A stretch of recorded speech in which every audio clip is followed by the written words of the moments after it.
right? What would it Just take? by your amount of coverage, maybe like 5% of Congress, not less than 1% that they are right now. Hold on. A lot of these interjections you're giving are in bad faith. Just because I'll ask this question. Do you think that I'm telling Josiah and Pisco that they need to cover the left like I do, as much as I do? Have you ever heard me say anything remotely like that before?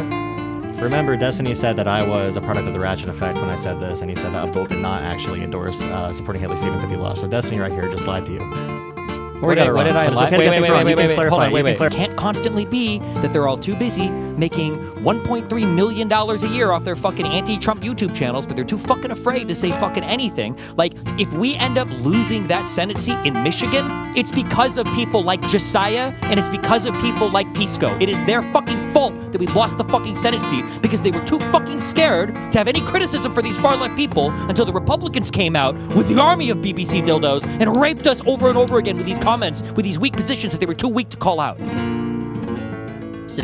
You made a tweet a few days ago, and I'm going to read it back to you, and I wonder if you stand by what you said. In a quote tweet to our interlocutor Jolah here, you say this: "Okay, never mind. I think this person is an op, LOL. Every single message and statement is literally the exact perfect thing that libs need to do to get eaten alive by the far left." I'm wondering, I guess just to start off, do you stand by that statement, or was it just kind of made in jest? No, I stand by it. Okay, what makes you think that Jolah here is an op? And what is an op in your mind? What is he doing that you find to be cringeworthy? Like, if I were to think of, like, I need to insert, like, a lib-friendly person to slowly siphon more people off further and further left, like, what are the strategies that I would want this person to engage in? So you have to do a little bit of like mudslinging at the left to earn some credit. You have to do a little bit of support from your moderate Dems to earn some credit. But by and large, you're engaging in the same types of lies and misinformation about your moderate Dems. You're never really attacking your further left people that hard. You're always like explicitly endorsing and supporting the further left people. And then you're constantly trying to hand wring or fearmonger or tone police people that are being critical of further left people. Like, that would be like the ideal plant, I guess I would say. Well, Jolah, how do you respond to the allegations? I'm going to give you the floor. Go ahead. I would say that recently, for issues that are kind of connected, kind of disconnected, and I am not talking about the personal issues that Destiny has with these online communities when I talk about this, but I do believe there is some sort of radicalization here where you have Pisco's anti-Semitic now, Soy Pills, a socialist sweeper, Josiah is completely just disconnecting from all of DGG, and it's just like, it's at the point where you need to have some contact to other communities to influence them. And it's very concerning to me that Destiny has no confidence in the ability for liberals to do what he's describing the left does to liberals, but for liberals to do that to the left. And I'm somebody, which I don't blame anybody for not knowing my entire track record or anything, because I'm not very big on YouTube or in general, but I have criticized Hassan Piker heavily, for example, about being pro-Russia, attacking Crimea, saying they're ethnic Russians, repeating blatant Russian propaganda, doing propaganda for Mao and the Chinese government. So I have all these similar criticisms, but like individuals like Adam Mockler, I understand the pragmatic solution to build my coalition and to move Democrats in a better direction. And I think that's the primary disagreement that we're going to be having here. Okay, you got a response to that, Destiny, or? I guess there was one part of that I didn't understand, where you said that I don't trust liberals to do the same thing that DSA types are doing to liberals. But could you expand on that statement? I don't understand that. So I remember back when Adam Mockler spoke to. Am I still connected? You guys just okay. We're all good. Back when Adam Mockler spoke to Hassan, and some dumbasses in your community, which no offense to you, but I think you might have been upset as well. They were like, why is Adam Mockler not going hard on Hassan? Now, in my opinion, Adam Mockler is very intelligent. I think he's probably like the young LeBron James of liberal politics. I think many of us agree. He knows that in order to vie for influence in our coalitions, and a competitive coalition, which we need to operate, it's difficult, but we need to operate that.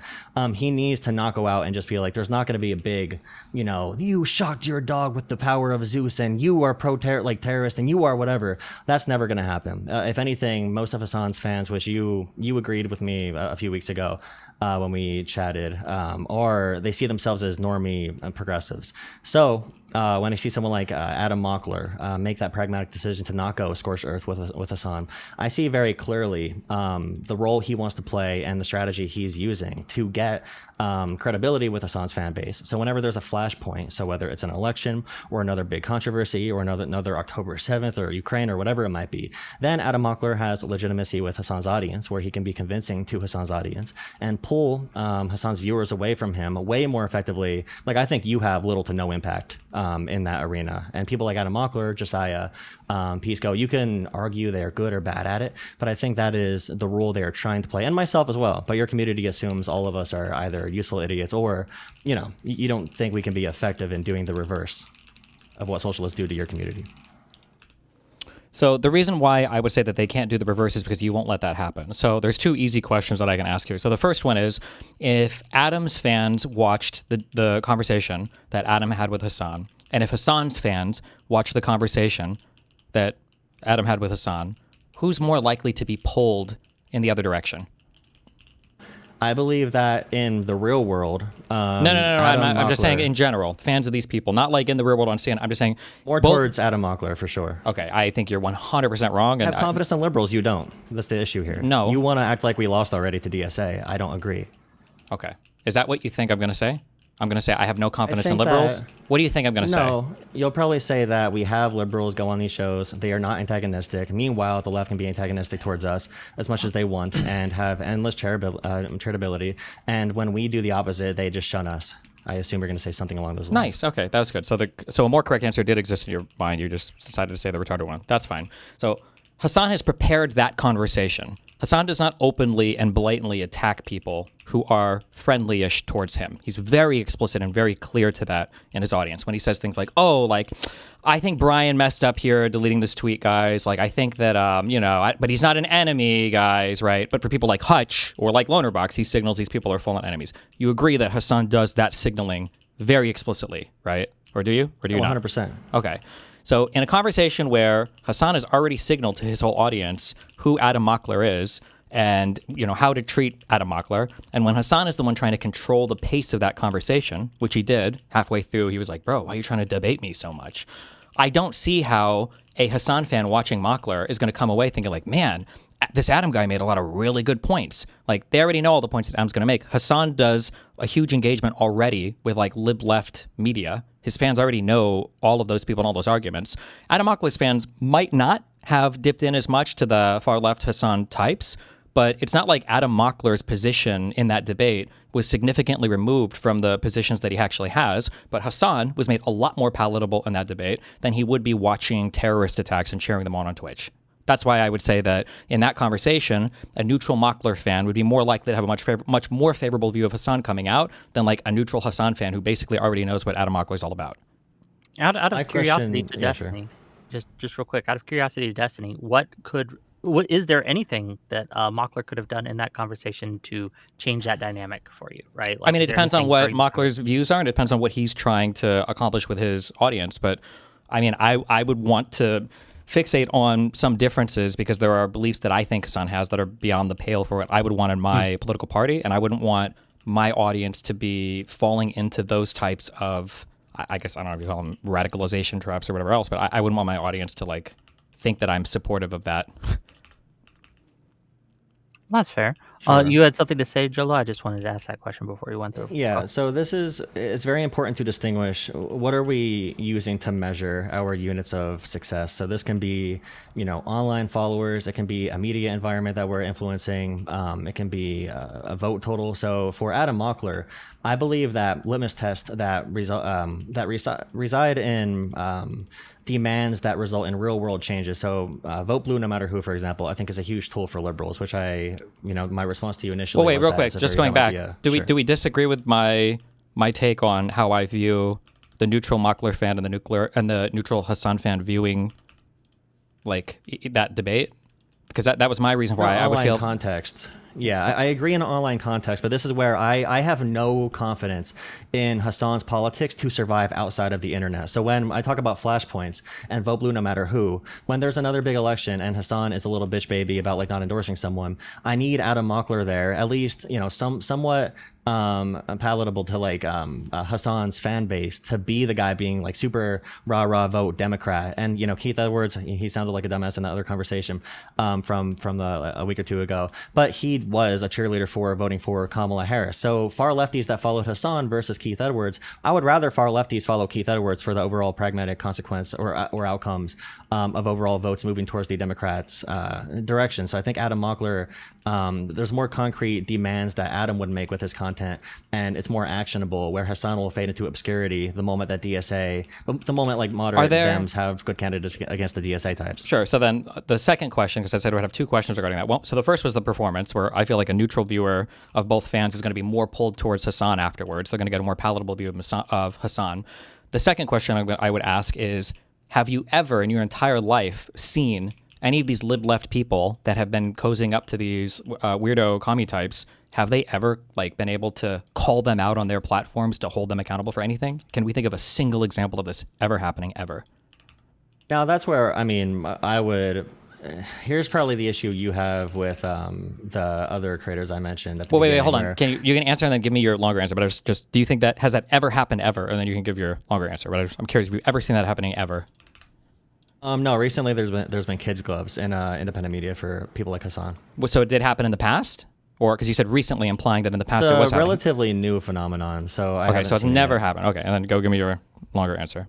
Well, I could probably prepare if it never happened. I think that's where the real world consequences did smack the left back in the face, and the left can take a back seat when it comes to real life organizing in politics. And a lot of these DSA elections I view as flukes. So how transferable is Hassan's political movements into the real world? I would argue not very much, but Adam Mockler would be more effective in moving people his direction. Now, when we talk about how we approach these independent media platforms, if you see Pod Save America give Hassan an easy interview, and the portrayal, let's say someone from their fan base goes on your video, and I think you called him like a mindless, dumb fuck idiot, like that one guy, like John Favreau or something, because he was like cushioning the blow for the questions he was asking Hassan.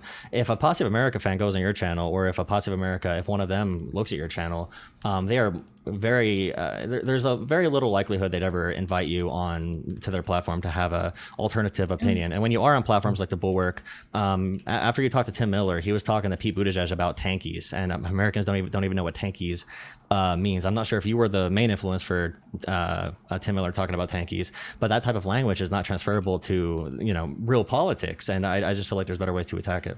I don't know. Every part of that was meaningless. I don't know what that was even responsive to. When you talk about like Adam Mockler can have more reach in the real world because of the networks he's on in his messaging, I agree with that. Nothing about that requires him to cozy up to commies. He can do all of that without doing that. So I don't know what anything. Is he cozying up to them, or just keeping the possibility for like coalition, like an off ramp from keeping. Regardless of what he's doing, I'm just saying that if Adam Mockler never contacts far left communities, nothing changes about his reach at all. He doesn't go onto CNN or whatever to talk to Hassan's audience. He's not getting big new reach talking to Hassan's audience. All of those people probably know who he is anyway, but they're much, much, much further left. And then even when you're bringing up other people, you brought up that Keith Edwards guy, and you're like, well, he was a Kamala supporter. Yes, you can find these people, but I feel like sometimes people try to cite these as like, well, these guys are part of a broad coalition. But no, I think you're just finding a bunch of people who are more radicalized, who have been more moved down the pipeline because these systems are working. Like, yeah, he used to support Kamala. Now he's a fucking super DSA far lefty type. That Umish voter guy that everybody's so mad about or whatever, whether they're mad about the guy himself or mad about me for spotlighting it so much, that guy was also like a McMorrow supporter. It looked like, and if you dug more into his past, he seemed like he was a little bit more moderate. But like a lot of these people become super radicalized because of this one-way system we have where we can't really critique the far left that much because a whole bunch of people, like, you're going to say, well, I don't really think it's effective. And for the far left people, I don't know, it seems like they're gaining more popularity. It seems like it's working decently well for them. Yeah, a question I had for you, Jolah, right? Because you mentioned that, tell me if this is mischaracterizing your argument, but you seem to be arguing that if we are mean or if we are too mean or cross the threshold of meanness towards people like Jon Favreau or other people we feel are running cover, right, for the left, that they will not come to our show and that it will limit our reach. Is there any conditions where we can be mean to these people, right? Like, is there a line that they can cross where it's now acceptable to be mean to Hassan or someone that is running cover for Hassan, like, say, I don't know, Jon Favreau or Pisco or Josiah or whoever, right? I agree there are times to be mean, but I would not do anything that is terminating a possible relationship. So we're in a Can you give competitive me an example of a coalition. time to be mean? That would be okay to be mean. In your So I might make a video about. I have a lot of Hassan and Destiny fans in my chat, and I have moved both of them, in my opinion, to the middle of like progressive and more like a pragmatic liberal sense. And the Hassan fans will come into my chat and talk about like, Hassan wanting healthcare and just being a normal progressive. And I'll say, buddy, I really don't think it's good to, be pro the authoritarian Chinese government. And you might think it's dumb to be that light on people, but it also keeps people's minds open. You could be stern and be direct about your criticisms of someone without calling someone, like if I'm working on a job with someone that I know I need to work with in the future. If I call them or their boss a dumb mother effer, lunatic, piece of shit with a terrible family background and whatever, some things are going to be so beyond the pale that rhetoric is going to cut me off from ever having influence in that community.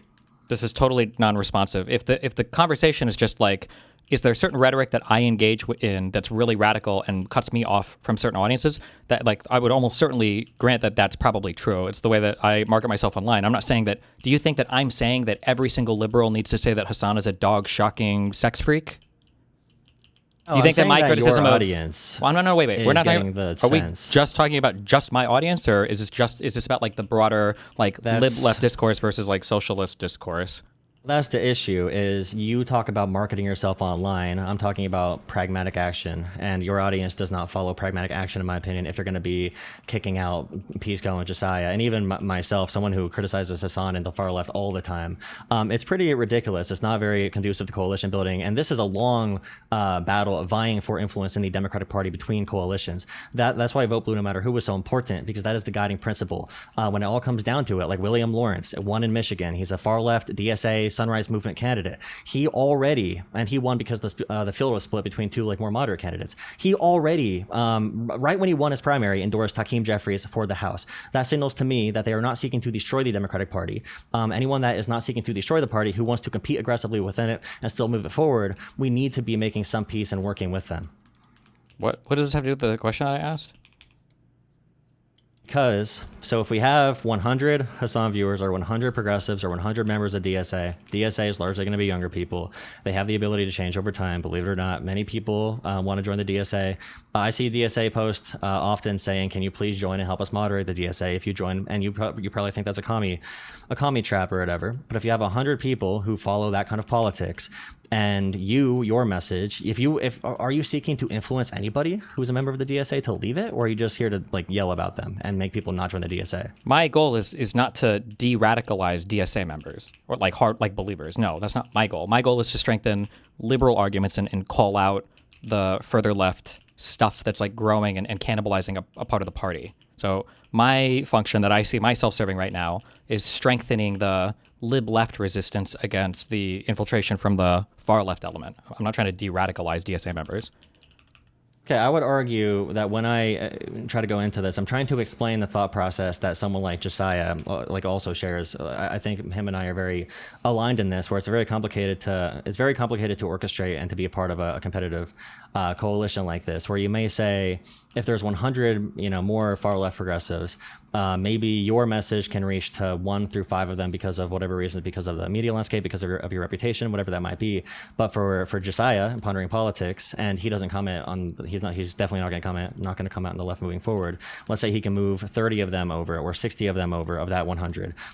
So when we take these certain actions, it's not an attempt to be like snaky or whatever. It's an attempt to broaden your ability to influence different coalitions and to vie for influence in different coalitions in the Democratic Party, which is why I attack Cori Bush, who lost. She is such a a sore loser. She was in for one term. She got her ass kicked by Wesley Bell. She blamed AIPAC. She came back again this year. She's like, oh, AIPAC is off the table, blah, blah, blah. She lost by even more, I'm pretty sure, this election. I went super hard on Cory Bush, and I'll go super hard on Andrew Cuomo, because I just want, pragmatic elements to succeed in the Democratic Party. And I want everyone to know I can be a conduit to have that conversation and in my own organizing. I'm not going to shut out someone for being far left, even if they are a 20-year-old dipshit that believes in like communism or whatever. Okay, no that's line? fine, but so again, nothing you said was really like you don't have to shut out like 20-year-old commie DSA type people, especially people who are just followers of other content creators.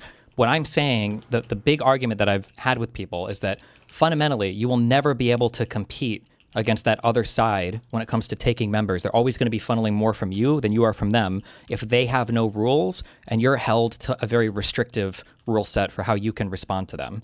So for all the times you keep saying, well, my goal is to show them something better, my goal is to convert them, blah, blah, blah, my answer to that is always, you're never getting an example, or you're never going to get an opportunity to do that. That's why I ask, like, can you think of a single example where Josiah or Peace Corps or anybody has been able to go onto breaking points or has been able to go onto any of these far left areas and call them out? And I know the answer to that is no, because I know how they operate, and they never will. That'll never, ever, ever happen. There will never be a time where Pisco or Josiah are having like a big argument, substantive argument with Kyle Kalinske or Crystal Ball. I'm 100% confident that will never happen.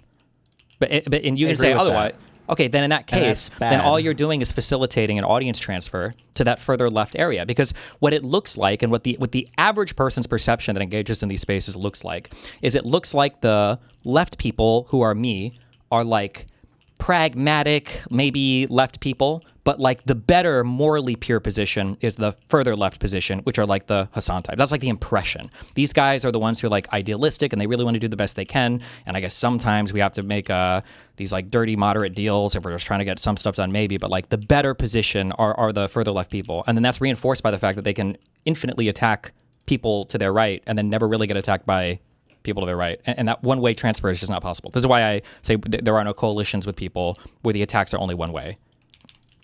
My goal is to have Democrats beat Republicans, and also to have Democrats elect Democrats who are able to sustain powerful liberalism and to correct the faults in the system right now. So when we have the DSA, I do not agree. The way you speak about DSA, I would assume they are so powerful and subversive. They're in every corner of American politics. And you said about Keith Edwards and myself even, that's exactly what I would say if I was trying to subvert the party. Oh, don't worry about the DSA. They're tiny. They are tiny. I'm very confident we can overpower the DSA. I'm very confident Daria Eliza won't be around long. I'm very confident Francesca Hong won't be around long. All of our top leading Senate candidates, whether it's Turek in Iowa, whether it's Ossoff or Tallarico, the only one that's more further left is going to be El Sayed. And even he describes himself as a capitalist, and he's moderating. He's forcing the more socialist types to moderate on issues like Ukraine already, saying that it's conditional aid, and Ukraine fits those conditions, so we're going to help fund Ukraine. And Dylan Burns is a fantastic example of someone who is in it. He's in it with a lot of these progressive lefty types. Dylan Burns is the perfect example of someone that picks an issue like Ukraine and uses that as their key point, their driving point, to have a litmus test in the real world, not like, oh, do you think Hassan shot this dog? But in the real world, to have pragmatic political change. I just don't agree the DSA is that big and scary where we need to worry about, oh, we go on Crystal Ball's platform. I think we can really only benefit from that. I'm not seeing it. And the top presidential candidates are all moderates. Maybe AOC is like 4th, 5th, or 6th with like 10% of the vote. I'm just not seeing that. They are successful in crafting the online media conversations. But in my concern of democratic politics, I just don't see the success that you see from DSA. Okay, you said you're 20 years old? 21? 26. Oh, you're 26. Okay. Have you ever heard the word MAGA in 2015? No. Okay. So these people didn't exist at all. Obviously, Donald Trump becomes very popular and then kind of fosters this new movement in the Republican Party. I don't think this argument of like they're not popular now is a very compelling one because, one, they seem to now have a coherent political program that involves a media apparatus. And then 2, they are becoming more popular, right? You agree they're more popular now than they were 4 years ago or 8 years ago, right? Slightly. Slightly? Yeah. I wouldn't say it's a huge jump. You don't think Mamdani represents a huge entrenchment of DSA-type power? I think AOC already represented that. Mamdani is the only, he does have the ability to push it further. I do agree with that. I think the executive of New York City has more of an entrenchment power than a representative in Congress who, to get anything done, has been forced to moderate quite a bit. and I would argue is significantly less popular today than she was, especially when she was first elected. So I think that they have become more popular. They do have a coherent political program. They do have a media infrastructure that supports them. And now they've entrenched themselves in at least one office, potentially multiple after this midterm cycle, where they'll be able to hold the door open for other people.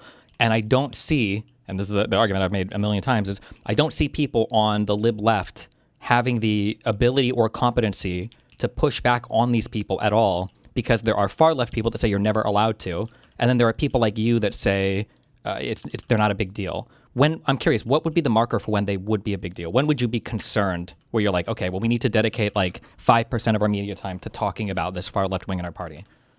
I dedicate 5% of my media time talking about it. Was I asking about your coverage directly? Did I ask what would it take? Okay, so we're talking about in general, so like the Josiah and the Pisco types, right? What would it take? By your amount of coverage, maybe like 5% of Congress, not less than 1% that they are right now.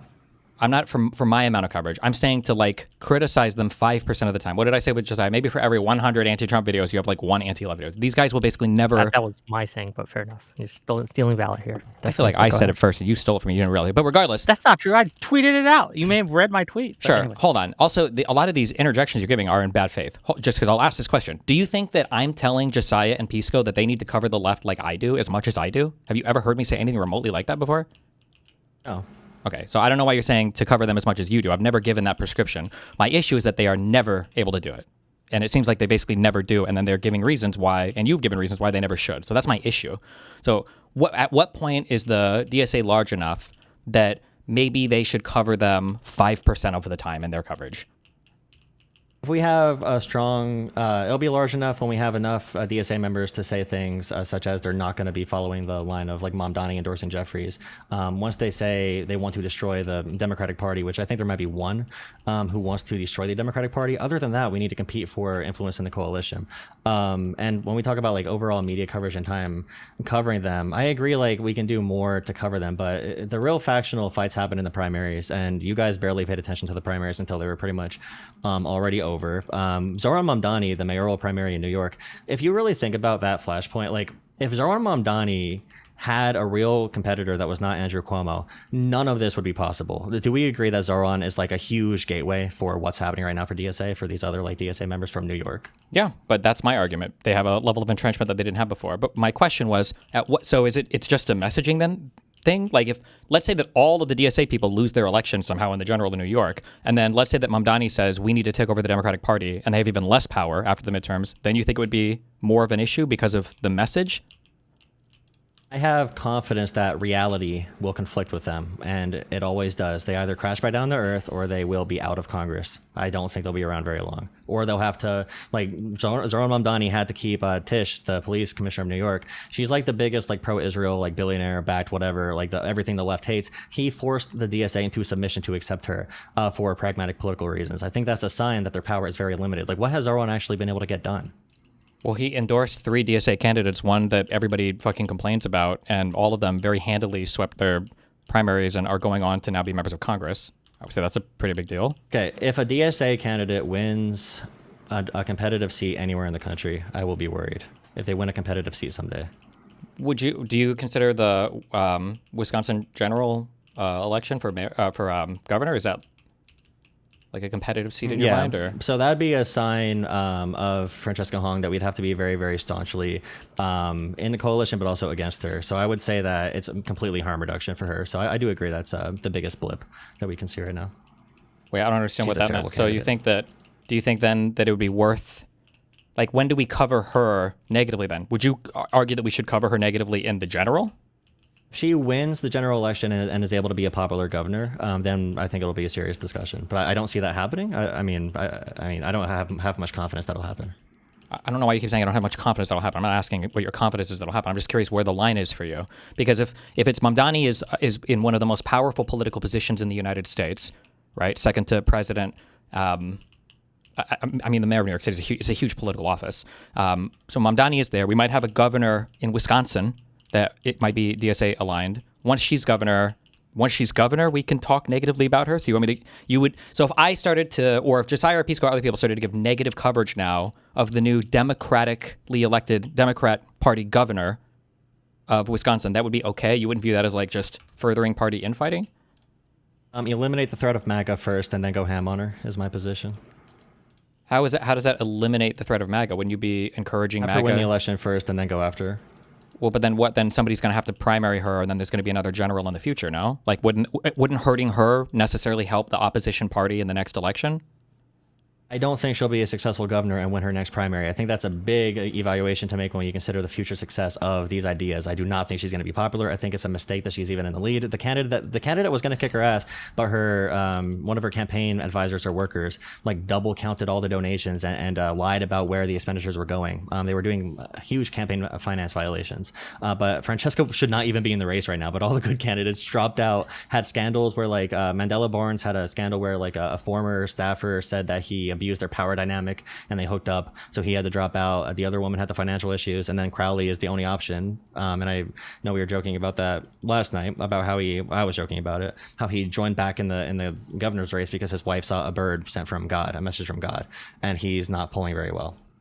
So it's a mistake. It's not like a huge example to me of the system working when all of the Democratic Party's presidential candidates, 80% of that or 90% is going to Pete Buttigieg, John Ossoff, Gavin Newsom, Kamala Harris is leading the polls. And a Democratic Party like that, maybe if there was an actual DSA candidate even polling, other than AOC at like 5 or 10%, we could have that conversation. But all of our Senate candidates are I'm just very confident in liberalism. I'm very confident in the political reality that no matter what arguments they make, no matter how much online domain they have, when shit really hits the concrete and we get on the run politically and elections come and go and 2028 comes around, I do believe I have trust on liberals that we're going to be able to pull it through. And I just think liberals are focused on destroying MAGA right now. And once MAGA loses the midterms, I am 100% on board right after the threat of MAGA is gone. To start up this conversation again. Okay, I just don't feel like I feel like you're just trying to hand wave away everything by saying like, well, I don't think these people will ever be that popular, and you're not engaging with the reality that they are growing more popular, that their media is quite influential. Do you agree that their media is far outsizing the power that they have like in actual political office right now? Yeah, the media makes them seem way bigger than they are. Okay, which I would argue is problematic because it helps their candidates and it hurts our candidates. Right, the mainstream. We treat them like a boogeyman. We help them get more popular by bringing up their Twitch streamers whenever a candidate loses or wins. Really? Then why is it that they keep attacking the lib left for bringing their candidates up? Wouldn't they welcome it?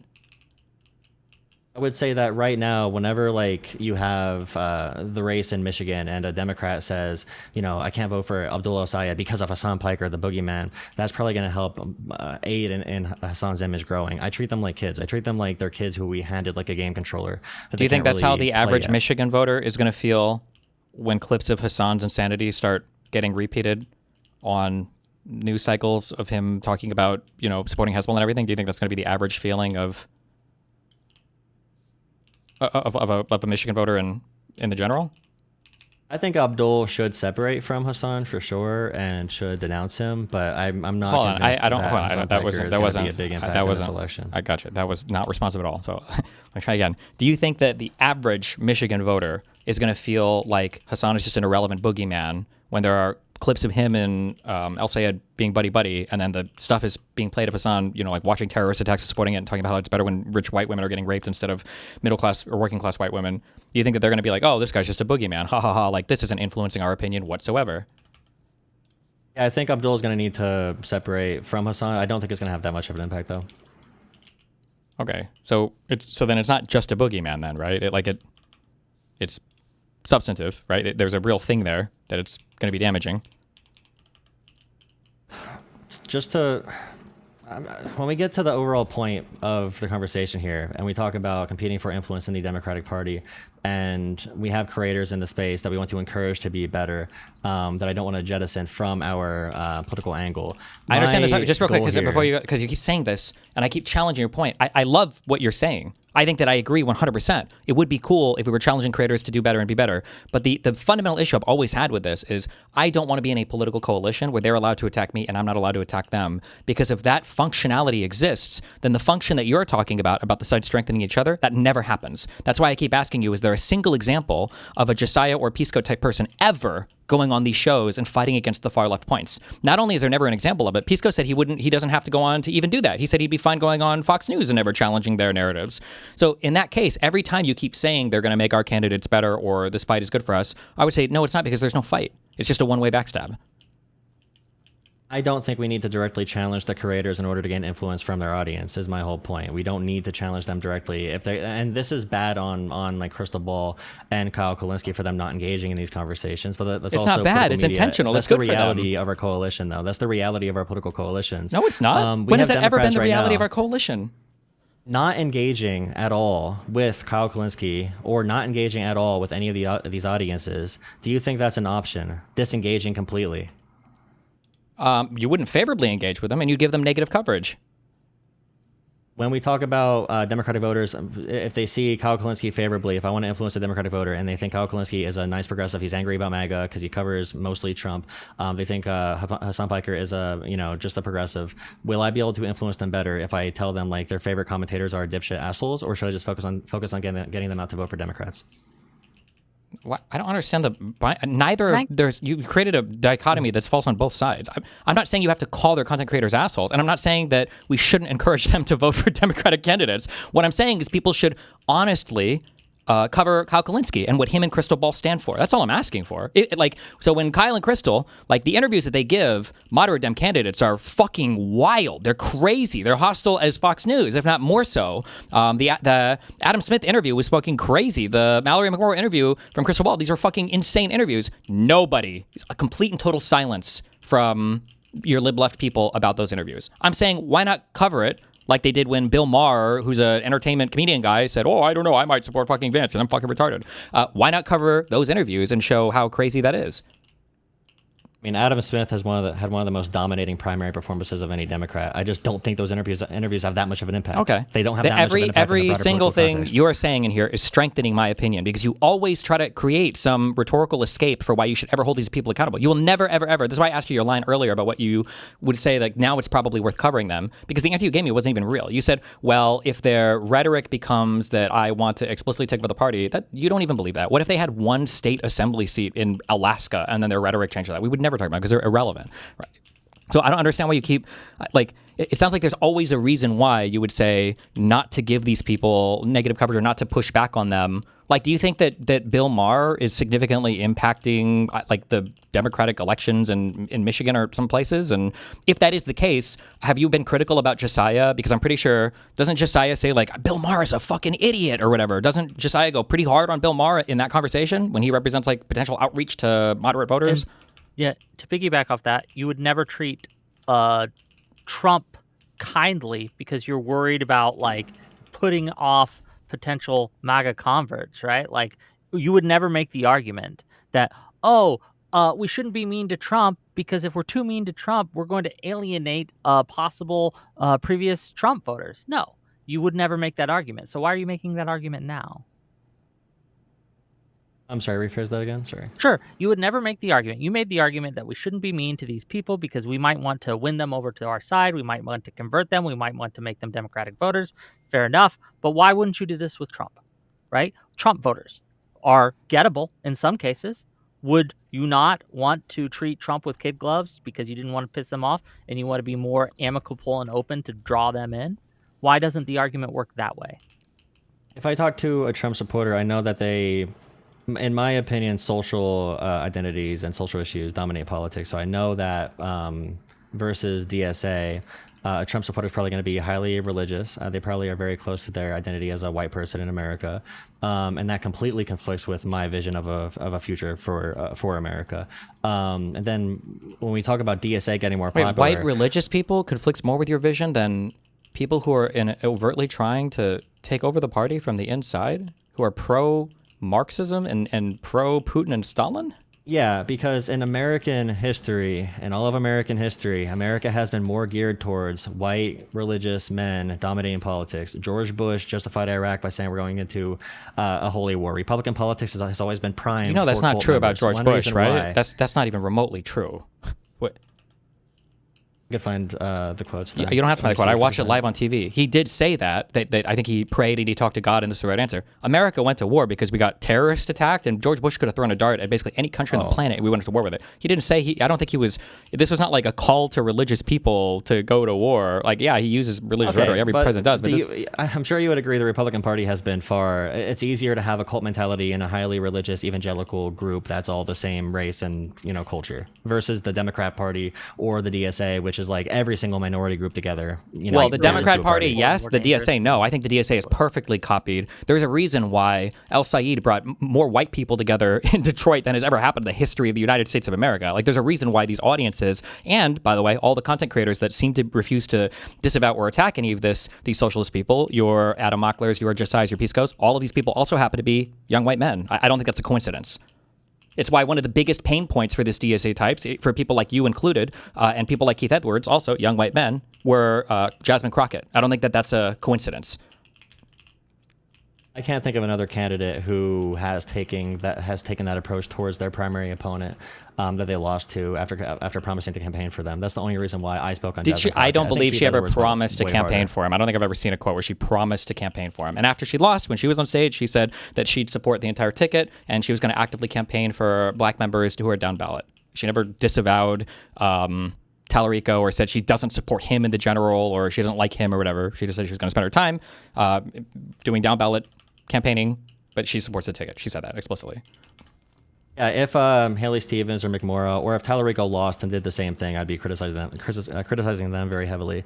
And I've given Haley Stevens her flowers for this. My goal is to deal with the rising popularity of the DSA, and we have different approaches to that. I don't think that the DSA is full of irredeemable members defined by their national party. And when I say that, then your audience definitely believes that. Your audience definitely believes that I'm an op, that Josiah's an op, that we're all ops. Wait. You guys aren't random. Intentions. You guys aren't random blind members of the DSA. You guys are political content creators. So of course there's a different standard. It never even gets into their minds that we could be acting in a way that moves people over to liberalism. I don't understand why that is such a hard concept to understand. Because you guys don't message to anybody that you can convert. You only hand your audience over to far left types. Right? If you were going if they were going to adversarial platforms, like if you were to say Buttigieg tries that, I believe you. Buttigieg goes to neutral and adversarial platforms, and he tries really hard to sell a lib-left idea to these people. I think he's trying to convert people. If you were to look at my career talking to conservatives or neo-Nazis, sure, I could say, yeah, Destiny's trying to convert people. But none of these guys are going to conservative audiences. These guys are incredibly harsh to conservative audiences or to independents that seem Trump-aligned. See their commentary on all the Joe Rogans or the Bill Maher stuff that came up. And then when it comes to the far-left people, they have zero impact. They're never going to say anything negative about the further left people to them in the media, so why would they ever convert? The only thing they're doing is facilitating an audience transfer from lib left to far left. That's all they're doing. And you can't show me a single example. That's why I ask, like, what is a single time where who would watch Josiah and ever get a negative opinion from him of Kyle Kalinske or Crystal Ball? It would never happen. But nobody who watches Crystal Ball and Kyle Kalinske are ever going to see a Josiah clip and think, wow, actually, I think Kyle Kalinski's crazy, and I'm agreeing with this Josiah guy more. That's never going to happen because it's a ratchet where it's always set up so that if you watch Josiah, if you watch Pisco, you like them, and you might actually end up liking the further left guys. For the further left guys, they're always going to try to create that backstop to move anybody to the moderate left position because what do they call them? They say they're MAGA light. It's the single party duopoly. It's all the AIPAC supporters. Like, yeah, I'm really happy this is the final day of DSA debates. These conversations are very drawn out. So for everybody involved here, I mean, I agree there could be more criticism. In my opinion, we can get more influence if we are the number one enemies of MAGA. It probably doesn't look good for us. On the liberal side, if they go to our pages and we're attacking the left right now in a period, like for example, Max Miller is a Republican that beat his wife and his granddaughter. The MAGA fight is over. I know you like to talk about the Max Miller guy. We're in the primary season right now. Why do we care? Yes, we all agree MAGA is bad. MAGA is on the way out. We lost that election in 2024. MAGA is on the way out. Who knows what everything's going to look like after the midterms, if the MAGA brand is going to have any staying power whatsoever. Like, the next fight is going to be whatever faction emerges from the MAGA carcass, who's also probably going to disavow MAGA. The issue is here, for every one crazy DSA member that says they're anti-Thanksgiving that we have, Republicans have dozens of child abusers, dozens of actual criminals who should be in jail, who are government agents, who are leading political office, who are not going anywhere. And those people are going to be transitioning to whoever the next authoritarian right-wing leader is. The idea that MAGA is done, Democratic voters are looking for anti-MAGA voices still. So when they go on our pages and they see us, doing left bashing right now during the primary, they'll probably gravitate towards a Kolinsky or a Hassan who have covered Max Miller. I think it's good to cover Max Miller, who's a Republican congressman, who's beating the shit out of his wife and his granddaughter, who is Bernie Moreno, a Republican senator's daughter. It's his daughter and his granddaughter. This is like the Republican infighting. This is the perfect story that we need everybody to know, that the Republican Party, and they are still funding Max Miller's campaign. And if you think the fight versus Republicans is over and we should be left bashing, that's just the biggest difference here. Like, MAGA's over. I don't think MAGA is anywhere near over. I don't think Trump is going to be the only thing that falls, and then we're finally back to normal, democratic institutions. We're going to have to be working with this coalition. Is still going to be there when Trump is gone. We need to keep on bashing Republicans. It is still my goal to bash Republicans, number one, first and foremost. I don't understand why you would ever say like we're done with that fight. Okay. Did I say that? We should stop bashing Republicans? You said MAGA is over. I don't think 80% of Republicans should be bashing the left. Oh, okay. I'll concede that point, because I was arguing that most people should have 80% coverage, disfavorable coverage of the left. I said that? Or wait, did I say that? You said, who cares about covering Max Miller? And then that means I think that people like Josiah and Pisco should spend 80% of their coverage bashing the left. That's what that means? No. Do you not care about... What is your metric for knowing if you're successful with this? Is it more followers? Is it, a media environment that changes? What is your end goal? My end goal for what? My life or my entire political mission? Right now, the issue I have is that there is a subversive element in the Democratic Party that has a strong institution now. And now that institution is beginning to churn out political impact in a way that nobody in the lib-left world, a few people are starting to get there, mainly bulwarky people, a couple of people on, I think, MS Now. People are starting to get there, but they're still pretty far behind. And there's a whole bunch of lib-left moderates in the center of this fight who are constantly telling us that we can't pay attention to this like growing cancerous subversive aspect in our party, and they seem completely unable or unwilling to identify it and fight against it. And I only see it becoming larger and larger of an issue. Like, let's say that Al Sayed loses slightly in Michigan. Do you recognize that that would essentially be like the DSA costing us a Senate seat? Possibly. Does that matter to you? Because you talk a lot about like, well, political power and what matters at the end of the day, and being an activist and being an organizer. Does that matter? Losing a Senate seat, is that a big deal? Or I'm not convinced, and I'm on the record saying this. I'm not convinced either candidate is going to win the Michigan Senate seat. I think that either is going to win or lose, depending on what happens in the political climate. I don't think there's much that's going to change that election. I don't know if that's going to be super definitive. When I ask you a hypothetical, and then you say this is what I think will happen, I can't tell if this is an inability to engage with a question or if you're nervous and trying to avoid it. I'm asking if he were to lose by like a point, would you acknowledge that it would be a strong possibility that like the DSA stuff made us lose a Senate seat? If he loses as a result of, let's say he refuses to denounce Hassan Piker, then yes, I would definitely blame them for that. Yeah. Okay. 100%. Yeah. It'd be like Cory Bush calling Wesley Bell a Republican. Would you agree that that's like really, if that's problematic, Pisco and Josiah right? do not say the same thing, then I would be attacking them too at that point. Okay. Do you think that Pisco and Josiah will ever be on a Breaking Points type show to push back against far left talking points ever? The next 2 years? Do you think Adam Mockler? Do you think Micah? Do you think any of these people? What do you think? I don't know why you're saying I hope so. Do you think it will happen? I think that if we pound MAGA, if we win 240 House seats, then yes, I do think there's a good likelihood that can happen from one of the creators that we're mentioning. I could be proven wrong. That they're going to go and they're going to fight to the left if we have a good House victory. Yeah, if Kyle Kolinsky says that it doesn't matter that Democrats won, now that MAGA's gone, these are all MAGA-light people, and they're basically Republicans. If they don't push back against that, then I'd be talking about them then. Even though Kyle Kolinsky and all those people have been saying essentially that message for the last 6 or more years. You think that now it's going to change and now they'll go and push back against it? You do acknowledge they've been saying essentially that for like 6 years.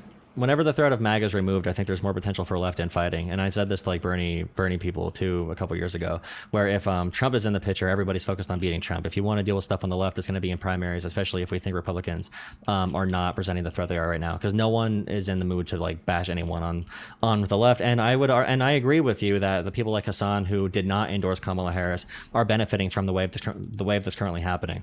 But my argument would be that we have to ride with this like populist wave, guide it into a better direction, so when it crashes, we're not falling off I don't the cliff, understand we're not why we having our keep saying entire- the same thing over and over again. I don't know if this is like a program talking point, if we're like in the Rubio robot world. You keep saying this thing of like, we need to guide it and we need to do this. And I keep responding to this saying that no guidance is happening. Do you understand that that's why I keep saying, when will they ever go on these programs and push back? That's why I keep saying that, is because whatever guidance you're talking about is purely, it's a delusional fantasy. It won't happen. It fundamentally misunderstands and misstates my problem with the current environment, in that the far left will only ever punch right. They will never host criticism of themselves. It's explicitly part of their political program. And you seem to be hand-waving that, saying, I hope in the future people will criticize them because they built credibility with their audience. The credibility only goes one way. I don't hear any response to those. And then we just like repeat this weird talking point. Sure. There is no question for you, Destiny. Sure. If I may, right? What would change your mind about your the current environment? Like, you've made arguments that I happen to agree with, that we are in a time where there are subversive elements that are trying to kind of change the party and influence the party and push the party in different directions that are going to be harmful to Democratic Party as a whole and liberalism. What could we see, or what could change that you would be less inclined to feel that way, that you would be like, okay, maybe I was overselling this, maybe this was wrong, etc.? Like, what would we need to see?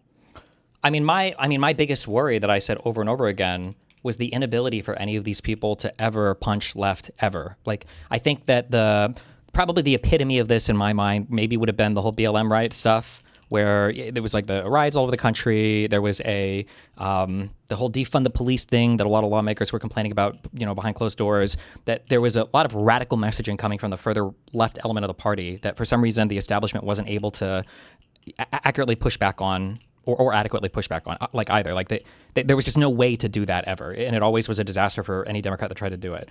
If I was in a world where I saw any of these like lib-left content creators, if Pac-Man or Brian Tyler Cohen or Josiah or any of these people, every now and then released a video and they were like, ridiculously unfair interview on Breaking Points with Mallory McMorrow or whatever, and I'd be like, oh, okay, this is. There's like, I see that it's there, like there's a limiting mechanism there, and I would feel confident that if the far left people got more and more entrenched and then more powerful, that mechanism would continue to ramp up, that the immune response would continue to kind of like, kick out, or it would increase, right? We'd have the antibodies necessary. Yeah, there'd be like a response there. Like if somebody got injected with a virus and you saw like 4 days later they had no fever, like my thought would be like, holy shit, this person has AIDS. There's like no immune system or something. Like they're gonna die. This person's gonna die. But if they had like a fever and stuff, you're like, oh, okay, well, there's like an immune response. Like something is happening. Like I wouldn't be worried. But all I hear from these lib-left people is infinite capitulation to these far-left people who are openly hostile in the most egregious manners towards our political party. Like a statement I've made over and over again is that like the most consequential election, it was the 2024 election, maybe 2020, and both of those were more consequential than 2028 will be. 2028 will be important, but 2024 was the big one, and that was completely fucked for no reason too. Like there was no reason to ever have doubt over who to support there. So I don't know, that the inability to accurately hold people to account for that is crazy in my mind. Like I would say that if you were a seasoned political commentator and you couldn't endorse Kamala over Trump in that election, I would never, ever, ever have you as part of any Democratic movement ever. You would be like completely castigated. You'd be outside the party, and everybody should know how fucking insane you are. So that would be my perspective, because it's such an easy question. At that point, like if you're willing to entertain those types of people, why not entertain? Like if Fuentes comes and wants to caucus with his candidates in the Democratic Party, and they're willing to try to fight like in more moderate areas, like I don't know, why not invite a Fuentes type? Like people will immediately be like, oh no, not the Nazis or whatever, because we have that inbuilt anti-Nazi thing. But for the commies, or for people that are intentionally trying to destroy our party, it's like, well, I don't know, maybe we can flirt with them over and over again, because in some hypothetical future they'll all just kind of like fade away, even though nothing indicates that that'll happen. Question for you, Jolah, and then I'll let you respond to whatever you like. So you've mentioned that you personally criticized the left, and you've criticized the DSA, you've criticized people who are on the left that you feel are acting poorly. Is there a clip or evidence or maybe a tweet where you criticize any of the big liberal content creators for not going as hard as they should against people like Hassan or Kyle Kalinske or anything like that? Is there any time you've done that? Do you mean criticize? I criticize Hassan directly, or do you mean like criticizing like someone for not Josiah going hard enough on not going Hassan hard on and the them? far left? I don't know. Probably. I think I reviewed when Hutch and Josiah were on Crystal and Kyle when that came out, and I probably criticized. I know I was super hard on Crystal and Kyle during that interview. I'm not sure. I forget how hard they went, but it doesn't happen that often because they do not host conversations like that. Okay. On the far left, so it's hard to recently it's hard to say. I'm gonna let you respond to anything that Destiny was saying that you disagree with. Go ahead. And this conversation will keep looping. So there's a population of people that believe one thing about the world, or they believe something about commentators, relationships they built up over years and years and years. And, the DSA is rising as like a social group as well for young people. I know from firsthand experience, the local Democrats are all age 45 up. If you want to hang out with young people, they're going to be probably DSA, or it's going to be another further left progressive movement. Now, these things are going to be existing regardless if I participate in them or not. And if you're a fan of Hassan or Kyle, that's going to be there already. It's going to be happening. So my goal is to be attached to those communities so I can vie for influence in those communities. And it's just going to be a difference in opinion. I understand, or at least tactics. I understand what Josiah tries to focus on and why he doesn't get involved in lefty infighting. I think it is debatable how fruitful that can really be. But yeah, everything that I'm doing is, in my opinion, good faith to try and make sure that Democrats can beat Republicans. And I'm not happy with these elements of the left. I'm not happy that Kyle Kalinske never hosts a conversation critical of the far left. But I know how they are. I know how Crystal Ball is. I know how these people are going to act, how they're going to react to it. The best thing I can do is how can I reach into their audience and pull people to my side. So if it means having Hassan videos every once in a while where I criticize him, or if a Hassan fan comes in my chat and I can introduce like, hey, Hassan said this about Mao. That's way better than if I would, or if Adam or if Josiah would be like, the other extreme of calling Hassan like a dog shocking terrorist. And that was my criticism of Destiny's community.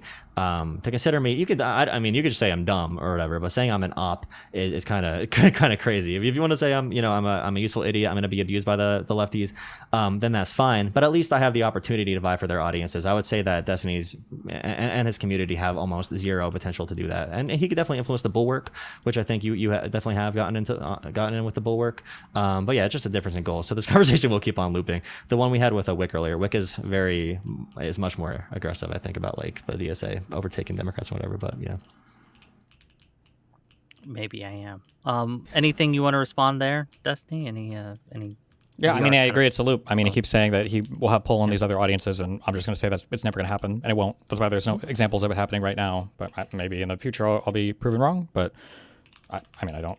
I just don't ever foresee it happening. It hasn't happened yet. Fair enough. I interacted, yeah.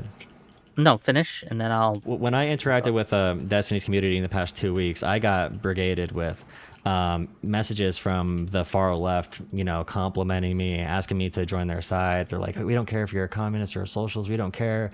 The DGG community is calling you an op. You should come join us. And I'm like, I'm not doing that because I'm not in that crowd. But the incentives for being associated with like Destiny's community, the barrier for entry at this point is pretty high for people who are new commentators. And I'm someone who does like Again, I'm not a huge commentator, so I don't expect people to know this. Can you explain this barrier?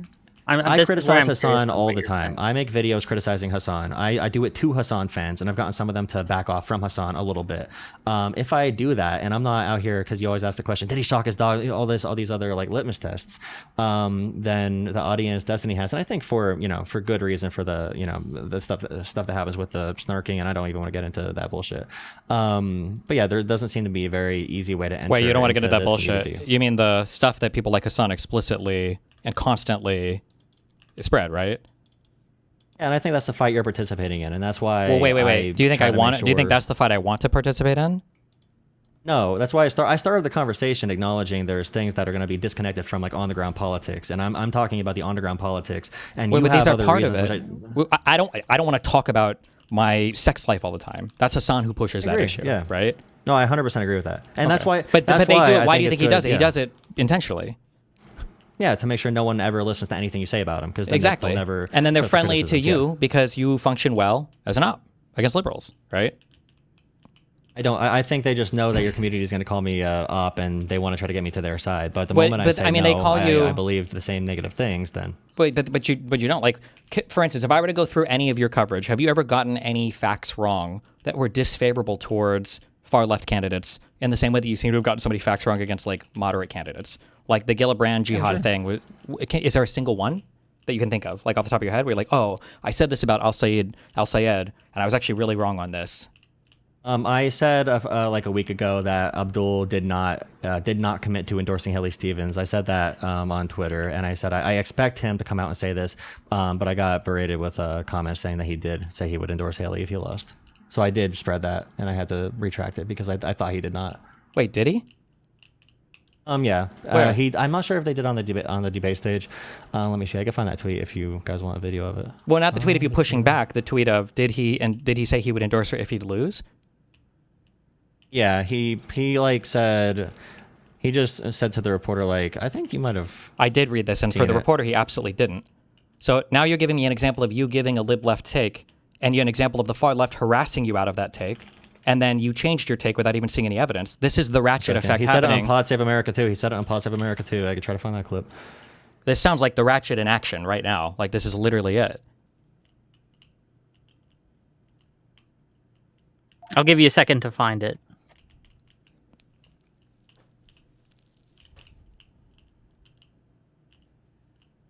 Take your time. In the meantime, let me read some of these super chats while you look. I'll just make a little money here. So £5 from Riz What the Fuck to say, can we get a live fact checker on this? I'm not sure we can trust that all these statements have a factual basis. Well, he's finding the clip now. We'll give him time. $5 from Caramel Cold Brew. For the goal, I want to see Wick's tears. Thank you for that. $2 from Odashara, Yummy Yummy Tears. $5 from Hedonic Samuel. We're going to be hearing Republican ads about Hassan until 2028 unless we nip this in the bud. It's shrimple. $20 from Keir Starmer fan, 123. Pisco hate comment, Josiah hate comment. I will be unalive before I stop being DGG. Vote Mike Rogers. Okay, thank you for the $20, I guess. Quantum Fantasy, member for 22 months. 1930s Germany has some lessons on the small group. Don't worry about it. Well, thank you for that. Any luck on the clip, Josiah? Or sorry. Hey, just because we are both same J. It's a J name. Just because we both sweep for communists doesn't mean we're the same person. Yeah. So this is a post from Too Raw Too Real, who's a very very liberal account. Even I think he made fun of like Bernie Sanders' heart attack a few years ago. It's in your Discord DMs, yeah. Sure. Yeah, so remember, Destiny said that I was a product of the ratchet effect when I said this, and he said that Abdul did not actually endorse supporting Haley Stevens if he lost. So Destiny right here just lied to you. What did I lie? Okay, wait. Hold on, wait. You can clarify. What do you say? You said I'm a victim of the ratchet effect. You said I'm a victim of the ratchet effect, and Abdul never did that. So I'm happy. Wait, what did I just say? Clarify. What did I just say? What did you just say that I got wrong? I'm surprised you did not. Wait, how did you not know Abdul said he'd support Haley if she won? How did you not know that? I thought you covered this stuff. What did I just say that was wrong? How did you not know Abdul said he'd vote for Haley Stevens if he lost? Or I never saw that anywhere, and I went looking for it. Did he? It's really surprising. I thought the left was the only ones who are inaccurate with the representation of the center of the party. But I don't know why you're not answering the question. Did he say that? Did he say he would? Yeah, we can clarify right now. I have the clip he sent me. Let's see if it is correct. Are we all watching so we can all hear? Oh, wait. Wait. Oh my God, what was the thing? Oh, okay, I'm watching. Okay, we're watching? Cool. Primary, will you support her in the general? I've been super clear about the fact that we got to beat Mike Rogers. So yes, you guys keep asking me the same question. Okay. Okay, that seems like it. Sure. Fair enough.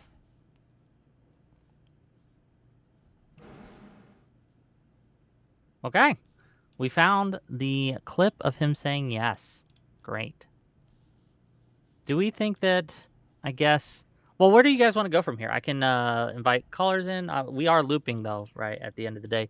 But I guess, Jolah, do you stand by your statement that Destiny was lying about this? Is that what you said?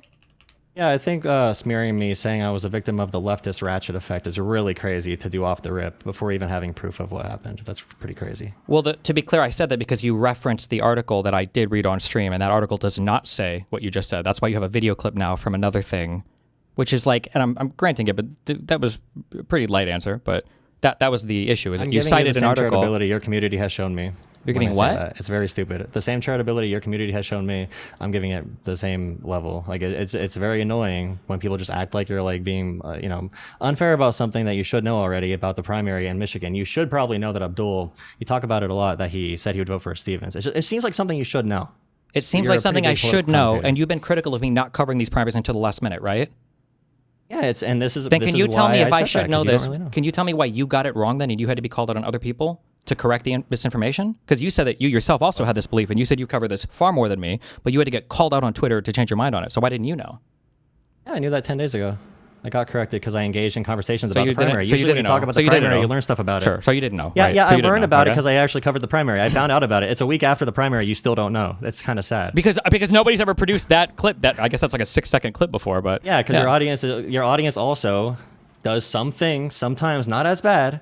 Hold on, when was this clip from? I don't understand how I don't understand how you think there's like such a strong. It's not strong. It's just that you said I was a victim of the leftist ratchet effect. Because I think you are. You believe something, and you got bullied out of my position, and it turns out that you were wrong about it, and that's fine. We're allowed to be wrong about things and walk it back and clarify. You saw the video. Sure, now, you can walk it back and clarify. But I asked you a question. You cited an article that didn't support what you said. Now you managed to find a different thing that does support what you said. But I don't know if you've just never seen that before, and you managed to. With supporting Democrats. It's really good that he does that. I follow Too Raw Too Real. I recommend that account. Very strong liberal account on Twitter. Are there times where he was asked this question and he dodged the question? Why couldn't he say the same thing when he was asked multiple times? When? What? When? Destiny, do you have a clip of him dodging the question that we can look at? Well, the one I can think of was the same article that he cited. That's the one that I read, where it seemed like he was unwilling to give an answer. But that's why I'm not sure why he cited that article of him talking to the reporter. Yeah, he did it on PodSave too. I mean, maybe Abdul also during did he refuse to into that position? During the debate, on the debate itself, did he dodge that? I'm not sure if they asked it. Did they ask in the debate? I didn't watch the whole thing. I don't know the answer to this question, whether it happened on the debate stage or not. I wasn't sure if he was asked on the debate stage. I don't know what he answered on the debate stage. I don't know. Let's use Claude. Let's see if I can find it. Use Claude, okay. That's what Hutch uses. I don't use Claude though, but Hutch does, so I follow. Wait, I'm curious. You used Claude because when I asked Claude, I said, are there any clear statements from Abdul El-Sayed where he said that he would explicitly endorse Haley Stevens if he lost the primary election in Michigan? Claude's answer to me was, short answer, I couldn't find any clear on-the-record statement from El-Sayed explicitly pledging to endorse Stevens if he lost. The reporting on that question ran almost entirely in the other direction. What is documented, and then it cites 2 Slate articles, Stevens was repeatedly asked and answered. She told Slate in July that she would endorse and campaign for El-Sayed if she lost, saying that she was on the team and told CNN on primary day that she would support him if he won the nomination. She followed through. After conceding on August 5th, she posted that she had called El-Sayed to offer full support.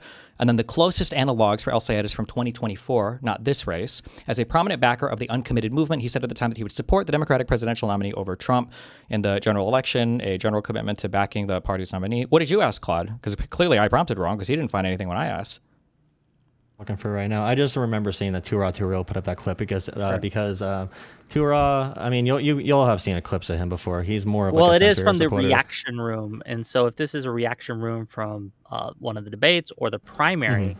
Like if this is reaction to primary night coverage. Well, what is that? Wait. Can you link me? What is that? Or what is that interview from? I guess link me the thing. I'll link you the tweet he gave me. Give me a second. This is what I was sent.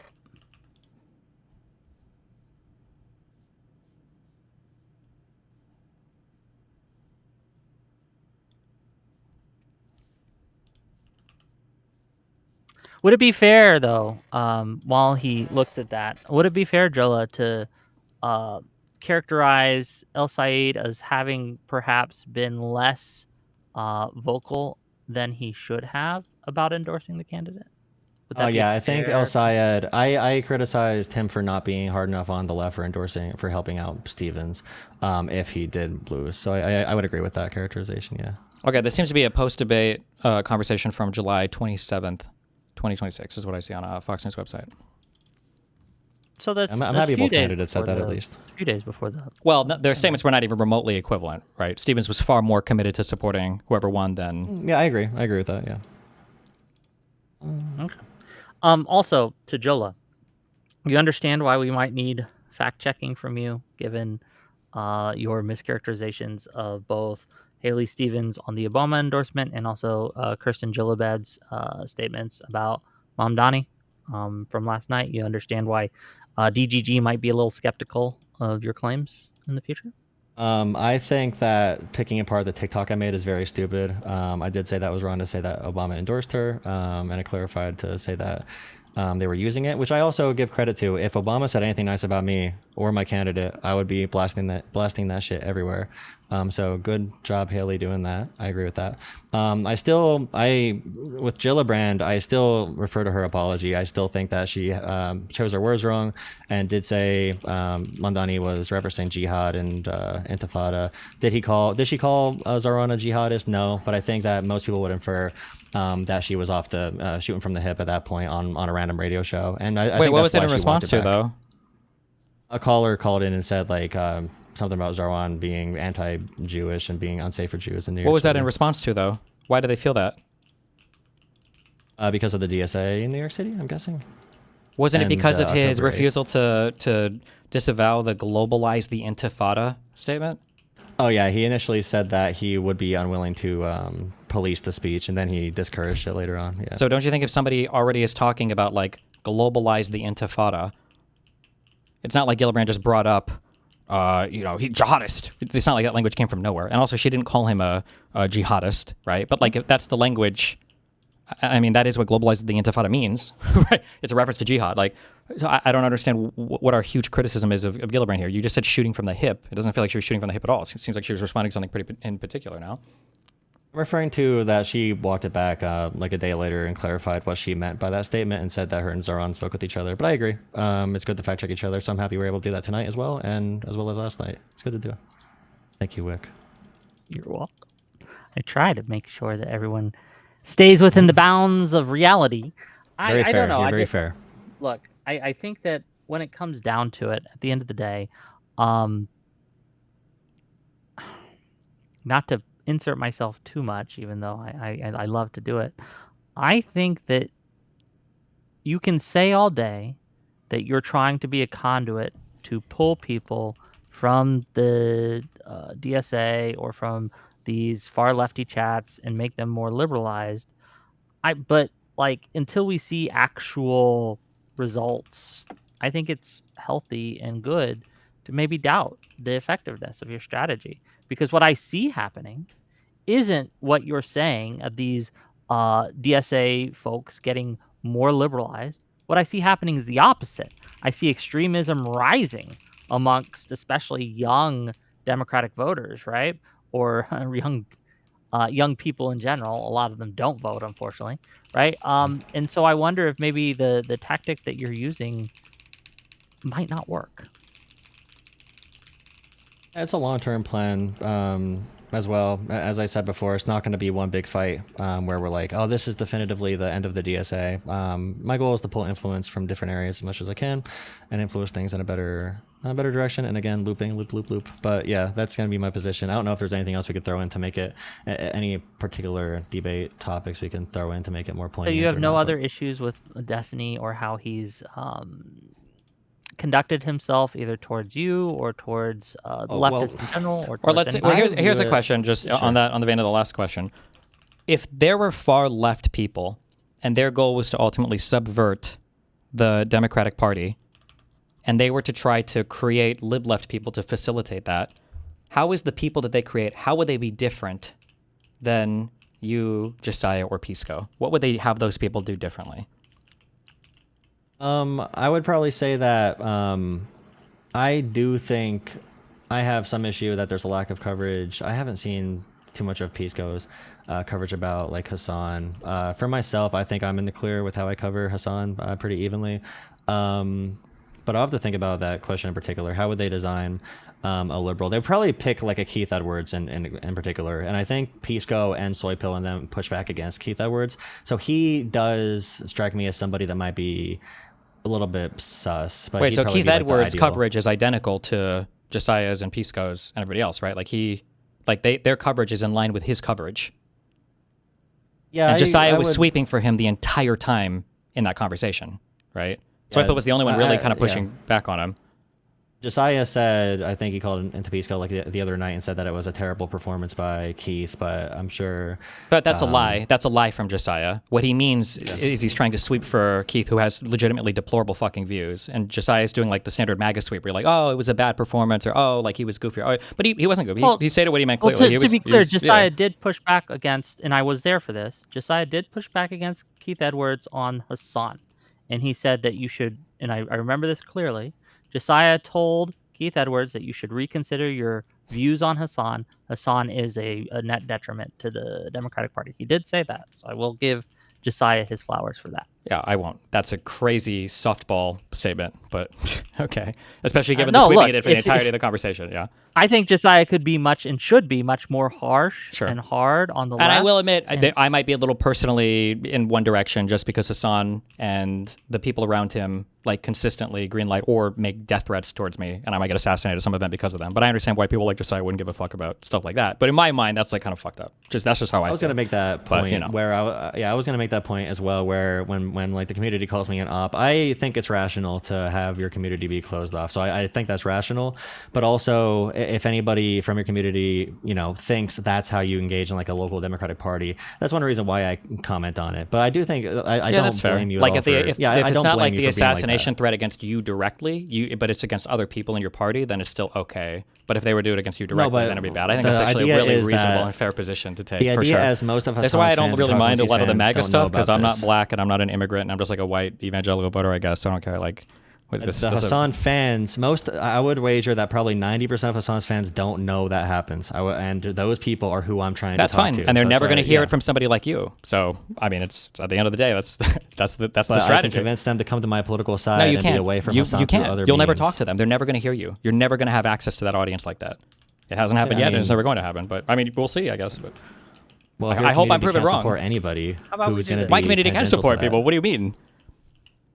I got no credit from any. I mean, there are some people coming in and saying like, you shouldn't get credit. You're an op. You're part of a controlled opposition that only sits here to serve to make the other side more palatable. Yes, of course. I wouldn't want my community to support. The op that says that Hassan's a pro-Russian, pro-Chinese hack. Yeah, that's what the op is going to say. Yeah, but that doesn't cash out into anything meaningful for you. Would you pull support for any candidate that was running alongside Hassan Piker? You even endorsed El Sayed in the primary, right? Forget the general, but you endorsed him in the primary, right? So this isn't moving the needle for you at all on anybody. You are the perfect op. You have criticism for Hassan, but it never cashes out in political action. So you get to try to maintain a facade of credibility to like left people, but the far left people know they never have to worry about somebody like you taking away from their political power. And all they'll do is they'll harvest an audience from you while you trick, and intentionally or not, try to subvert like mid-left people to far left people. Like that's the whole point. Housekeeping thing right now. If you're cheering on the death of someone in my super chats, we're going to remove you. Okay. Let me get rid of you. Like, by the way, I've heard stronger statements from MAGA people and that say bad things about Trump, but at the end of the day, it doesn't cash out at anything. So those statements are worthless. It's like the number one op tactic ever is like, well, I don't support everything Trump did, and I think he actually did some bad things. And it's like, oh, do you think that Trump was still the better pick than Kamala? Absolutely. And it's like, okay. It doesn't really matter. It's just these are like op statements. Listen, I don't get ratio 200 comments to 10 likes saying that liberal Zionism is good just so I could be called I mean, you could call me an op. I really don't care. But I will still defend liberal Zionism. Well, you're saying liberal Zionism is good. Okay, so wow, big statement. Would you ever change your support of a candidate based on them using AIPAC funding as like a singular thing to attack their primary candidate with? Would you ever support anybody? Like, at the end of the day, what does this cash out into? They're just some tweets.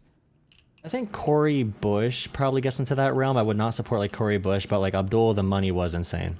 It was like objectively the number one source of money in the entire primary. I think it set records from AIPAC. And AIPAC, AIPAC I think is a deplorable. I support like J Street more so. Sure. I mean, that doesn't really answer my question at all, but I'm curious. Who do you think would have Sometimes been the it's best? justified to criticize AIPAC, and it's not like anti-Semitic. Sometimes it is. Wow. Okay, I never would have guessed that. Who would you support more in the Wisconsin primary? I would want people to vote for Crowley. I think Hong is a mess. Okay. Not that I love Crowley, but If you were in Wisconsin voting, you would vote for Crowley over Hong. I would, with a hope and a prayer, vote for Crowley, and then I would vote for Hong. I would probably make pro-Hong arguments as long as she's somewhat freaking, I don't know if she'll moderate, but yeah, I would vote for Crowley if I was there. Okay. I support Josh Shapiro. I mean, I support pragmatists across the board. We do exist. Okay. Here's what I'll do. I'm going to finish reading super chats. I'm going to give you Wait, guys hold some on. closing Did we thoughts. feel like? Did you feel like? Did you feel like Crockett didn't endorse Tallarico? She said vote for the Democrats. She did not say I endorse Tallarico, but she did say vote for Democrats, so that's good. Okay. We remember the 16-second clip from the last thing where I guess that was good enough for Al Sayed to, we say he would have endorsed Haley Stevens after, right? Yeah, there is a clip of Crockett saying she would support Tallarico, then she went back on it. So we don't. I would give you points there to say that we could hypothetically say that Abdul would not have actually followed through with it. Well, Like no. Crockett did not. Crockett. This was the morning after the race. She said, "This morning I called James and congratulated him on becoming the Senate nominee. Texas is primed to turn blue, and we must remain united because this is bigger than any one person. This is about the future of all 30 million Texans and getting America back on track. With the primary behind us, Democrats must rally around our nominees and win. I'm committed to doing my part, and will continue working to elect Democrats up and down the ballot." That doesn't count There's as an a endorsement TikTok to you? I've been sent of you, Jolah. Do you want to watch it together? Oh wait, crap.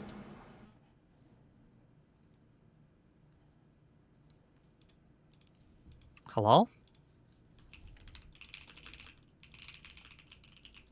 Did we lose him?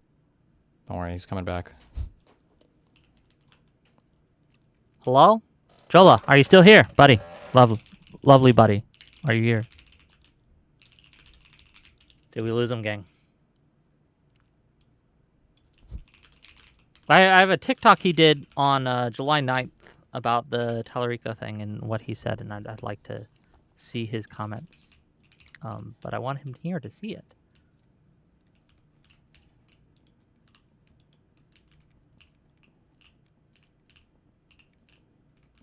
Okay.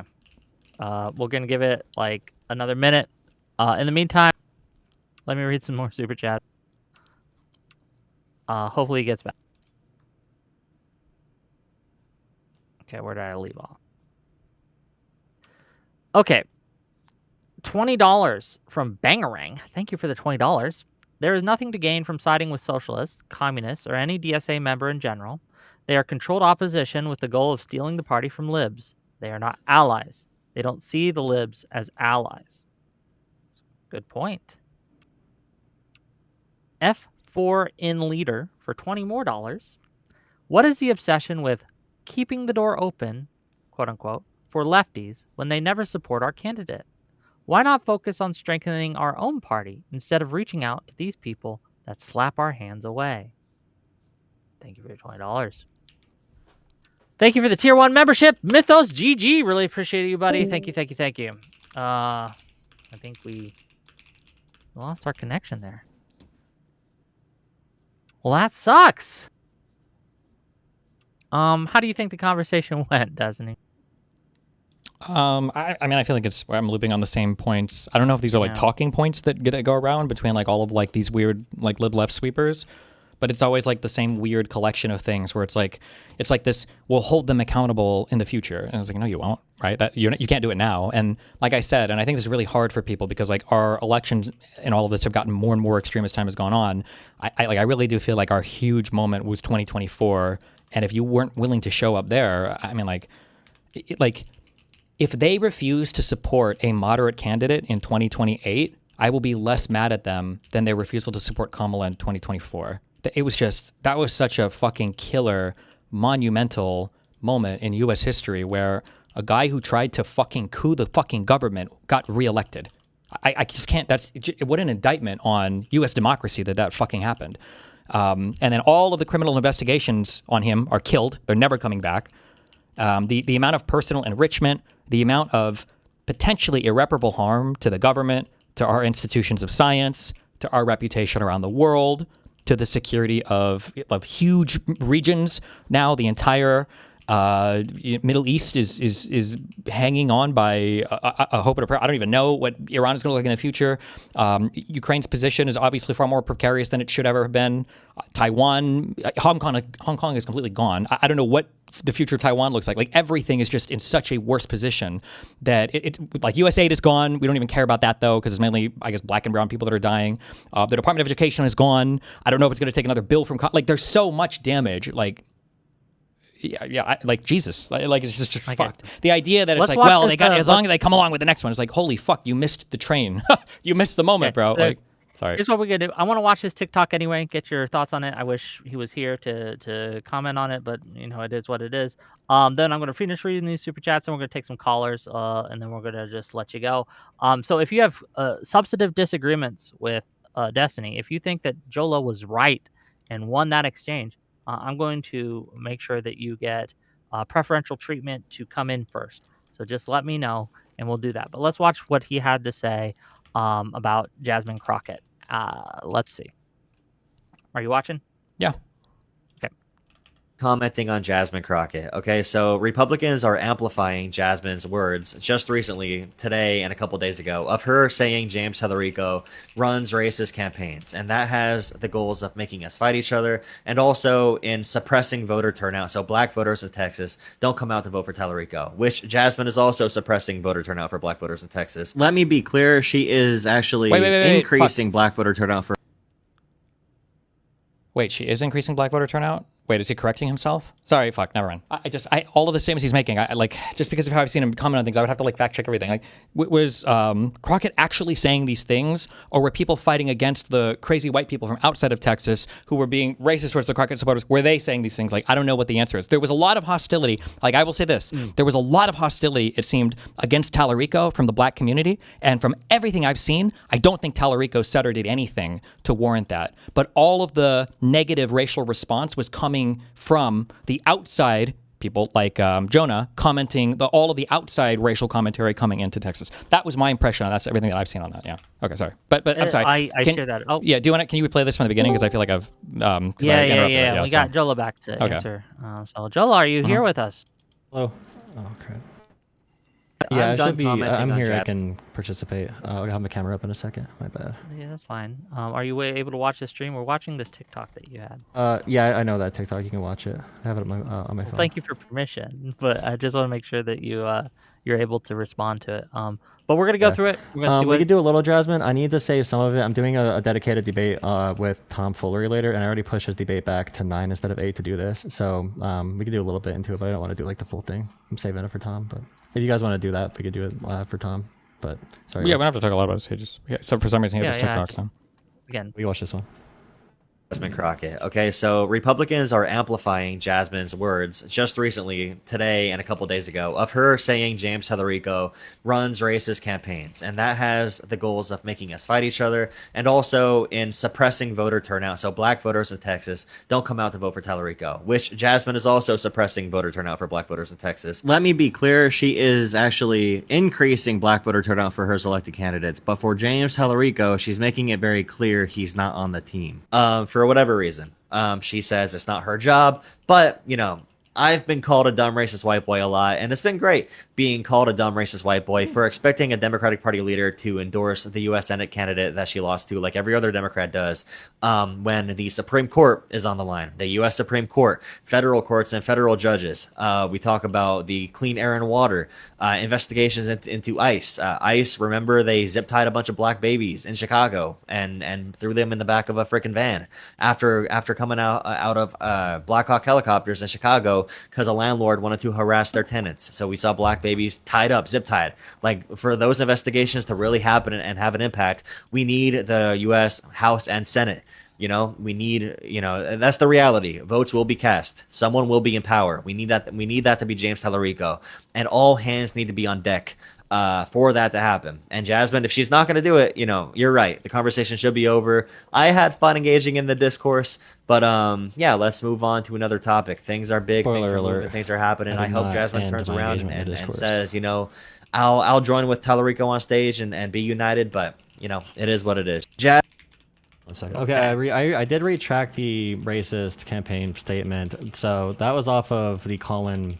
It's really in the weeds of the primary, but it's the Colin Allred comments where a TikToker claimed that James Tallarico called Colin Allred, who's another Democrat, a quote-unquote mediocre black man. And Tallarico said that he was calling Colin Allred a mediocre campaigner, but Colin Allred is pretty close with Jasmine, and they kind of let it hang that Tallarico was pitting black men and black women against each other. So that was a big claim during the primary. But in terms of like running a racist campaign, I don't agree with that anymore. The accusation. Were you here for when we read Jasmine Crockett's endorsement of Tallarico on the morning I of? classify that as like a vote for Democrats. She has never said the word endorsement. She has a PAC called the Fire PAC that has a list of candidates she's actually going to be endorsing and campaigning for. And I'm happy she says she's going to vote for support Democrats. But look at Haley Stevens right now. She's like, I'll go to any corner of Michigan to do whatever the party needs me to do. Jasmine's not doing that. She's picking races in California, Michigan and stuff to support. But yeah, that's the whole thing for that. Wait, but her statement was Al Sayed never made any statement anywhere near as strong as that as well, right? The one statement we found, that 8-second clip, was very wishy-washy. No, I agree. I was going to give you that point earlier that Abdul, we never got to see the reality in which Abdul loses. So I don't deny there's a chance that if Abdul does lose that he is a sore loser. I don't deny that at all. You may be correct about that. We just don't have the opportunity to see that reality. Well, what we're talking about just beforehand, I'm here. Somebody sent me this and I haven't seen it, so maybe this will help his point or not. But apparently all three of them, I guess, are asked who would endorse who. If you want to play this. Okay, we'll watch it together. Give me a second.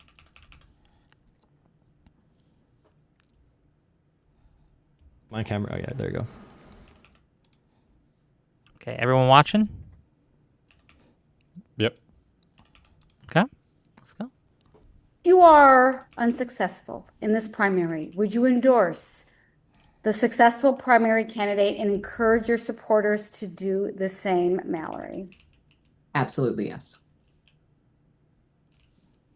And then that was very quick. Okay, we're gonna go to Haley. Well, absolutely. And I am proud to be on Team Democrat. I am, I love being a part of campaigns, whether my name's on the ballot or not. I'm going to do everything in my power to make sure we beat Mike Rogers. So yes, yes, yes. And let's go win. And Abdul. Yeah, we've got to beat Mike Rogers. There's no question about it.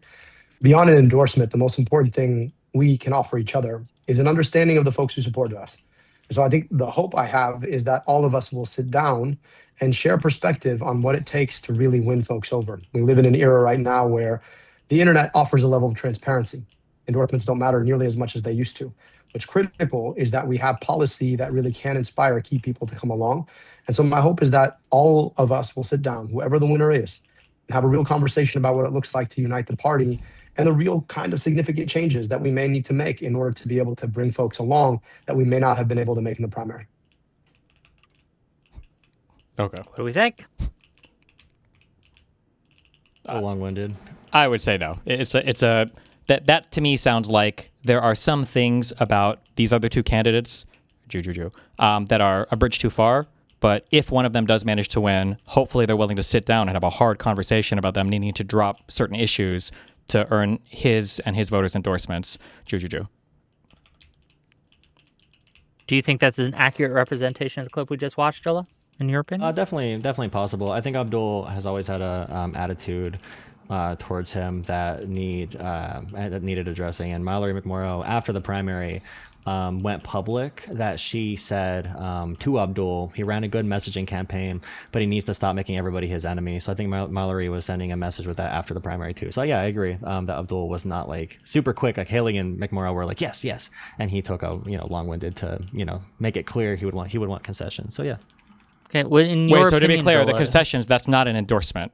Making something conditional is not an endorsement, right? That's saying that no, I won't endorse you. You have to come to my position to get my endorsement. His other statements are pretty cut and dry. I haven't seen enough to really be able to tell. His other statements, we had the one article that you brought up that I had read that didn't say that. He refused to endorse anything. And then we had the 8-second clip where he kind of like wishy-washy. He never used the word endorsement. He just said we would support whoever to beat Mike Rogers maybe. So I don't know why you're saying there's like some hardcore, like, oh, for sure, we know that he did support her. This was like one bad answer. I've cued Claude a million times. And it's not like even you did and couldn't find anything. And Claude is saying as much that like it's really hard to find. They're all very wishy-washy, but they're all pretty strong in Steven's directions in terms of her endorsing the winner. So I don't think it's accurate to say that there was a strong endorsement from Al Sayed's side. Can I ask you, Jolah, do you think if you had to rate the strength of endorsement from El Sayed in those clips that we watched versus Jasmine Crockett, who had the stronger endorsement for the opposite candidate? Let me see. I can say read Jasmine's endorsement again if you need. So I will say also, I'm going to be mean here. You should know this. You shouldn't have to look this up because you've attacked me multiple times for not following the primaries closely, which, by the way, I haven't. I fully admit that. I don't pretend otherwise, but you've used that as some kind of like knowledge check talking point that you've covered these so extensensively, and my interest has been so shallow and transparently not interested in the facts of the ground. Well, no, but I'm saying that like you very clearly are having to query, you're having to query databases and you're having to query bots to figure out the answers as well. You don't have this information right off hand. There's a local news station from I think Houston where James Tallarico and Crockett both interviewed and they answered the same question, and they both said they would campaign statewide for the other candidate if they lose. And that's one of the reasons why I said Jasmine walked that back, because she's not going to campaign statewide for Tallarico, only for the races she chooses. I can look up I forgot the name of that station, but I did read these quotes many times. But okay. Is it possible that you misremember them the way that you misremembered her saying that Tallarico ran a racist campaign? Because that was also a statement that was repeated falsely by a ton of left-leaning people online as well. I retracted that. Yeah, I retracted that. Doesn't matter after the race is over, right? Because many people got that interpretation from the Colin Allred story. Sure, but the damage was done. It doesn't matter at that point. Just like Kyle Kalinske and Crystal Ball now saying, well, maybe we should have supported Kamala. Who cares? The race is over at this point. It doesn't matter. I would say that voting for Kamala over Trump is extremely... That's not my question. Earlier, I posed a question of what would they do if they wanted you to be like a perfect op? And doing something like spreading misinformation while a campaign is happening and then apologizing or retracting afterwards would be perfect controlled opposition. That was after the campaign. That was after the campaign. That was after the primary, months after, when I was criticizing her. You weren't criticizing her at all during the campaign? No, I was going to support whoever won. This TikTok you made, wasn't pro this Tallarico. right after the primary? I criticized Crockett. Yeah, after the primary was over. I criticized Crockett for the statement she made. She said something about like, black people are done being slaves, and that's why we need... I forget the exact quote. Something about immigrants and black people are done being slaves. I forget the exact wording for it, but I did criticize that quote from her, and I said that would hurt her statewide because of the large Latino voting population in Texas, I'm pretty sure. Does it concern you that this keeps happening, that there keeps being like rumors and lies spread by people who either are advocating for the far left or are on the far left, that when we look into them, they're either very much misconstrued or just entirely false? I think the UMitch voter is a good example of this, right? Does that concern you at all that this keeps happening from one side? Yeah, definitely. And well, Too Raw, Too Real, if you look at their mentions, like he got lambasted for endorsing El Sayed because his audience is more in the center. So he got some of that treatment for like going from the center to the left. So I would say it happens more from the left. But it still, happens in the internet and TikTok age. We're going to get things wrong. Like usually for a TikTok, and you are encouraged, like breaking news is obviously garbage, but I still do it because that's the media form that we're currently participating in. But it's like you hear a news story, you research as much as you can for 5 minutes, you get your 1 minute clip up. So I do try to take back things that that might be wrong in those, and it's bad. I agree it's bad. But just like the DSA thing, I would rather participate in it and try to guide it in a little bit of a better direction during than not the participate primary at all. campaign. Are we going to be able to find any clips of you calling Jasmine Crockett racist or Stevens racist or anything like that? I made the one about Stevens pandering to black voters that I thought was funny, and then for Jasmine you thought it was Crockett, funny, right? You called her racist, but you're saying that that's a joke? Yes. You were joking when you called It was it about racist. pandering. Yeah, it was a TikTok about pandering. Yes, and we went through that last night. I'm trying to think about. Do you think it's fair to say that? I think do you think it's fair to say that Al Sayed was pandering when he lied over and over again about his clinical experience as a physician? Yeah, definitely. That should be definitely attacked. And he also sold like he sold like supplements like brain juice, moon dust, or some shit at one point. So I think that should have been, exploited more by Haley Stevens in the campaign, because that shit's crazy. He was doing some did you Dr. Oz exploit shit. either of those things? Did you mention any of those in any of your videos leading up to the I didn't primary? know about the El Sayed thing until after the election, that he sold that kind of stuff. And that's one reason why I criticized Stevens, because I was like, if you're gonna bring up, the podcasting Abdul does, and he's going to be he wants to be an all-star and a celebrity. If she would have said that during the debate, I would have been able to look it up. But Why do you think she brought up the podcasting thing and, so much? I didn't know. She didn't really pound the point home in the debate. Don't you think the reason why she brought it up obviously was because the idea is you want to be more of like a celebrity or an influencer more than an actual politician? And didn't you just agree with McMorrow earlier that Al Sayed has a little bit of an arrogance problem, like in that clip that we just watched where he couldn't just simply endorse the winner of the election? Maybe those two things are actually more closely linked than you gave it credit for? Possibly. I'm trying to, it's all possible, sure. It's all possible. Okay. Yeah. Let's read a few more of these super chats. Then we'll get to it. $20 from Das Vildania. Espalier endorsed Mamdani. Mamdani said he wouldn't endorse against him. He broke that promise to endorse Chevrolet, who is a tanky. Why should we trust he'll stick by his endorsement of Hakeem Jeffries? Why should we trust it? I trust it because we have no choice but to trust it largely. But also his huge concessions on like Tish as the police commissioner and the other DSA candidates who are endorsing Jeffries, it gives me hope. Daria Lisa is that one spot where I'm like, I don't know, what the hell happened with her, but hopefully she moderates. We'll see.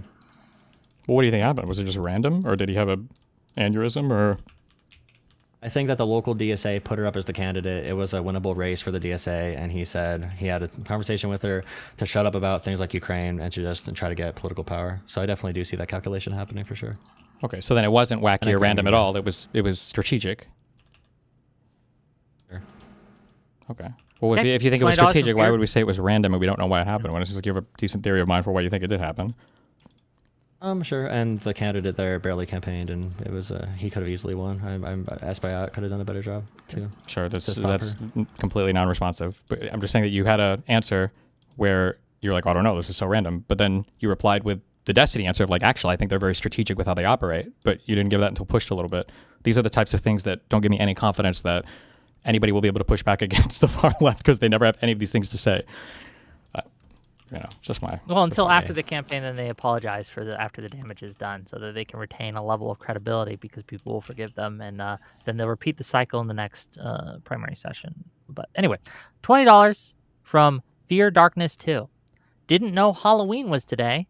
This Jolah guy needs to take his mask off. Thank you for $20. $20 from F4 in leader. Small group in terms of size, but this kind of soft coverage allows them to use us like a springboard. It starts with a few seats and ends in a similar takeover like MAGA. The first few are the hardest, but it's a slope. Any comments to that? No? Okay. $5 from 556.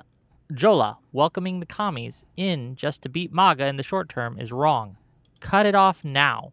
Don't let them trash your party like MAGA did the GOP. Thank you for that. They're not $5 from commies. Veggie Boy. They're random people. Many of the people I work with literally just wanted to organize, and I'm like, hey, the DSA, they're a little bit further than you think they are. Like, I'm trying to make sure people don't fall into the national DSA. So that's whatever. Okay. $5 from Veggie Boy. A good thing we are electing DSA since they want to get rid of police and prisons. Okay, thank you for that. £2 from Riz. What the fuck? Really good discussion. Way better than yesterday. Well, I'm moderating today, so of course it is. Okay, $20 from Sibex Han. For Jolah, question 1. Why are you punching left on Hunter Biden going on Tucker Carlson? Because him and Tucker, they focused really, really, really hard on the Israel point, and I think that unrestricted populism, when it comes to Israel, is breaking too many brains all across the political spectrum. And I think the type of collaboration they did may aid to get Democrats to watch Tucker. And I know a lot of people that are Democrats that now watch Candace Owens as a result of Hunter Biden going on there. So I appreciate Hunter Biden going on these platforms. I think he should correct the record, but I don't think even Nick Fuentes too. I don't think he's equipped to handle those conversations. Question 2. Why were you silent on Pod Save Boys Wait. promoting Tucker It's bad to do shows on Candace Owens, but it's okay to court like people like Hassan. How do those two views exist in the same mind? Could you explain that for me? Because if I cover Hassan, I think I can effectively reach his audience. Hunter Biden talking about his addiction and talking and correcting the record on like Joe Biden and Burisma and stuff, I think that's all positive. But I think there's an argument that the negatives about like, you know, the Israeli conspiracy or, you know, the sloppulism is kind of outweighing the good. But I mean, you know. How do you think, what would be, so earlier you kept asking me for metrics for success. How would you know, what would your metric for success be to know that you're reaching Hassan's audience? When someone comes into my chat, I have many Hassan viewers who were very against like liberal Zionism. So I don't know if I have a big enough channel to really talk about my specific metrics there.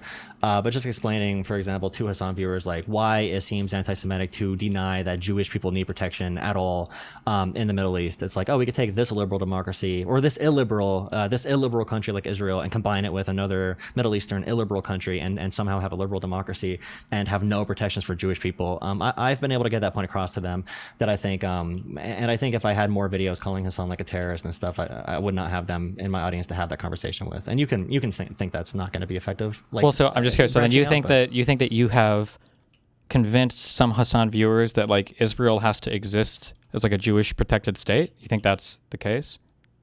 I think I got them more accepting of like a Brad Lander, which I think do you have an opinion on like Brad Lander's liberal Zionism and his collaboration with DSA? Do you think he's positive in doing that, or do you think he's just helping them? I don't have a strong opinion on it because I don't know what their position is ultimately going to be come election time, but I'm curious, you think that you've convinced some Hassan people that like Israel should exist as a Jewish majority protected state? You think that at the very least, I was able to say even if you think of one state's possible, which is not, and I would try to convince them out of that, you would need to have extreme constitutional protections for Jewish people as a minority. Just like in America, we need minority protections in America, and that's the big point of why. Because they asked like, why are we getting called anti-Semitic? And I think I did reach a couple people on that. And again, I don't know if that would be able to branch out and be super effective broadly if my channel grew rapidly in size. But I have had pretty good conversations with local DSA members that I know about that. But do you think that Jews that feel like they're going to be genocided in a Muslim majority state feel like they're not going to be genocided if there are constitutional protections for them? No, but I think that's a good bridgeway for them to not say, to lean away from anti-Semitism. I think it's easy. I think it's much easier to convince somebody of a two-state solution with protected populations in both states if they understand why they're being called anti-Semitic instead of just saying you're anti-Semitic and saying you're a terrorist supporter. Maybe if I'm able to communicate with them why people say like, hey, you're fully disregarding the idea that Jewish people need protections at all. I think that's in proximity to the more correct answer and less harmful. It's not going to happen right away, but I think after like my own progression, being like a Bernie bro, Jimmy Dore type, and finding content like yours, it happened over a period of a few years. It did not happen like one day. There was a big debate where I'm like, holy shit, I now believe in, I'm now not a Russian simp like Jimmy Dore is. Like it happened over a long period of time. I just believe in that kind of change. I think I'm trying to gear myself in that direction. I mean, fair, but you only seem to have this for people like Hassan and Kyle Kalinske and them, but not for people on the right who follow things like Tucker Carlson and things like that. And I don't like if that's your belief that we can reach out to people and de-radicalize them and give them off ramps. Why are you only doing this one way? Why not both? I have spoke about, so I try to take the approach I have, like I want to be able to go out and be like, Stephen Miller is a Nazi. This Jewish man is a Nazi, the Stephen Miller guy. And that's just not going to really work. And it shuts people's, or Donald Trump is a Nazi. Like we know they have white supremacist beliefs. We know the way they talk about Somalis is crazy. But if you call Trump a Nazi, no one's going to listen to you. So I've had to, and more emotional coverage, my biggest thing is like taking Trump supporter calls. So I've had to walk back from that because I know that's pretty thought terminating. So I would say I've tried to moderate that even in, relationships with friends or family. How can I reach them closer to where they are to, change their opinions and not shut their brains off right away? Because if I make them too involved with the group they're currently in, I run the risk of reinforcing their current group identity. And I don't want more group identity with DSA and Hassan. I don't want more group identity with MAGA than there already is. And I'm also against like the terms like white privilege and toxic masculinity, because it's these academic terms that are very thought terminating. Hold on, didn't you earlier in this conversation say that white religious people are more of a threat than socialism and that kind of thing? Do you not think that that's playing into these stereotypes? It's more of I was saying it's more of a threat for an evangelical. I think evangelical voters vote like 90% Republican or something. For white evangelicals to feel anxiety about the white race being replaced and banding together around one person who's going to lead them to the promised land, it's much easier to gain like a radical coalition in that kind of party versus the left, which is a bunch of different ideologies, a bunch of different minority groups and different cultures, and we all have to work together, LGBT, and we have to balance all of those. And I think diversity is inherently anti-authoritarian, which I do credit to the success of America not becoming more authoritarian is our diversity. Our diversity is our strength. Question 2 from that same super chat was, why are you silent on Pod Save Boys promoting Tucker's show uncritically? I would definitely, if someone wants to link me that, I haven't been involved in, I took like a few months off YouTube content recently, so if anyone wants to link me that, I'd be glad to watch it and critique it. Well, this was several months ago where PodSave posted a clip saying, I think it had to do with like, oh my God, Tucker Carlson has the right view on, was it Iran, I think? I don't remember. I might have actually criticized them for that. I'll look for a second. You can read more, but I'll see if I can find that. I don't know if it's true. $10 from Divinorum, DGL. DGGL, thank you for that. Appreciate you. $10 from Red L PPB. Who is the current primary threat to American principles? This is to both of you. Can you work with enemies to defeat a primary threat? If you can, is it important to make it clear these people, DSA, are still enemies? I want to hear Destiny first. I want to hear from you, Joel. Go ahead. Who do I think is a primary threat right now? To American principles, yes. I mean, like, it's hard to say, because the threats lag in terms of elections. So, like, I would say right now, the obvious and ever-present oppression of our principles would be MAGA, but, like, that's unavoidable now for at least until the midterms and then largely until the next election. So, like, the time to deal with that was in 2024. Because they're in office now, but, like, I mean, it lags because you vote, and then they're going to be in office for 2 to 4 years, so that you just have to deal with it. So there's not much you can do to combat it at that point. I mean, you can oppose things in the House or whatever, but, like, Trump doesn't use Congress. He doesn't believe in Congress, so I don't know how that's supposed to help much. What's your answer, Mr. Jolah? The question was if you can work with enemies to do what? Sorry. Can you work with enemies to defeat a primary threat? And also, who is the current primary threat to American principles? Yeah, I made that appeal to Bernie or Busters when they were saying that we should let Republicans win, and I was trying to say that Democratic voters, when MAGA is around, they are very very focused on beating Trump. So they're not going to typically go more progressive. They'll want to choose more moderate, safe candidates. There's a large reason why Joe Biden won the 2020 primary. So I think if you want left infighting, as long as they support electoral success of Democrats, even if some of them are assholes, as long as they support electoral success and I could beat them up and get them to vote for our presidential candidate, like Keith Edwards did vote for Kamala Harris, he's probably at the line for me of where I would go, work with very directly. But I think, it's... I don't know why we bring up Keith Edwards as an example. Keith Edwards is radicalized. Like, yeah, he did vote in the past, but he's like a radicalized person. He's like... You think that he's substantially different from when he was posting like super pro Kamala, is what you're saying? Yes. I don't think that, for instance, if Ossoff will not be supported by the DSA types because he's Jewish, though they won't say that, but also because he's more moderate on a lot of positions, and they will probably fixate on that. Some of them have started to pick out some of his answers about Medicare for all and everything. But I don't know if or rather, let me be more particular. They might support him, but they will absolutely be completely and totally silent on far-left vicious attacks on him, just like everybody was about far-left vicious attacks on any other Democratic moderate. Fair enough. $5 from Treveka. The DSA supporters will only point to external sources for why their candidates lose, and never internally. DSA need to be better at taking blame. Fair enough. £5 from BX8578. Does Destiny agree that many of the attacks on AES and Mamdani are Islamophobic? Why doesn't he condemn them, even tying them to stuff Hassan said? If you listen to my stream, this is a person who just never listens to me. I was insanely critical of all the I make fun of all the time, if for no other reason because I've done so much Middle East study, and calling Mamdani like a radical Islamist is the most fucking brain dead retarded thing in the universe. Republicans are for some reason super fucking hungry to try to foment some weird fear against like Islamic terrorism. And I truly have no idea like in what world there's any success at doing this, because it's a huge joke. I've talked about this relentlessly on my stream. I think it's hilariously stupid. So that guy's just not a viewer of mine, but that's fine. €6 from DT. Thanks for showing the Destiny hate ratchet effect, Jolah. Op succeeded. $5 from Bad Horse. If Destiny could Thanos snap away Hassan or the DSA organization, which would he choose? Probably the DSA. $10 from Per Thompson. I thought Jolah covered the primary. Why did he not even watch the whole debate? $20 from DBZM. Why not focus on larger, more moderate base of voters rather than the smaller group of extreme leftist voters? You are more likely to lose votes if you platform wilder views. Why risk losing a wider amount of obtainable seats? This is to you, Jolah.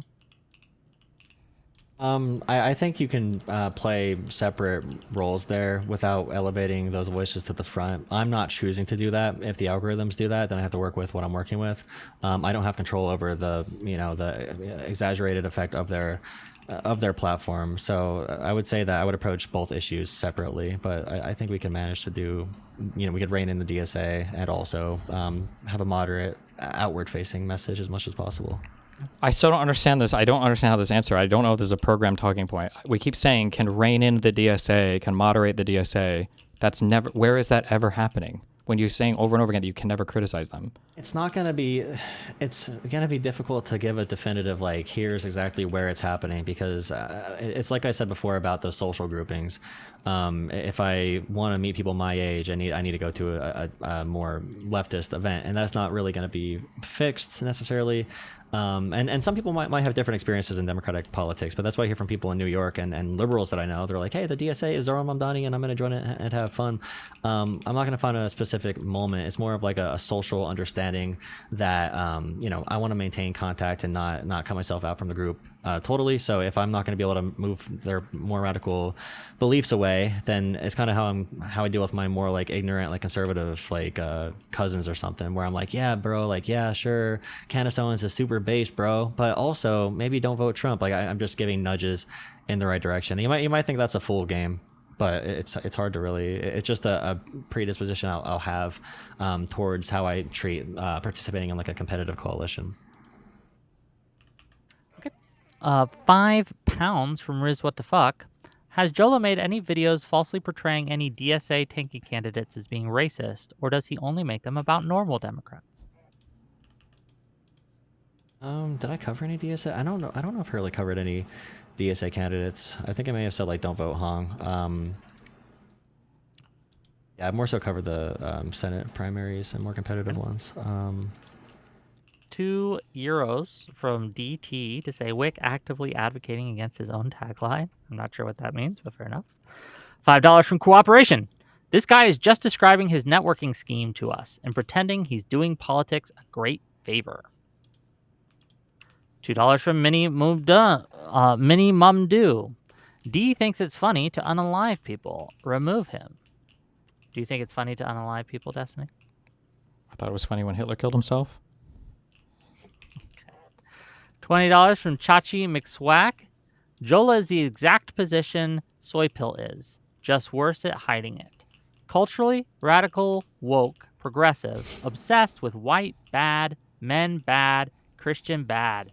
These are allies of tankies. They just apply Marxism to different traits. You want to respond to the allegations?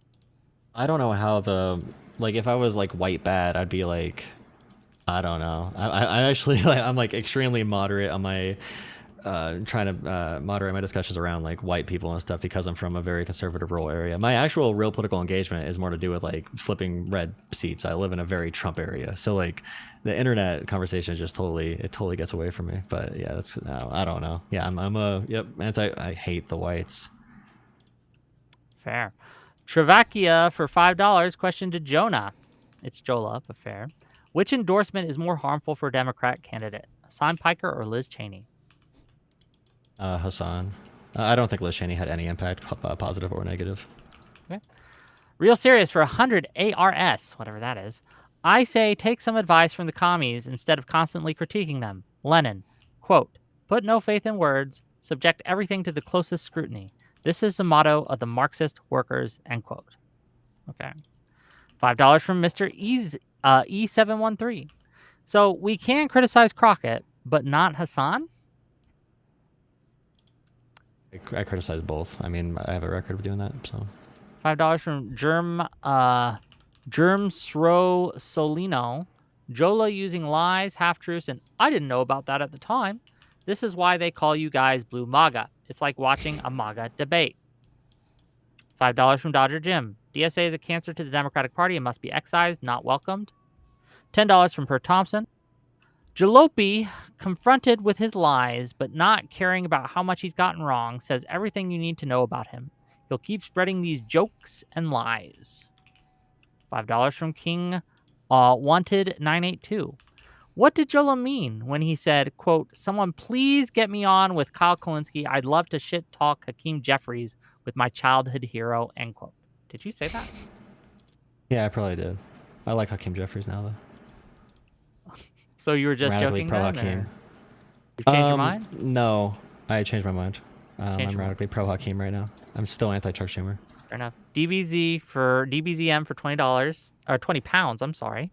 Jolah, why not focus your content on more positive promotion when presented with information that may be false, like with the racist remarks? If it's going to be harder verifying information due to the pace of your content. I have very positive Jasmine Crockett posts, but the issue is like those get 500 views and the anti-Jasmine Crockett ones get like 100,000. So, I can't control the algorithm, but I've been very positive on Jasmine Crockett as well before this one particular. But you're topic. less positive because it gets you less views? No, I'm saying that when I am positive, no one sees it. So they wouldn't know that I'm positive on Jasmine Crockett because it doesn't get views. Yeah, the algorithm pushes negativity more. Poly Psychic for $10. I think we have to remember that authoritarians need mythology. Populism creates a myth to build upon. We're almost done, don't worry. $5 from Dick Johnson. Ask this moron if he thinks the Republicans should have nipped the Tea Party in the bud. Sure, yeah. I mean, they like it, but that's their kind of thing. $5 from the Only Brian. If we had a moderate, non-MAGA Republican like Romney versus a DSA candidate like Chevrolet running for president in 2028, who should we support? Chevrolet versus Romney. Who you voting for? Lightning round, go.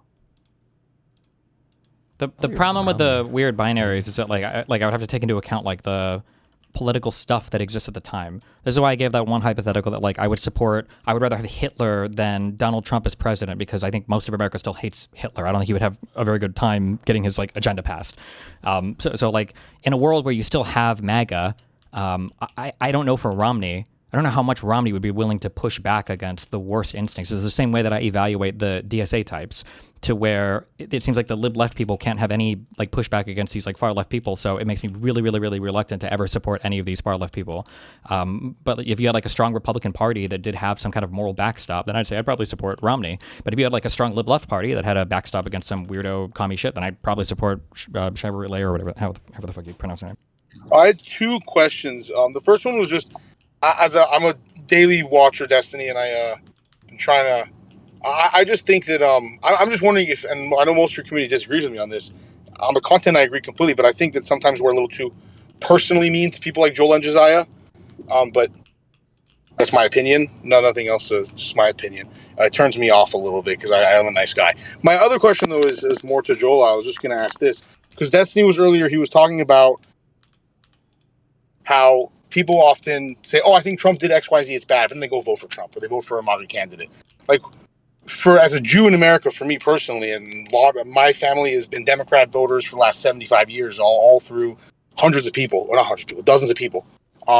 And we feel the anti-Semitism from the left extremely heavily. And to me, someone who's endorsed by Hassan Piker and is close to Hassan Piker, it borders on disqualifying. If it wasn't for the importance of the 51st Senate seat, and also I live in Michigan, I'd vote for Abdullah Said only for that reason. But otherwise, I mean, it's a big problem, and I think that some people are discounting this should be disqualifying, and I don't see why it's not disqualifying. All the anti-Semitism is what I mean. Go ahead, answer the question. There's 2 questions he asked. Why are you so mean to Josiah, and why? And to you, Jolah, why isn't campaigning with a Hassan Piker disqualifying? For me on the first one, I do agree that we're too mean. I don't like the level of meanness that we're at right now. The reason why I push it and encourage it is because this is where the political fights are happening, and until everybody realizes it, this is where we're going to be stuck. So, like, the fact that Josiah felt like he had to remove me on Twitter because he didn't like the way I was pushing them to cover content, but the fact that he has literally nothing to say about Keith Edwards, like, openly calling me a pedophile, I think demonstrates a lack of character on his part, and it demonstrates the one-way street right now that we're on when it comes to political engagement. So if they've decided that that's where the fight's going to be, and if they've managed to mindfuck every spineless lib left into never calling them out on it, then unfortunately that's like the battlefield that we play on.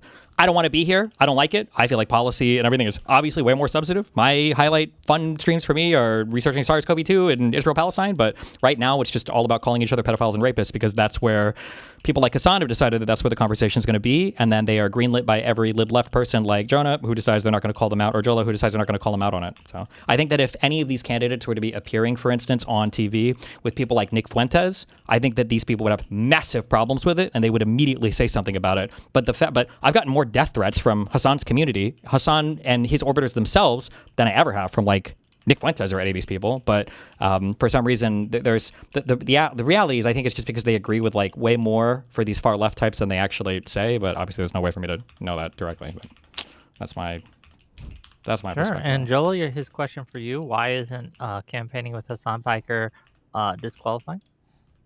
It'll be the same thing about Hassan's support, and if a candidate thinks it's politically beneficial, ideally you would not have that existing, like campaigning with anyone with reprehensible beliefs.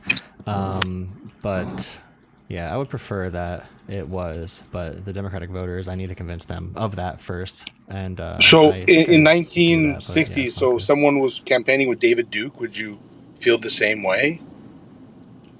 All these conversations are like, I think Hutch says this a lot. Hutch often says "F the voters" or whatever, which is not something I would never say that.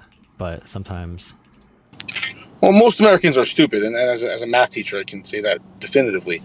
But my point is deeper, and I think maybe you're not answering the question. If Hassan's anti-Semitism is to the level that I'm claiming it is, where my family, a dozen people I know, who are decades of voting Democrat exclusively. I'm sorry, is someone talking or is he like texting or? He's talking. I don't hear him at all. Never mind. If my comments are not important, it's fine. But my point is simply that the level of anti-Semitism coming from Hassan and his community cannot be discounted and will be a long-term losing issue for Democrats if you don't push back on it. Just look at funding. I'm sorry. Like I personally have come from a family that I know has donated hundreds of thousands of dollars to the Democratic Party. I'm white, I'm privileged, I'm rich, and I'm Jewish. I'm sorry, you can hate me for it all you want, but we're not donating any money right now. Throw some donos my way, bro. Like that, hundreds of thousands of dollars. Throw some my way. I'll protect you. I mean, that's all institutional, right? And then I'll support him. Just as a quick heads up, and I don't know if Joel will answer this, but most of them just don't think there's really that much anti-Semitism. The vast majority of it is criticism against just Israel and Zionism, and then like maybe like 1% is like actual anti-Semitism. That's where most of these people. That's what I'm trying to ask about. Like, do you actually believe that Hassan is do I think is as anti-Semitic as he is? Believe. Oh, do you just not hold on? Do you just not hear this guy? No, I don't hear him at all. I can't hear him. I'm trying to watch your live. Wait. Can you right click him and look at user volume? Do you have it turned down for some reason, or maybe you misclicked? 100% user volume, nothing muted. I'm not sure if there's any. He's not blocked. Well, let me repeat his statement. Yeah, sure. He's saying that he comes from a long line of Jewish voters that have voted Democrats for 75 plus years, and that Hassan Piker's anti-Semitism is beyond the pale, and it should be disqualifying. And it's going to be a losing issue for Democrats down the road if they don't push back on it. Do you have a disagreement or a comment on that? I don't disagree. I do think that like Mehdi, Hassan, and Abdul, I think there's definitely resentment with how acceptable it is to be like viciously Islamophobic to even a higher extent than people can be anti-Semitic, like by far in America. Like the tweets from Tommy Tuberville, U.S. Republican senator, saying the enemy is within the gates, posting pictures of 9/11 with Mamdani and Abdul, and then like Ben Shapiro saying Muslim enclaves are infiltrating and infecting Western civilization to take away our Western values. So it's not correct. It's not good. It should not exist. Yeah, I don't deny that at all. I think that's why like Mehdi and Abdul would have blind spots there, and it's not good. That it's resentment. I don't know if it's my place to comment on it. I'd have to talk to some people from that background. But I would say that on that, if a majority of people felt that, I would never be in a political party with Muslims. I would want them all out of my party. If we're at the level where we give a free pass to people to be anti-Semitic in our party because the right is Islamophobic, that's insane to me. I have no idea why that would ever be. That's just a crazy statement. Do you think that Mehdi believes Hassan is anti-Semitic and gives him a pass for it, or do you believe he has a blind spot? Like in I think it's a blind spot. Okay. Yeah, I think that could cause a blind spot, but I would agree. I don't think the blind spot is caused by right-wingers being... What do you think it's caused by? Ideology? Or? Because I think that when you have legitimate criticisms of somebody, and there are plenty of legitimate criticisms you can make about Israel, and when the other party that is being anti-Semitic also masks on and has those same criticisms of Israel, then I think it's easy to miss it, especially when there's a whole moderate left like group of people that are willing to facilitate that opinion laundering. I think that if there were a ton more people like me calling out Hassan on his anti-Semitism, I think that Mehdi's interviews with Hassan would deal way more with anti-Semitism. But because there's a whole line of people willing to say it's just anti-Zionism and stop fighting left and don't focus on these people at all, then it ends up being easy to just hand wave the point away and say, well, I think that like maybe some people are just... I don't know if I agree with you, Destiny. I think that Mehdi Hassan might be, I suspect, and I don't know for sure, anti-Semitic. And I think that he doesn't see anything actually wrong with the comments that Hassan makes about Jewish I would have to dig into it more. The only reason why I give Mehdi so much more space than I do for anybody else, because Mehdi was probably the only one of these weirdo lefty people who full-throatedly endorsed Kamala Harris without question. There was no possible world where you could watch Mehdi Hassan and think that he was indifferent between Kamala and Trump, and he's the only person on that political side where I could ever say that for. So I'm willing to give Mehdi a lot of leeway there. Maybe it is possible, but the problem is I think it would be fair if you were Jewish or if you were more sensitive to the issue of anti-Semitism. I'm really not that much, but if you were more sensitive, I think it would be totally fair to categorize him as being permissive of anti-Semitism or anti-Semitic himself just because he hasn't ever addressed these things. But this would be a reason why I would say I would very much want Mehdi Hassan to deal with Hassan's comments, and I wish he would like critically confront them so I would know where Mehdi stands on it. Because maybe it is that Mehdi actually does agree with Hassan's statements, and that would radically change my view of Mehdi. Right now, I just have to leave it as like a open question, I guess.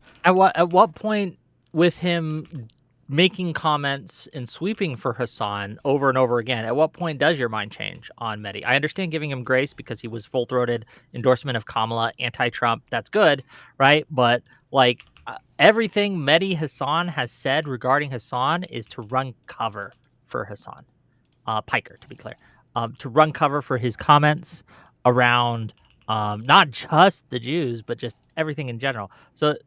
Sure, but I feel like everybody in the media, I get the feeling about this about almost fucking everybody. Like even the people that are supposed to hold us on to task always have the worst fucking criticisms and they just play that fucking 9/11 quote over and over and over again. Like I don't want to say the Pod Save guys. I have the worst Judar ever. Are these guys all Jewish?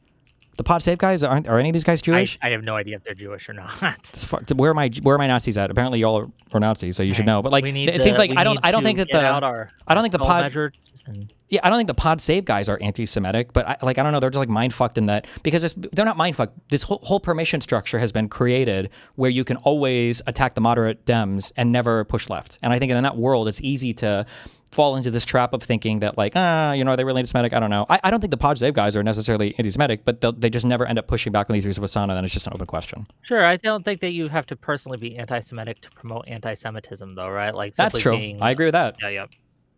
I'm being more charitable. If somebody were to say, I think that anybody that gives Hassan a free pass, I think they're anti-Semitic, I don't think I would fight with that person. Just personally, I'm giving a lot of credit here, but I mean, fair enough. No, that's fair enough. That's your prerogative. I just, for me, seeing Mehdi Hassan's comment, I am leaning towards this guy just has a problem with that kind of person, and he seems to run cover for a lot of comments that not just Hassan Piker, but others have made.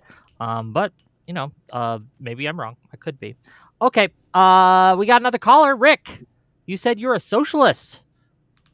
Indeed, I am. I hope it's a socialist who disagrees with Destiny, because that's what I'm looking for. Yes. Okay. Well, partially, I disagree. I mostly disagree with the approach that Destiny is calling for.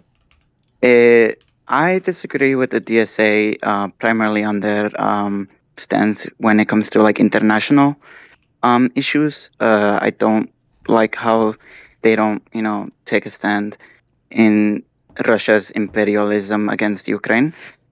The main issue I have with Destiny is that I believe his strategy that he's taking is going to backfire heavily. Primarily because when you go ahead and push away the DSA into their corner, they are only going to become more extreme, and they are only going to recruit more people into their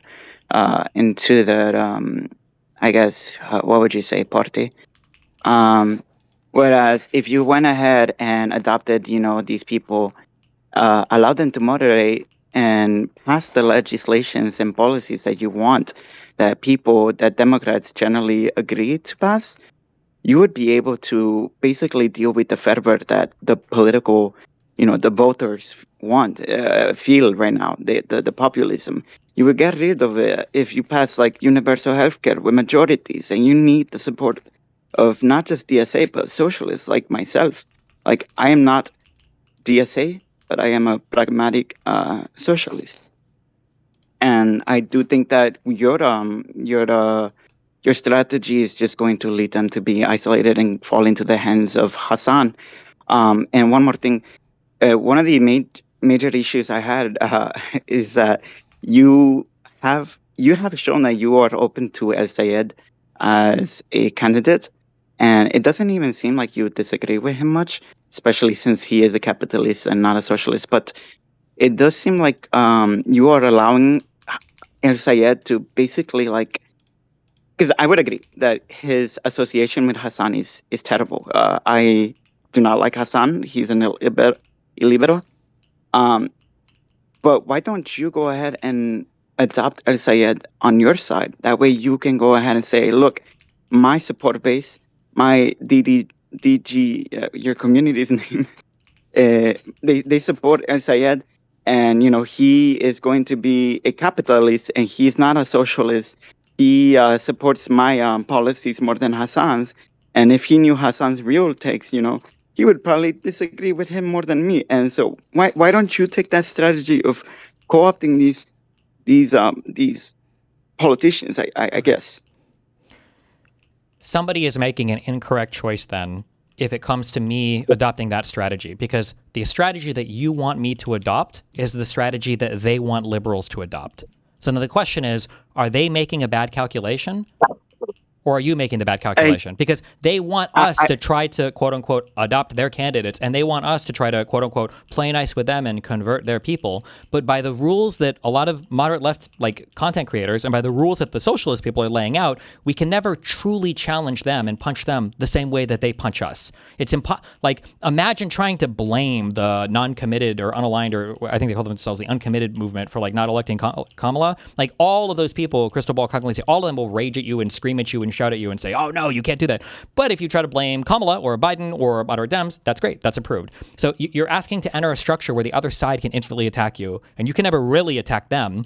But if you play by the rules, somehow you can de-radicalize. Like, you guys, this is the same criticism I was giving of Jolah. You guys keep saying this thing where it's like, well, can't you de-radicalize them? Can't you pull them to your side? You just say that like it's a thing to do, but then anytime you talk about a tactic that you could use to pull somebody from their side to your side, that is not permitted. You can't do it. Because the only way to pull somebody from their side to your side, you have to criticize their position. Because they're criticizing your position, and you can't just say, oh yeah, well, we have these positions and they're good. You have to be able to show why yours are better than the other side. And that attacking of that other side to show that their structures aren't, or I'm sorry, that their policies aren't as good as ours is not allowed. It's not permitted right now. That's the issue.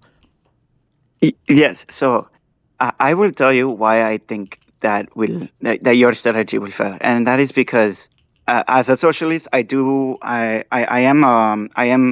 would consider myself liberal because I support democratic institutions. If my socialist loses, I will support the liberal and et cetera, et cetera. I want the good ideas to win.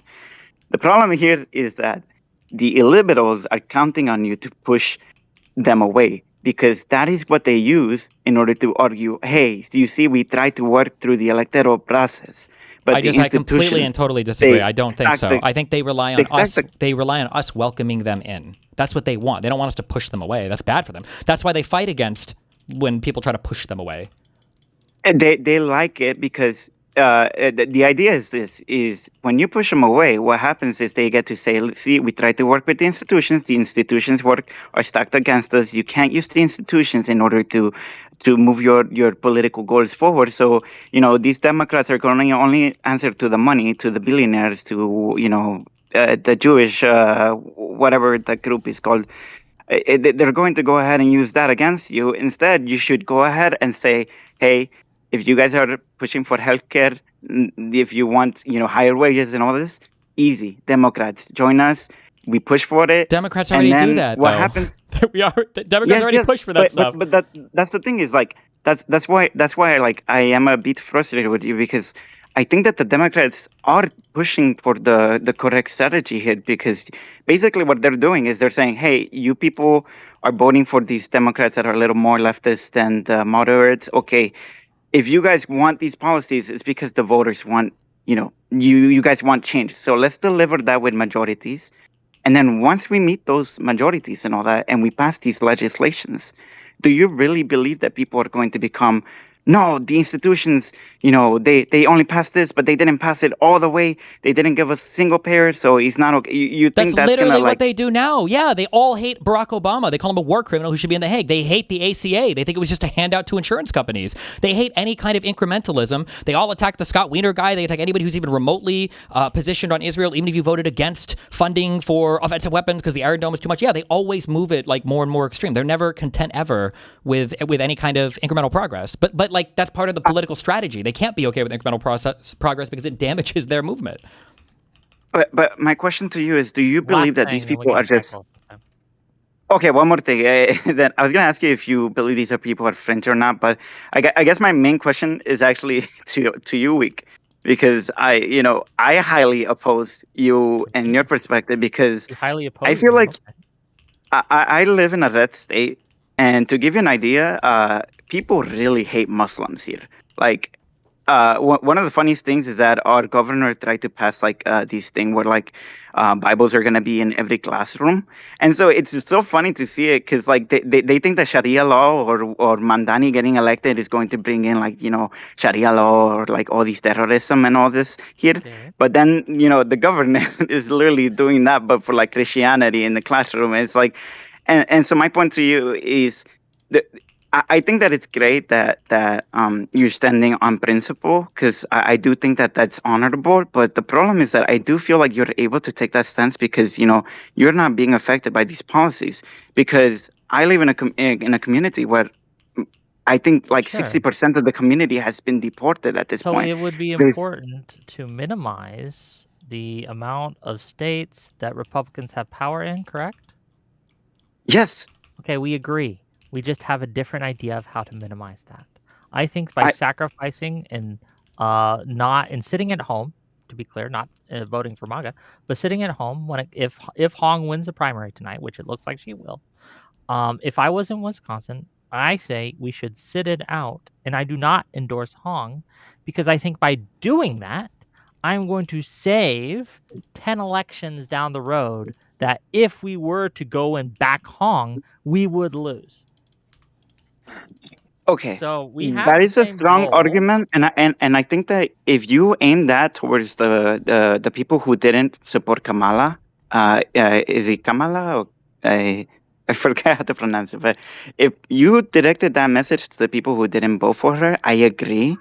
But the problem here is that like most socialists, if I can tell you the truth, most socialists I know in real life voted for Kamala. Because at the end of the day, you vote for the person who's going to pass, rights for LGBT people or, support brown minorities from being deported, Just really, So really Yeah, quick, just to explain, I didn't really chime in here yet. That's one reason why I think it's good for and healthy for more left candidates to win, because once it's kind of like when MAGA took power and they yell from the outside really effectively, then they get in power and they're like a dog that caught the car, or whatever the analogy is, or the saying. But like the left, like El Sayed is already saying he'll vote for any improvement in healthcare, like backing off Medicare for all for the general. Are you sure that that's what happened with MAGA? That MAGA was like the dog who caught the car and they made no changes to the Republican Trump Party? getting in power this time, I think, made Trump the least popular president in American history. Trump was the most popular when he's not in office. Like, he's super popular not in office. The same goes here, where people turn on AOC and stuff, and I guarantee you people are going to turn on El Sayed and then when they have to make pragmatic decisions, and that's when I want to peel people off from like the super crystal ball coalition.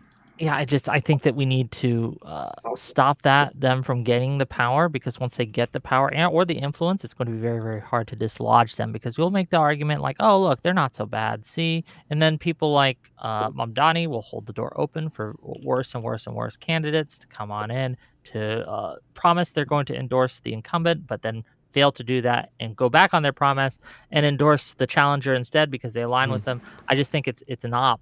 And I think that you are just discounting the things that they are saying and doing. Like I get that, but then you look at like Crystal Ball. Like, Crystal Ball hates Ukrainians. Like, Crystal Ball wants a nuclear bomb dropped on Ukraine as soon as possible. Yes, and she does. Abdul El Sayed taking a very pro-Ukraine stance, I think, is going to break their brains a little bit, and that's one point I can use to divide them a little bit. And I take your point, but I think I want to find those flash points where I can. Okay. Well, Rick, can I ask you one question? We have a limited amount of time. It's just real quick. It's really quick. Is it going to be quick? Yes. Basically, no, never mind. Okay, bye-bye.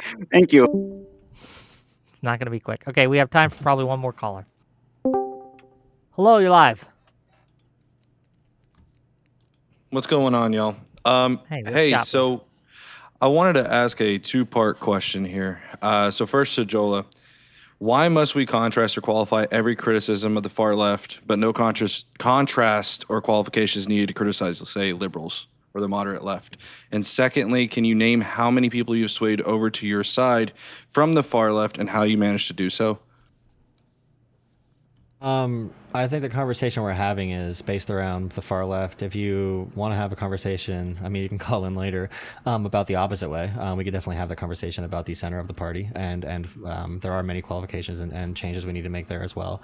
And the way I measure it, like I said, the analytics will be tough. I think we could judge based off of AOC's actions. If AOC continues on her path of being a very faithful Democratic supporter of Democrats electorally, she stood up for Kamala, stood up for Joe Biden, so did Bernie Sanders. I think they are the guiding principle. I would want the Democratic left to follow their lead if I can direct people in that direction. But yeah, it's going to be very hard to give you like analytics or anything or anything quantitative. So I'm going to try to keep this short and simple. When you're saying you want to, if I'm understanding you correctly, are you saying that you want us to be more moved over to their side? That doesn't sound like you wanted to move over to a more liberal side. That sounds like you want the party to move over to a more progressive side. So when you have pluralism in a society, okay, sometimes you need representation for people you don't like, and that's why one reason why like Joe Biden said we need a good Republican Party, because we need a responsible Republican Party that's not going to try to destroy the entire country if they do get power. The same thing goes for the left. If they do get power, then I want it to be a responsible form like AOC or Bernie to not destroy the country.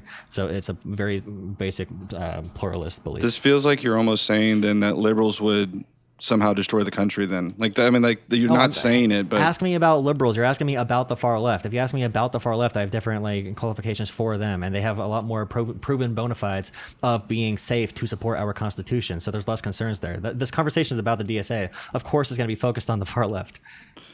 So you're saying you're less concerned about the far left than you are about the liberal side then?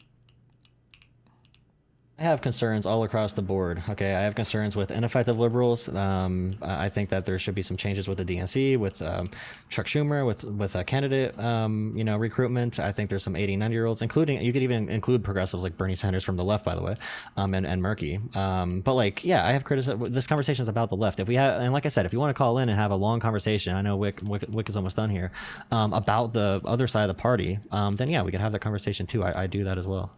That's fair. And then I'll ask Destiny as a point here. You know, one of the big issues right now is obviously what do liberals do in the midterms? What actions do you suggest that liberals take in the midterms, and how we can reconcile the fact that more than likely those on the far left will not actually side with, we can probably look at what happened in 2024. So it's difficult as far as a liberal goes of like, okay, I'm going to have no choice but to vote for this particular candidate, knowing that the far left may not necessarily back that. It's kind of a difficult thing to reconcile. Like, what do you suggest that liberals do? What do you mean? Like, more? Like, how do they? Can you be more specific, or what do you mean? Yeah, like, so for example, like El Said, what do you suggest that liberals do in that particular election? Like, what would you recommend they do? Do you think they should vote for El Said? Do you think they should campaign or vote for El Said and not campaign and door knock? Like, how do you think that should look? I don't know. It's a really hard question. Same thing with Hong. I mean, like the problem is that the long-term political game is so unclear right now for moderate libs that to say like you should just vote for Hong in Wisconsin, you should vote for El Sayed, when these people could further facilitate like the erosion or destruction, I guess, of the liberal center of the Democratic Party. Like, in my mind, that's a rough sell to me for supporting them. But then on the flip side, right, if I'm asking somebody or telling somebody like, well, I don't think I would vote for Francesca Hong, I don't think I would vote for El Sayed, and it ends up being the Senate vote that matters for another Supreme Court pick or another, cabinet member appointment, or it ends up being that in Wisconsin things are now fucked on the voting things because the new governor decides to be more complicit with Trump election meddling in the actual 2028 election. I mean, that's like a very real, like, the harms that I'm worried about are a bit harder to, they're a bit less material than the harms of the Republican people right now. So like voting for somebody like El Sayed, voting for Hong against the Republicans, that's like a very clear present danger that is like very clearly and obviously needed to be opposed. And then the harms that I'm talking about are a little bit more immaterial and harder to conceptualize, but I think they're very real, and I think that they run the risk of being much more significant in the long term. So I don't know. I don't think I would judge somebody either way for if you voted for or not, if you voted for El Sayed or you didn't vote for him, or if you voted for Hong or you didn't vote for her. Like, I don't think I would have strong criticism one way or another, I guess. Yeah, no, that answers my questions. So appreciate it. Thank you for your time, y'all. Oh man, I appreciate you. Okay. Last thoughts from either of you, and then I'm going to kick you guys both out and talk to my audience for a moment, and then we're going to end the show.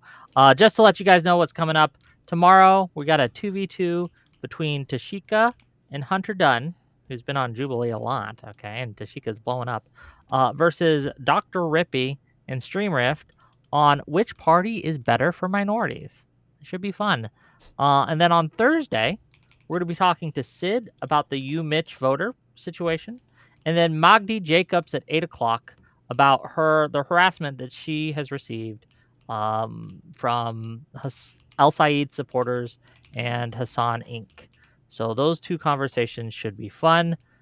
Tune in for those on Thursday. Okay. We're going to give the first word to Destiny and the last word to Jolah. Go ahead, Destiny. Last thoughts. I mean, I don't really know what to say. I feel like I got my points out pretty well. I still feel like there's an inability to push back against the far left. I feel like there's a lot of excuses made for why it's never the right time or the right way to do it. And I just wish that there was more energy for some of these more like overtly subversive elements in our political party.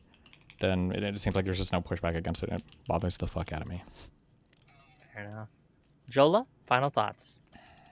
The wave we're experiencing right now is inevitable. I'm doing my best to keep everybody on the same ship as we try to endure, and hopefully we can build back our country from the depth of Trump's asshole. But yeah, appreciate the conversation. Final DSA. This is the final conversation on it. I know Francesca is going to be our new dictator in Wisconsin, so we no longer need to talk about DSA debates. It's all general election from now on. Sure thing. Okay. I'll talk to you guys later. Thanks for coming. I'm going to see you out. Bye. Thanks a lot. Bye. What is the Josiah drama? I don't think there's any drama. I don't know what the drama is. He's unfollowed me on Twitter, so I assume he is not favorable towards. I don't know what the. I don't know. I have no idea. I just think he. I mean, I guess now he's friends with a lot of the people that I'm fighting with or whatever. So I don't know. What are you gonna do? Oh, hello. What up? Bro, when I got in that conversation today with Destiny, around 20 minutes in, I was like, this is really dumb. Like, I really lost interest in it. Because it was just going to be looping. And then, like, I don't know. There's certain points in it. Like that one part. Did you see the part where I decided to be a little bit of a dick back about the Abdul thing? Because Destiny was like, oh, there you go. There's the ratchet effect in real time. Yeah. The social, there's the ratchet effect in real time. It's like that alone, in my opinion, shows his derangement. That he was so quick to say that shit about this primary. It is pathetic that Destiny with 10,000 viewers and streaming 10 hours a day did not know that Abdul said he would endorse like the winner. Like that is pathetic, in my opinion. But yeah, shit like maybe. that. I mean, I don't know if I knew that. I probably heard it at some point, but if somebody had asked me, I don't know that I would have remembered in the moment. And I've definitely covered like the primaries and stuff, I think, more than he has. I've seen him ask that question on stream before. I had to believe someone like told him that at some point. But overall, like the conversation went looping, like I assumed it would. So did the conversation with that Josh guy, which he wants to be like a little Destiny, which I mean, good for him. I heard your points about the like, what did you cover? It is literally like I'm not a full-time content creator, so when I make TikToks, I might post 1 or 2 a day. I might just see something pop up on my feed, and I'm like, you know what? I'm gonna get my phone out. This might be a fun thing to talk about for literally 90 seconds. Like my one Jasmine Crockett video that got like 100,000 views. I literally was door dashing. I was delivering food to rich people, and I pulled over on the side of the road. I'm like, yeah, this would be a fun video to make really quick. I make the video. It's not like this super ordained, ultra planned thing. It kind of just comes to you. Did you see wait on YouTube or sorry, on Twitter, when he said that he was going to debate you, he said that you were a TikToker? And I mean, I didn't really even know that you did like TikTok. Like you sent me the video the other day, and I probably happened upon you, but like I do like, small TikToks here and there, but by far the majority of them are like just clips from my fucking stream. And so I expected you to like at some point say that like, I spend a lot more time on like streaming than I do like TikToks and crap like that. But it seems like his perspective was that you're a TikToker. And so he like that was the thing that he was attacking because that's his perspective. And you didn't really like correct him on it. Yeah, I was kind of toasted from today. I did too many panels and I did not have my Vivance. But yeah, overall, what do you think about this amazingly productive conversation? I heard you say that the Destiny community, the point I made off the rip, kicking out Pisco, Josiah, Soypill, everybody's an op, it seems. Yeah. Yeah, it's a little ridiculous. It's I mean, I've said kind of from the beginning that like a lot of this is a bit over the top. But it's also, as I said, kind of part of the content. So yeah, the standard for entry to Destiny's community is so absurdly high. Like you literally need to get on and be like Hassan Piker, the ultra giga jihadist, kills his dog every single day, or like you cannot be a part of the you need to signal very aggressively in that direction, or they're gonna assume that you're like sweeping for tankies. And congratulations for David Carley, officially won apparently. Congratulations. Yeah, nice. Destiny subreddit has shared videos of me from our debate, by the way, all over his subreddit. talking about how I face palmed when I found out that Hong was losing because I was so upset about her losing, and I'm a secret tanky. And when I said I'd vote for Crowley in the debate, I was lying about it. Damn, bro, it's funny as shit. But yeah, get wrecked. Dude, I just put a tweet out. I just put a tweet out about this, replying to you actually, because you were saying something about DGG being like retarded right now. I'm in DGG, and I fucking agree. It is really annoying right now how emotional everyone I thought you were in gonna DGG say is I'm from being, DGG and how many and I'm like retarded. I thought you were gonna. Okay, sorry.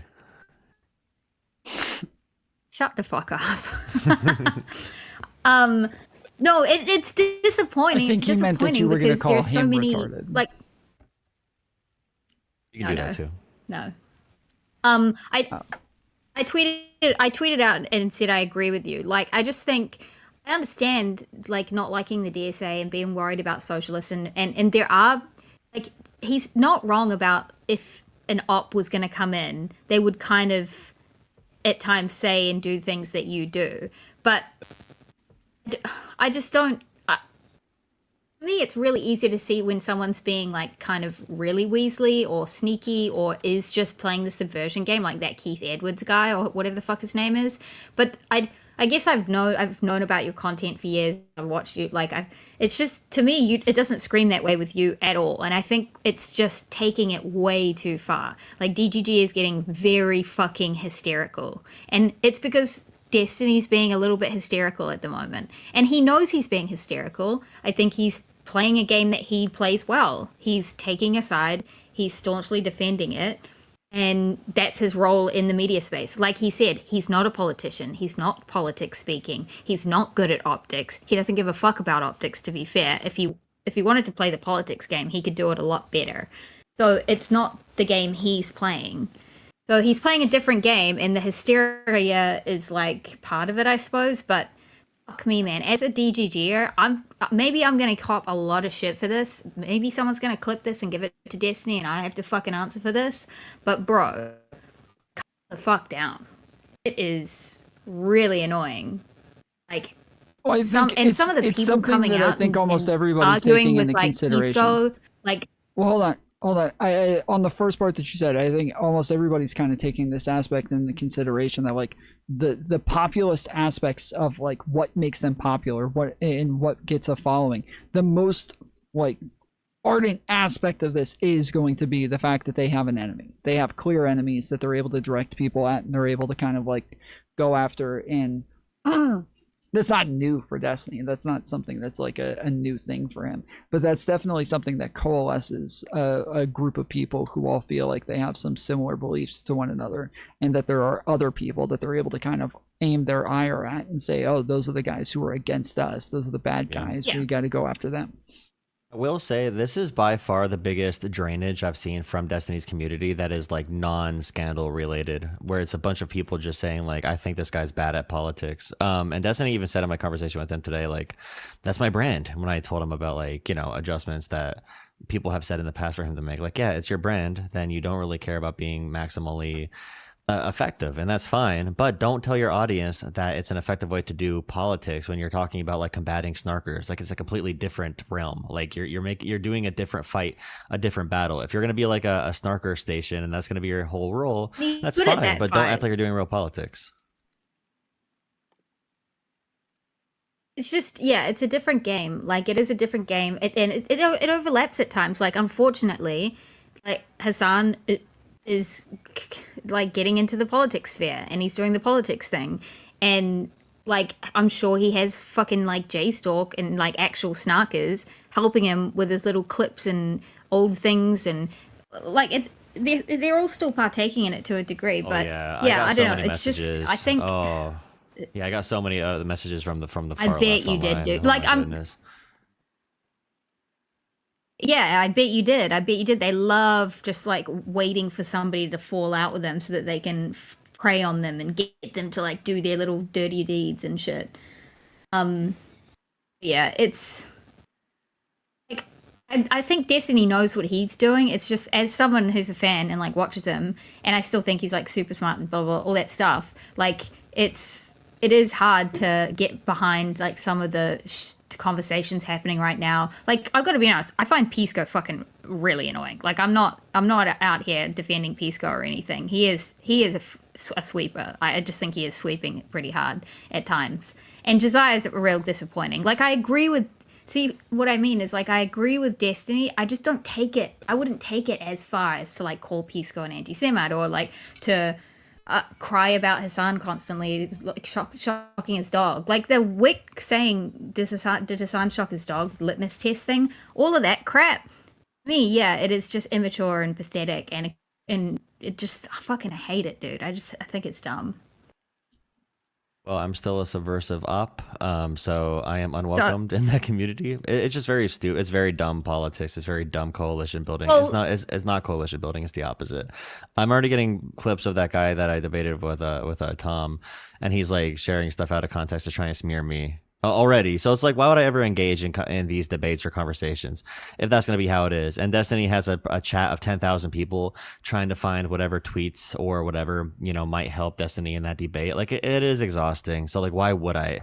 It's not like I got a bunch of followers. It's not like I made any money from it. Like, if they're going to treat me like that, why would I care about supporting their community? Why would I ever care about defending Destiny? Than you on Twitter.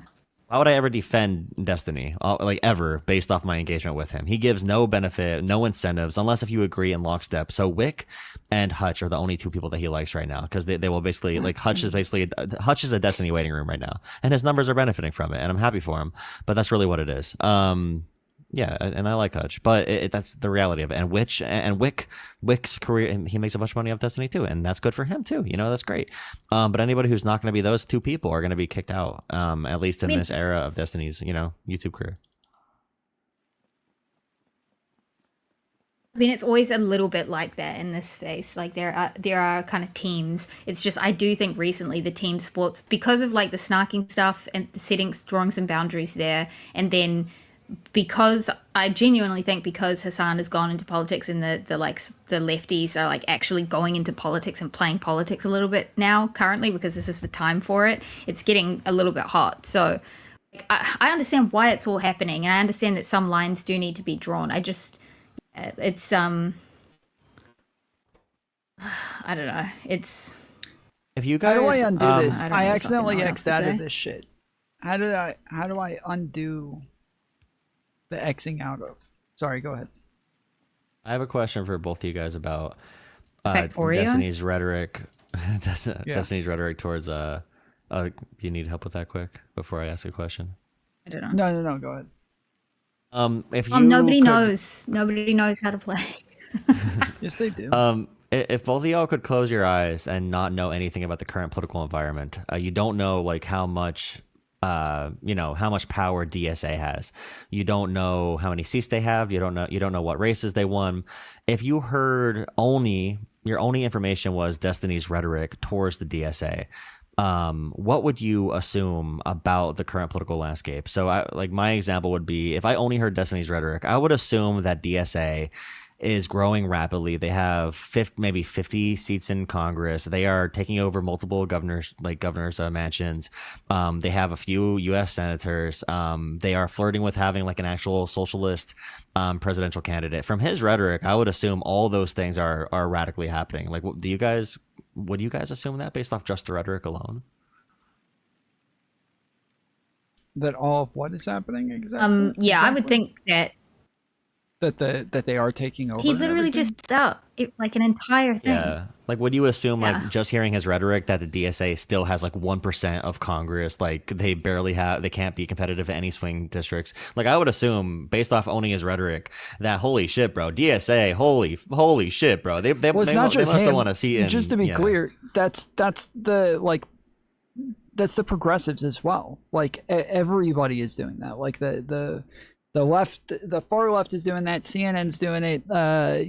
Hassan's doing it. I literally just watched a clip of Sam Cedar and Mehdi Hassan talking about how they're like setting records for having the most like leftists in Congress now, and like this has been literally everybody, because it is unprecedented in our lifetime, especially. Like, this is This is definitely something new. And especially, I mean, you already know that from the conversations that we've had, I do think that like the fact that they're growing, the polling shows that the people are looking at this in agreeing with them. And even after all of these clips of all their crazy fucking beliefs on the DSA national platform, that the people that like it's actually grown in the amount of people who identify as democratic socialists. Like this is I definitely see a trend in their favor. Now it still seems like right now it's only going to be like the super blue states and cities that are able to get this done. But there's a lot of those, and they're the most powerful ones. All of the super blue cities and the super blue states are the most fucking powerful cities and states. So like this isn't going to be something that I think just like we deal with it in the midterms and then they disappear. I don't think that's the case. And I think that like people actually do have to be fighting against them in order to kind of slow down the fucking Tea Party movement.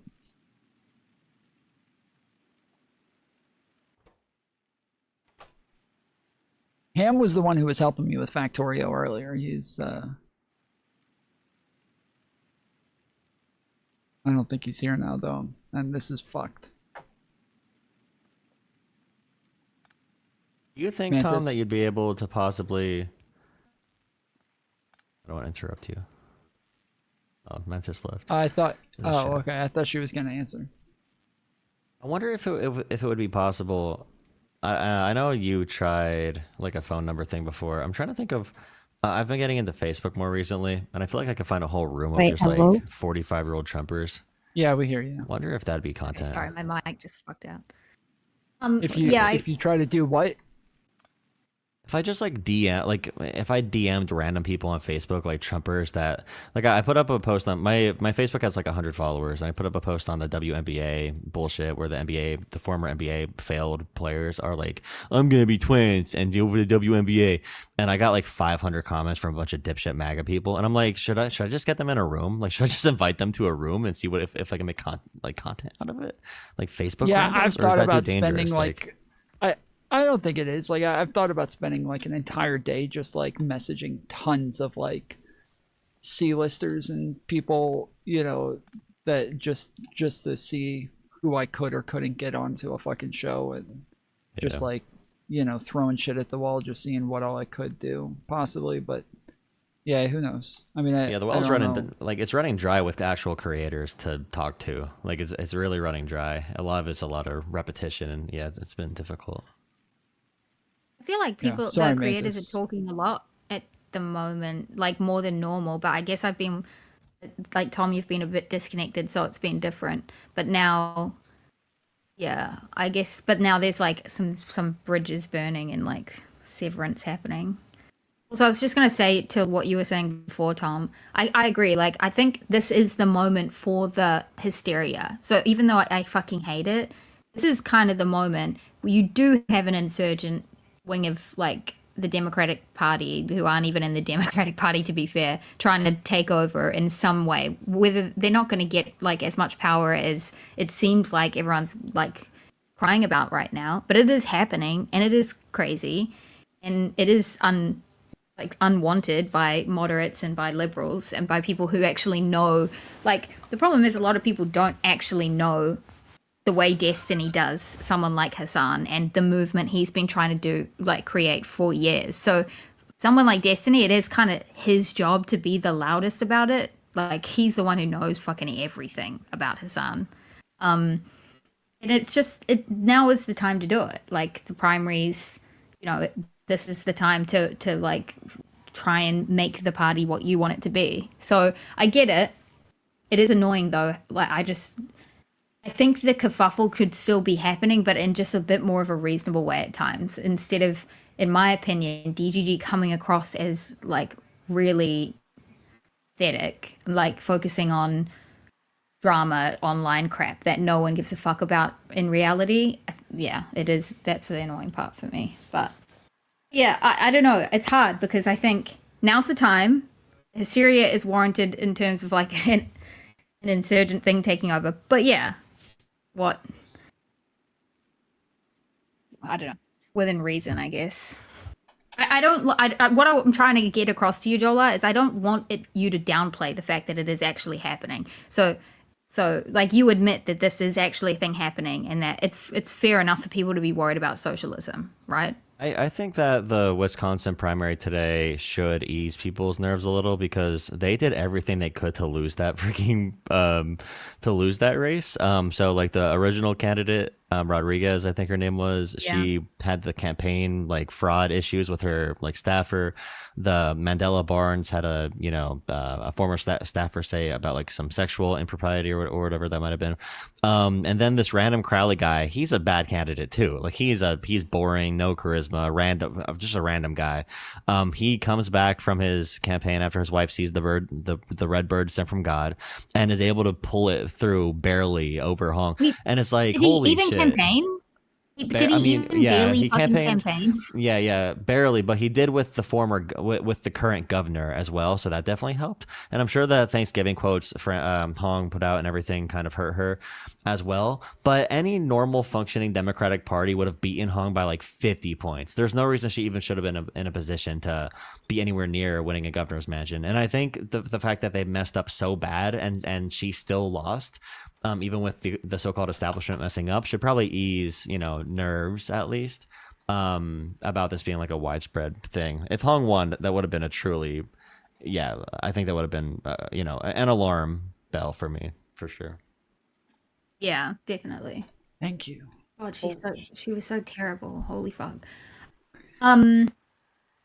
See, I saw a clip of her today that I was actually impressed with. Like I forget what it was, but she gave a fucking answer today that I was like, holy shit, is this the same fucking person? No way. Like I was blown away because she actually gave like a normal person answer. Like it was so, I don't remember, like a normal politician answer.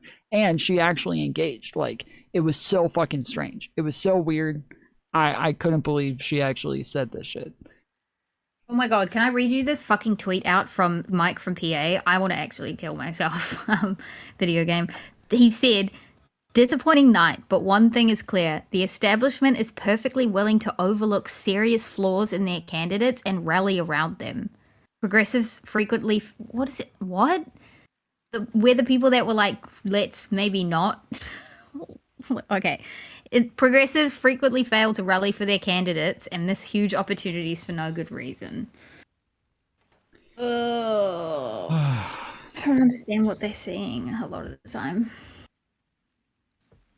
I campaign with Mike from PA is crazy, bro. Oh, they're all lunatics. I don't get it. Yeah.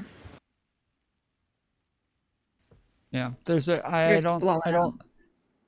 It feels like a lot of times like there's not even like any sort of real analysis there. It feels like it is all just pure team sports, and no bad tactics, only bad targets sort of thought process is all they engage in.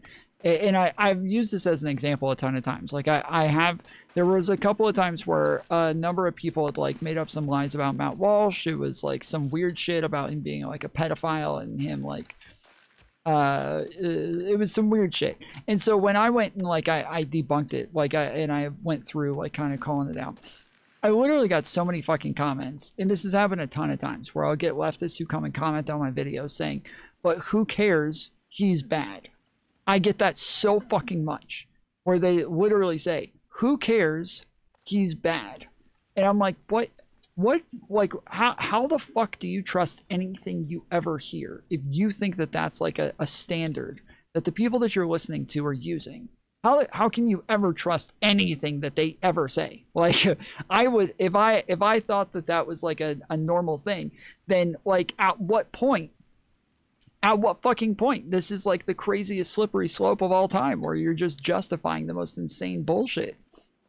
You're literally justifying anything and everything. And so the idea that this is a normal thought process, to me, it's a normal thought process where people will say like, well, as long as we think they're bad, there's no reason to tell the truth. There's no reason not to lie. There's no reason to debunk the bullshit. If you think they're bad, then like, that's it. You go after them and you get them. Like, end of story. And so this is this is just what I see constantly from them. It's just the no bad tactics, only bad targets, team sports bullshit.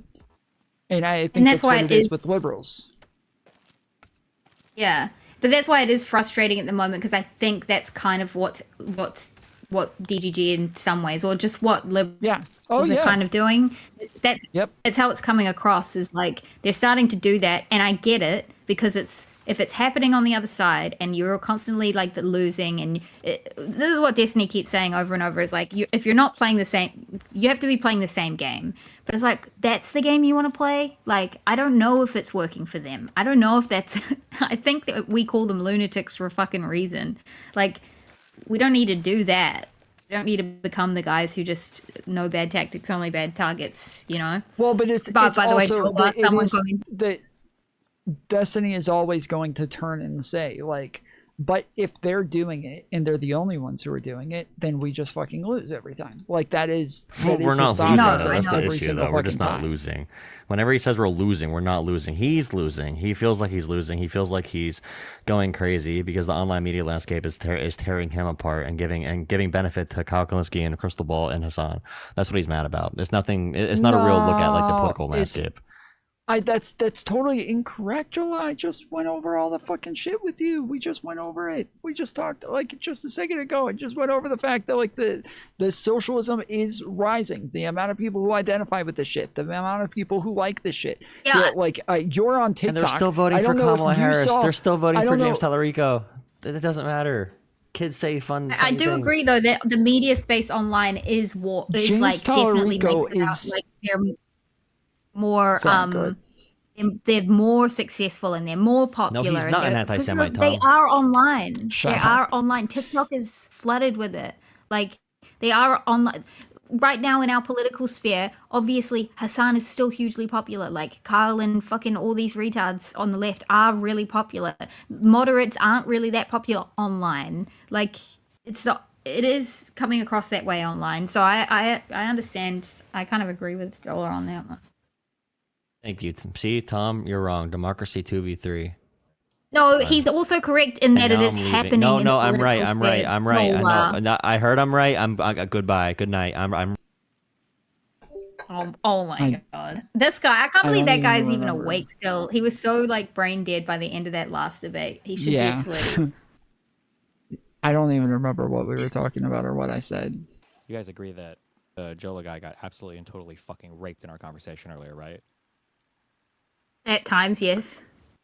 But what time did he not get absolutely and totally fucking raped in our conversation? I mean, I feel like Jolah, as much as you might not like what he says, I don't like that he doesn't answer the question straight up. Did he not get completely and totally fucking raped? What was the least rape part of the conversation? Probably when he just owned the shit. When he said, like, straight to your face, yeah, I would support this person, or no, that's fucked, or whatever. Like, but you don't like when he does that either, because you think it's all like an op thing. Wait, I don't even understand what point. When you ask him questions, so I don't know. An example is like when you said, would he support? That was the most owning part of the. Well, you tried to get him. You were like, oh, you tried to pin him with like, oh, if this socialist candidate did this thing, or if this whatever. I don't know who you were talking about. Maybe it's Abdul or something. Would you support them? I just asked him one question on the who he supported in the Wisconsin governor race. I was curious. I asked a question. Is he Crowley? Yeah. So that was the part that he did well in when he said he would support Crowley. And he doesn't like Hong. He would admit that he hates Hong and he thinks Hong's retarded and stuff. Like, okay, so at every single point where we had to like argue an actual point and now just give an opinion on who we'd vote for, he got completely and utterly raped in that conversation, right? Yeah, I think for the most part you did a good job of pointing out where he fucked up. Well, I did a good job because he fucking lies and misrepresents his views and consistently leans in one direction for far left people, right? That was happening over and over again, that he was getting called out on his lie about the Gillibrand jihad comment. That was a complete and total fucking lie. That he was totally clueless about whether or not El Sayed had actually said he would endorse Stevens after the race and then tried to make a huge fucking deal about it, even though the response was mixed at best. That he completely and totally lied about the, there was one other point, but that he does is consistent. Desmond or some shit? What? Desmond Crockett or something? Oh, He got a lot of stuff about the wrong. Crockett thing too. Yeah, that he lied about her saying that Tallarico ran a racist campaign. Right? These are all lies that he tells because he gets good viewership. See, on it, I and he don't admitted, see, right? but here's the difference: is I don't necessarily. Everything is like malice to you. Everyone is malicious. I don't see that with Jolah. I think he just fucked up because he's on TikTok doing his retarded TikTok thing. It's just gay and dumb, and they just do little clip things, and it probably is for his channel to get boosted a lot of the time. So he doesn't do very good research. But like Okay, he admits fine, he's but then wrong. Shouldn't he? No, but then shouldn't it be, instead of coming onto here and saying like, after an hour, I got so tired of the conversation because I realized we were just going to endlessly loop, because I'm a very serious politics person. I do on the ground organizing. Shouldn't he just not say that and just like kind of own up to being a retarded little teeny bopper? Yeah, but he's a TikToker sarcastic piece of shit, like he always is at all times. He's very sarcastic, and he's really. No, wait. So you think he's being sarcastic when he says, "I do real politics," and Destiny doesn't even look at these primaries, and I do real politics? You think that's sarcasm? I think he's being snarky. Yeah, he's being snarky by trying to imply that I know nothing and he's like the real politics guy. Meanwhile, you're trying to excuse him as a retarded TikToker kid who's getting like information wrong consistently in one direction over and over and over again. That doesn't make sense, right? He's not being sarcastic and snarky. He's trying to hide behind that, or you're trying to cover him behind that. Yeah, but my issue is conversation because he's wrong over and over again, right? My issue is not with you having a problem with Jolah. It's calling him an op, like acting like he's doing some kind of like purposeful thing. I don't know if it's purposeful or not, but I asked him. I asked him point blank, if you were trying to be a transplanted op from the opposition, what is something that they would have you do differently than what you do now? And he literally couldn't answer the question. He said, "You'd have to think about it." What am I supposed to take from that? I mean, he can be used as an op. That's true, because he is.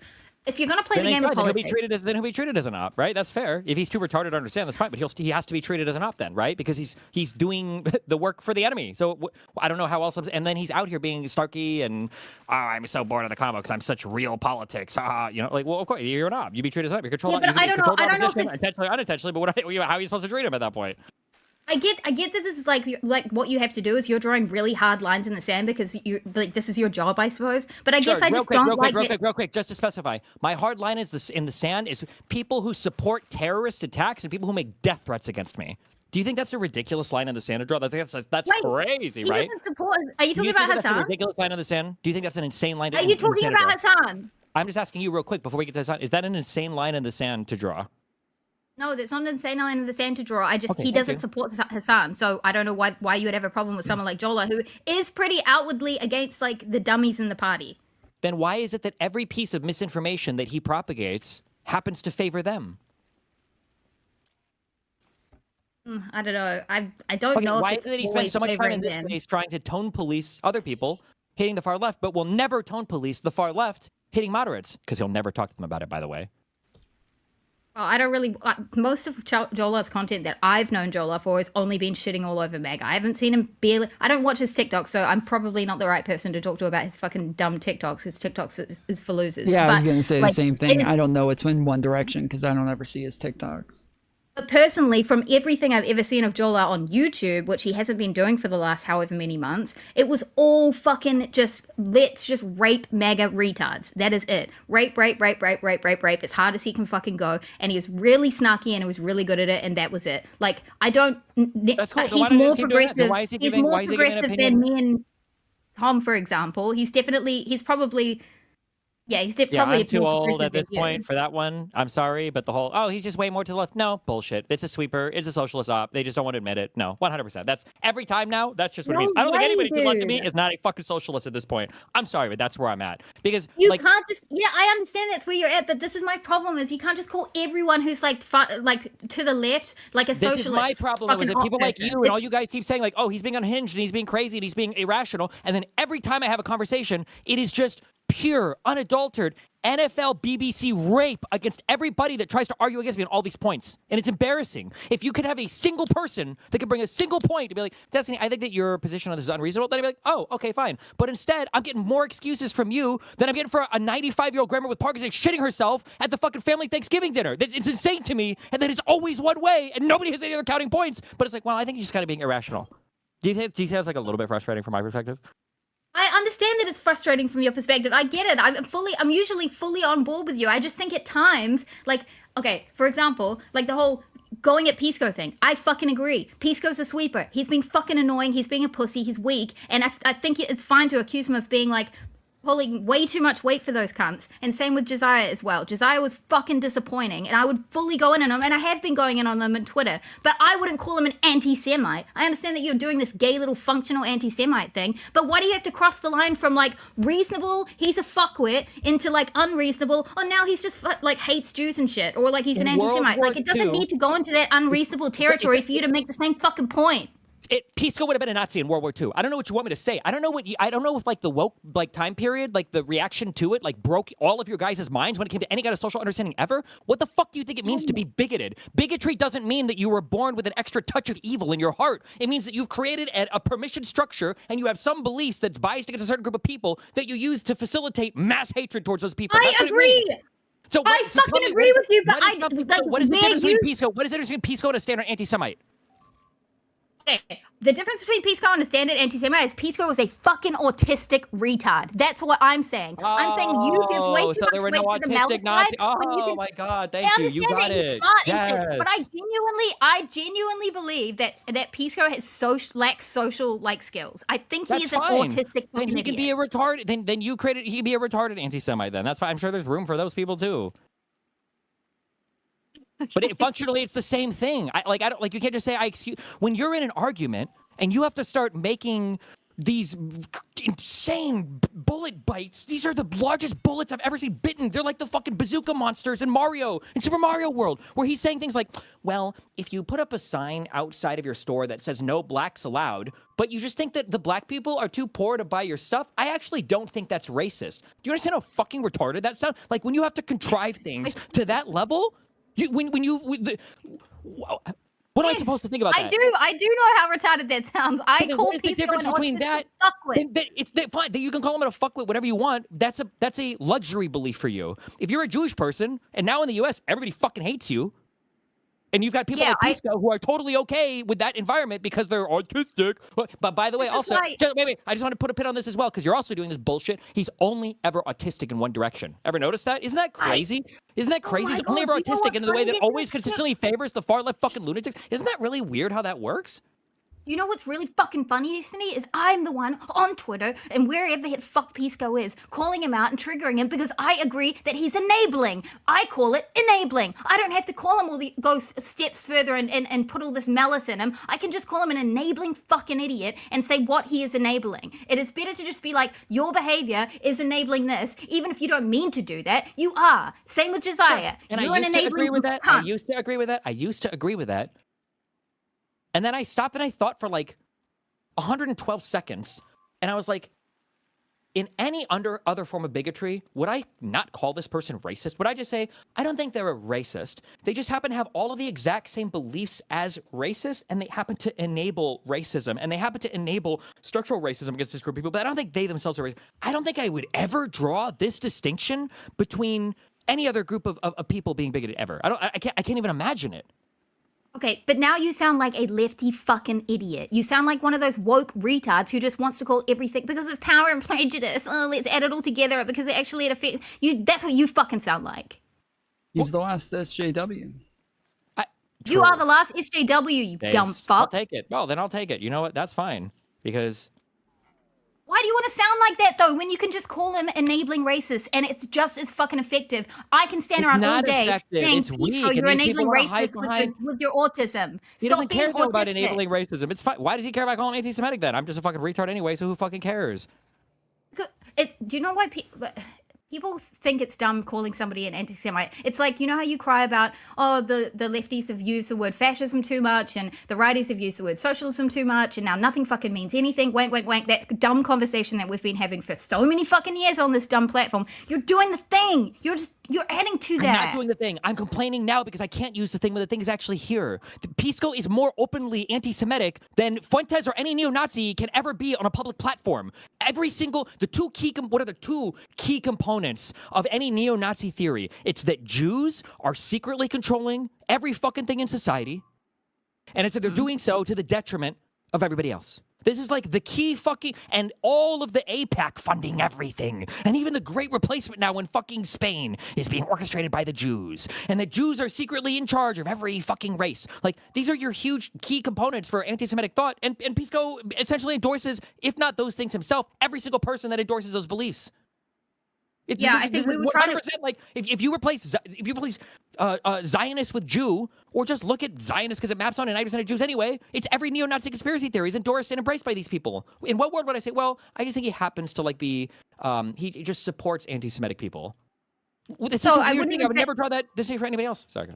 I just, I get what you. I know what you're trying to say. I just think it's more effective to be like, yeah, you're contributing to the anti-Semitism, or you're enabling anti-Semitic actions, or like, do you know? There's just, I know this is gay. I know this is gay. I know this is cringe. Just like being this, I don't know. It's not tone policey, but word policey or whatever.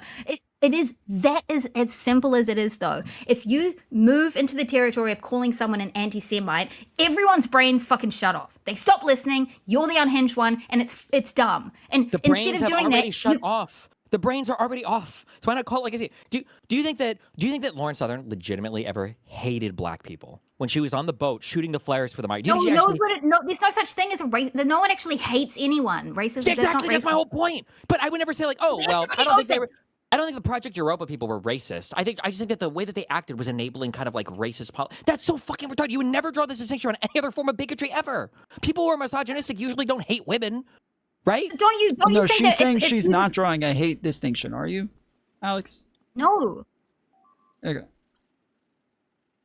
Yeah, okay, no, I'm saying... agree. Okay, it's not about hate.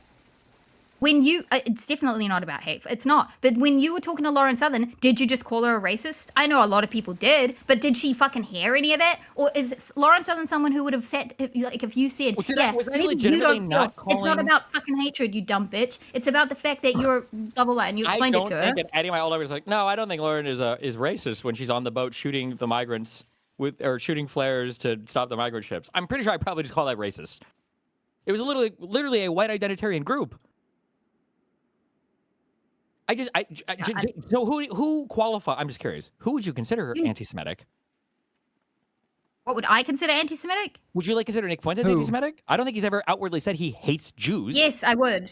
Why? I would call him anti-Semitic. Why?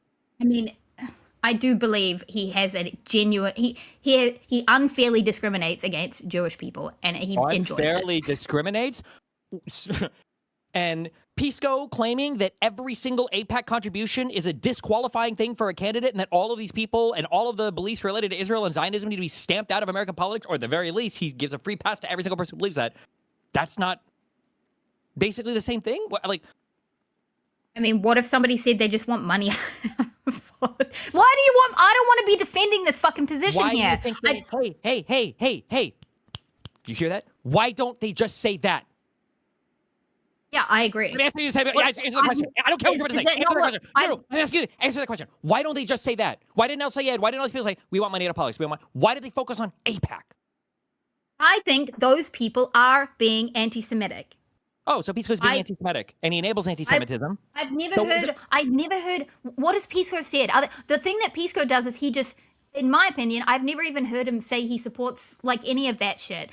In my opinion, he just enables these like progressives. Okay, so he's not anti-Semitic. He just enables people that are openly anti-Semitic.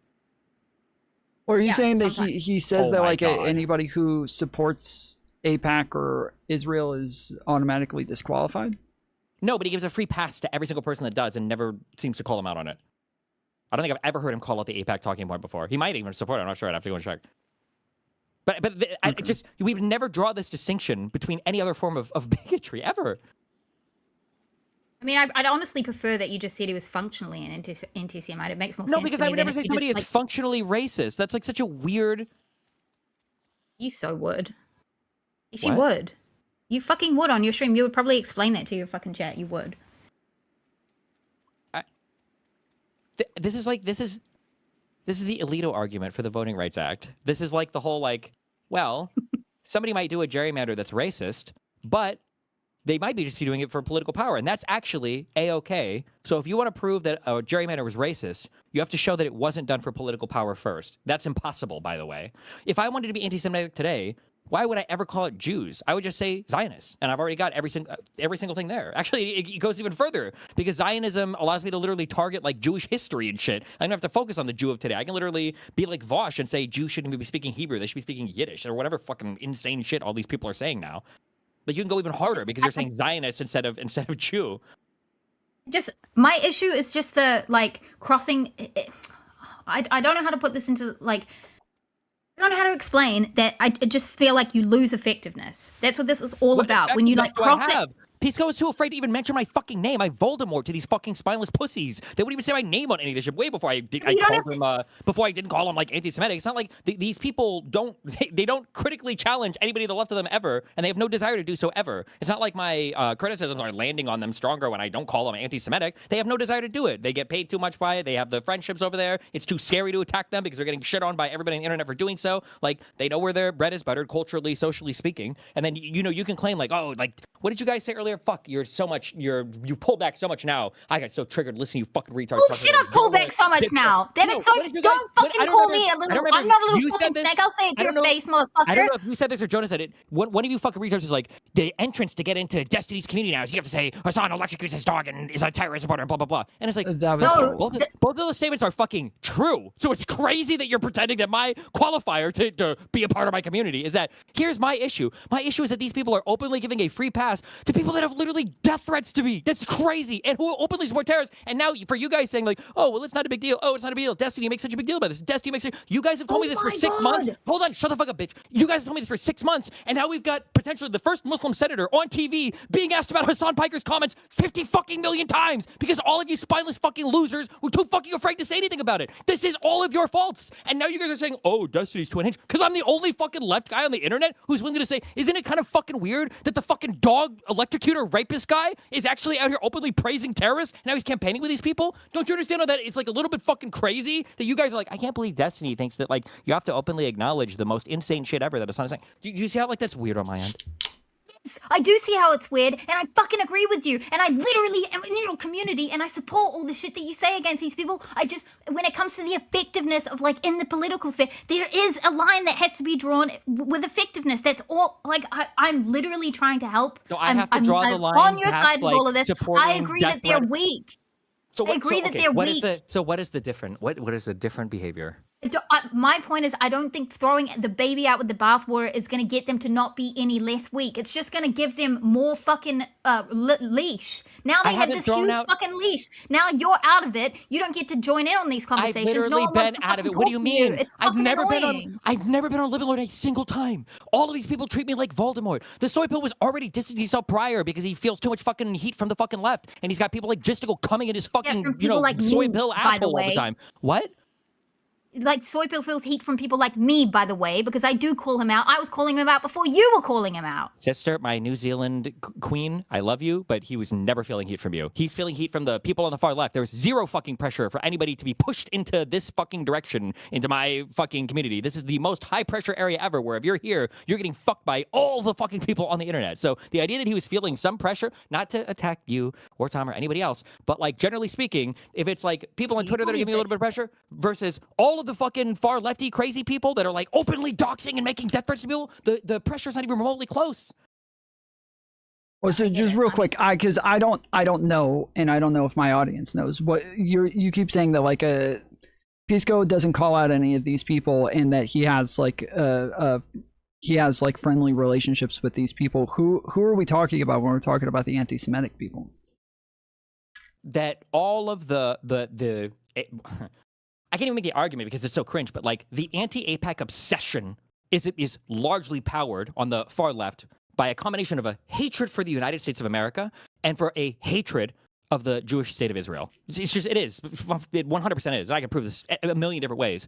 But the insane obsession with APAC from all the DSA types, nobody on the lib left will touch that. And it's gotten to the point to where these people are echoing the most weirdo fucking talking points ever. I think I saw both Mockler and Brian Tyler Cohen do that quote tweet of Netanyahu at, I don't know if it was a fucking funeral or what, but they're like, here's a video of Netanyahu giving orders to Hegseth and Rubio. Like, it was dog shit. That was dog shit. That just was literal dog shit. Yeah. So like, and it's just like, but this is like a normal thing and that's fine. I'm sorry, but that's crazy. That's insane. I don't think it's a normal thing. I don't like that everyone's like, especially because there's other groups. I understand that they get a lot of money from AIPAC, but like there are a ton. If it is just about money, there's a ton of other groups that they could be talking about as well, and they could just say that. They could just say get the money out. I don't like the hyper focus. It is working for their campaign though. Unfortunately, in the politics game, they've picked a litmus test, and it's fucking working. And libs are too scared. They are little like weak little pussies. The reason why it's working is because nobody's pushing back, which is the one thing I'm trying to do. But just like when I debated Nazis in 2016, I've got to roll through 400 fucking centrists who are too scared to take an actual fucking position until the rest of the fucking world catches up. Because everybody's like, well, I don't know. Should we really tone police around saying that fucking Jews might have to get genocided in Israel for us to have peace in the Middle East? And it's like, I don't know. That's kind of a ridiculous position. Maybe we should be praising fucking terrorist attacks on civilians. And maybe Tibet really did need to be conquered. And those savages need to be murdered by the fucking Chinese. And maybe, but like, it's insane to me that I'm treated like I have like the extreme position. The extreme litmus test to get into DGG is that you have to acknowledge true facts about Hassan Biker? What the fuck? It's not, I agree. First of all, I don't agree with the whole you can't get into DGG without doing that. Like, I don't agree with that part of it. It was said unopposed earlier in here about 2 hours ago. Go ahead. Did not. I fucking did not. I did not say it's about entering DGG. I said something about it being a litmus test. Like if you have to litmus test people to see whether they're ops or not or whatever. Like, I don't like that to me, it's just fucking cringe. Because to me, it's like weird, like petty, dumb. That in particular, the shocking the dog thing, it's just like online drama crap, and it It's seems literally juvenile not online and drama dumb. crap. If you can't admit that he was electrocuting his fucking dog, then you don't belong in politics. You've already failed the fundamental fucking test if you can't admit that. It's crazy. It shows me you are mind raped and you're incapable of giving even basic level pushback against something that's right in front of your fucking eyes. So if you can't call out the fact that Hassan was electro raping his dog to keep it in frame all day on his stupid fucking frat boy stream, then why the fuck would I trust your opinion on anti-Semitism? How, if you can't even call out the simple fact, how the fuck could you understand anything more complex than that? You're too afraid to even call out the thing right in front of your face. Why would you do something that carries a little bit more risk? Okay, so you're just being a real cunt to everybody, so you can hopefully have an army of like ultra cunts who are like have like massive lines and they don't take any shit and they're fucking full on like that's it. We're libs and we're fucking awesome and we're gonna be as so annoying as like woke people. Okay, I just want you to think about what you just said. Okay, an army of ultra cunts, super aggressive. They accept no compromise, right? Can you tell me what is the difference between that and Hassan's fans? Yeah, nothing. That's my issue. Okay, that's my issue, is that they're operating like that and it's working, right? Yeah, it is, unfortunately. And it's So if fucking that's cringe working- that you want to... I understand that you want to play the game that they're playing because the game that you think that they're playing is working. It's not working, I don't think. I think majority of people aren't radical fuckwits, and I don't want to become one either. Are they getting more popular or are they getting less popular? I think probably because Americans have the IQ of fucking frogs and they are populist retards who are like reactionary shit.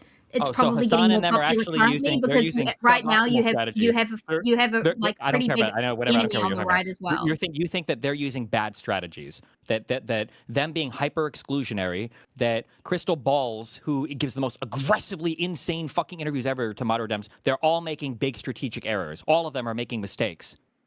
No, I don't think they're making mistakes. I'm literally saying that they're doing exactly what the retarded population of America wants because they're reactionary, like low IQ populist retards. They're giving them the slop that they want. I don't want you to be a slop trotter. I don't want you to just put out slop for everyone. That's great. I don't want to be politically eliminated because people are too fucking afraid to call it out. So there's two things that can happen. Either one, there's one thing that happen. So people need to be aware that this is how they function, okay? And since apparently the ideal way for this to happen would be when Hassan or when these lunatics do crazy fucking shit, people on the lib left cover it, just like Josiah does when he makes a video about Bill Maher, just like Pisco does when he makes a video about, some Hayes or some other lib commentator fucking up or whatever, or some MAGA commentator fucking up. That's what you have to do. And then people would see and they go, oh, wow, this is actually really unhinged. This is actually probably not okay. What shouldn't be happening is a whole bunch of people, for the first time in their fucking lives, are seeing Hassan talk about how there's a type of white woman who should be raped more than another type of white woman, but they've never seen these before because everybody in this fucking space is too much of a spineless fucking loser to call him out on it. So if that's not going to happen, then I have to be aggressive because nothing else is working. I would rather be separated from Pisco and Josiah than lend them any amount of my community or credibility when they're unwilling or unable to call it out. I don't want to be a part of that. I don't want anybody in my community to be a part of that. They can just, borrow from Midas Touch or whatever other community is going to take 2 years to catch up because they're enjoying riding the wave of the sloppulous shit. I would prefer to be on the fighting end of that than to be on the tacit approval end of that. Convince me I'm wrong. Well, I mean, I'm in DGG, so I'm a DGGer. I agree with you for the most But part. you think my rhetoric is suboptimal. You think I'm not doing the right. So what is the difference? At times, yes. At times, yes. Because it goes into a territory that I find absurd. It's not absurd, but it is a little bit ridiculous, and here's what's frustrating for me is because I am on your side. It goes into a territory where I see people's brains fucking malfunction and turn off, and then everyone just runs in the opposite direction, and that's it. And then you're sitting there, me and DGG, and like you, whatever, and it's like fuck. We just look stupid now. Now I have to fucking be aggressive and a cunt over here. You can say that we look stupid. Listen, and you know what? To some extent, okay, I agree. I don't want to do politics this way. I do think it's cringe, okay? Firing off the 50 million fucking videos. But the problem is that it works, okay? Because now more than ever, I have larger people talking to me. I have more people. The most ironic thing is there's a woman, I don't even remember her association, who was like tweeting about how she thinks I'm one of the smarter streamers and blah, blah, blah. And this was the same woman that 1 year ago. Yeah, 1 year ago, I don't know if you know this or not, but she's one of the people that I remember who tweeted out saying like, oh, there's a guy named Destiny, he made a good point here. And she got so fucking shit on by all of Hassan's fucking fan base that she had to unretweet it, unfollow me, and then apologize for retweeting something from a problematic person like myself. So I understand the behavior is cringe, but it works. And that's why Hassan and all of these fucking losers do it, because nobody on the lip left will call it out. So then I have to engage in the same type of behavior. And you know what? I agree. It's cringe, but it works. And it has been working. And there's been a dramatic change in a lot of the composition of these communities online and how they're fighting and where the fight has been taken to now. So if you don't want me to play this way, the only thing that would really have to change, you could ask Hassan and them to stop, but they won't until more people die, because that's where they're at. Or you could ask other libs to say, hey, maybe you guys, like every 92 videos where you print another $450,000 talking about Trump's new crash out, maybe you could actually point to the guys over here that openly support terrorist attacks and the death of people from the West. Maybe you should call them out a little bit on it instead of being spineless, cowardly fucking cucks about it. Maybe. So that's your option, basically. So I will continue to do that because I have been doing that because I do find everyone in the lib area pretty spineless and fucking cucks. Even I thought you were a fucking spineless cuck a couple years ago when you had that retard Jew stalker in your community, and I think I fucking emailed you and told you that you're a fucking retard for that, and that's going to backfire, and it is backfiring incredibly because he's helping Hassan, but. Yeah. So that's fine. That's a drama containment zone. I don't want you to. I needed drama containment, so I stand by it. I think it was the right decision. I know you guys hate it, but it was a drama containment zone, just like Darius is right now. You gotta have drama containment. You bred a fucking demon. I don't know why you're standing by that shit. That is fucking insane. Yeah, okay, well then you fucking agree with me. The feeling that I have when I see some of these things and I cringe, that's what I'm feeling. I don't want to be doing this, but I have to. This is I get it. I literally argued that with Jolah. You don't, because you're sitting here sweeping for Jolah, who's literally a fucking retard. That guy could unplug his brain from the entire online atmosphere, and the world would be better off for it, not having him involved at all. He's another sweeper who makes pointless anti-Trump content and then shits on the lib left when he has the opportunity to sweep for these far-left fucking losers, and then he acts smug about it the whole fucking time. Maybe I should go look at more of his content. I never got that vibe from him in terms of he would only focus on. I just don't get the vibe from him that he's only shitting on moderates or libs or whatever, and he's sweeping for progressives all the time. I feel like he's just, in my opinion, he's just in politics in real life, so he's always playing this dumb game of how do we just get into politics, get as many people in and get the votes and win against MAGA. So he is probably willing to bend over a little bit more backwards than you would for certain people online as well. Well, to be clear, Jolah was on my stream just I think last week, talking about the fact that he did think that Pisco was somebody who swept a little bit too hard for the DSA candidates, and that he thought that Pisco was too easy on them. He disagreed with that on Josiah, but he did agree with that on Pisco, and he does seem to also call out the DSA candidates and people like that. Which, again, we over here we had been doing this for about a month before everybody else started focusing on DSA. If I were to go to his TikTok and I were to look at all the largest clips, are all of them I don't know about his TikTok because I don't know anything about his TikTok. I engaged with him as like a streamer in the streaming space, so I didn't even know that he really did TikTok content. Until I mean, today, can I be honest? Like the fact TikTok. that the fact that anyone would even be I don't know if you've spent enough time on TikTok or you ever watched TikTok. We spent time on TikTok in this space, and it is brain numbing. It is actually depressing because I have to say that is what is winning over most people and like young people in America is TikTok, and it is disgusting. It is a disgusting platform with full of idiots. Part of the reason why their messaging works is because they can be so aggressive against everybody and then cry bully. Because the left people can never, this is what I need them to do. But you guys aren't helping. All you're doing is just telling me what I'm complaining about, and now I'm starting to more aggressively audit left people. Fucking annoying, it's so annoying that you say that, because like I am one of the people who is probably, people fucking hate me because I am so aggressive and I don't usually bend over for anyone, and I'm telling everyone, like, bro, I guess you can't now, but if you spoke to Pisco, you would know that I fuck with him everywhere he goes now. I'm calling him out all the time. I called Soypil out, like, it's so frustrating because all I do is express that it's a little bit cringe. It doesn't matter. It's not. I'm not trying to make this. I'm not trying to be narcissistic, but it doesn't matter for smaller content creators because they don't care. It doesn't affect them at all. They're never going to host that criticism. They're never going to have that conversation, or they're never going to call out any of these farther left leaning people. This is why I have to be the one to do it. It's not enough for smaller people to hound them and say things because they're never going to confront that criticism, and they're not going to have much of a conversation about it. They're just going to go on doing the sweep shit for the far left. Yeah. Like there's like that. I don't think that you are a sweeper. But when you get mad at me for going so hard on the sweepers, and then say like, well, you know, I don't sweep for them. I believe you. But that you like, what would you change right now if you were a far left person, okay, and then you deleted me? Let's say that I'm gone. What would you do differently with people like Josiah or Jolah or Pisco? What would you do differently to have the most effective controlled opposition you possibly could? What would you change in their behavior? Because in my mind, these guys are perfect controlled opposition. They're perfect. Yeah, I agree. They've become that. I agree. Like, Josiah especially it's really fucking depressing. And Pisco too. Pisco's doing tricks Josiah's on bigger. it. Like, Pisco's a fucking nobody. nobody. Endorse people. He's like, oh, I'll support whoever wins. And it's like fucking 1 second after, I pre-endorse, I'll say it. I pre-endorse, and it's like, Jesus Christ. Like, there's not even like a hint of objectivity anywhere here. Not to say that you can't endorse those candidates, but like, when the sweeping only ever goes in one direction every single fucking time. Yeah. And then when these people are like, the difference isn't like, that everything. Hold on, wait. And then like, obviously, again, and I do agree that it's cringe. I agree that like the behavior that we have to do as a community right now, I do think it's cringe, and I feel the cringe, but I have to push through it.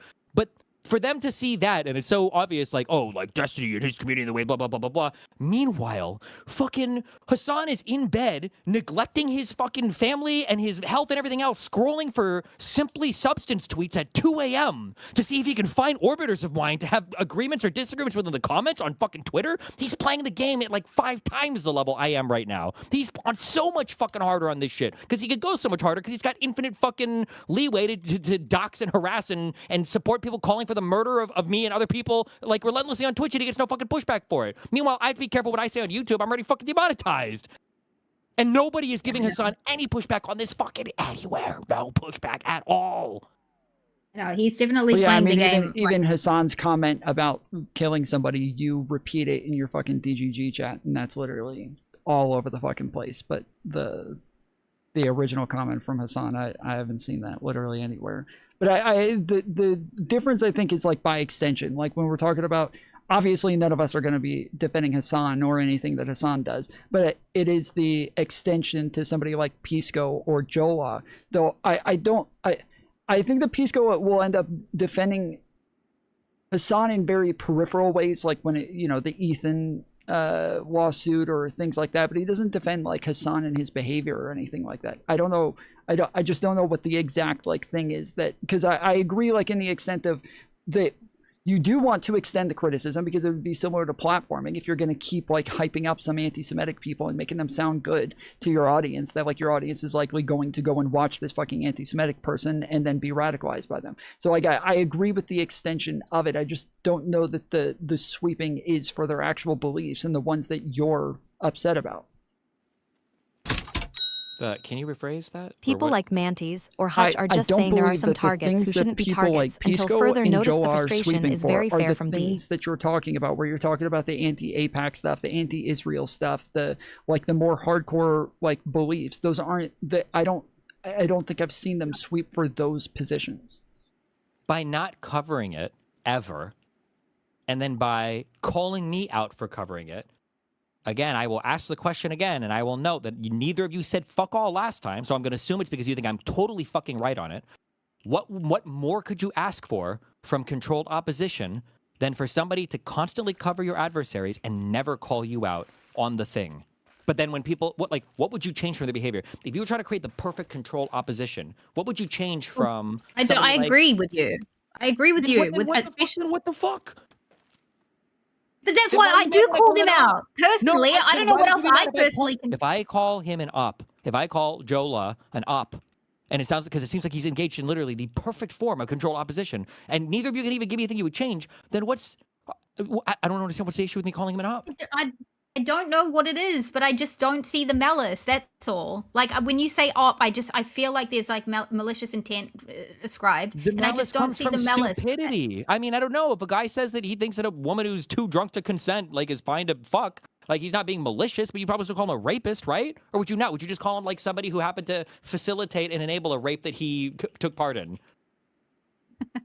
No, I mean, it depends, but with Jolah, for example. Oh, the Pisco.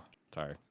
With Jolah, for example, I don't know what he's saying on his TikTok. I feel like I'm fucking way behind because the shit that I've ever heard him say, it's not.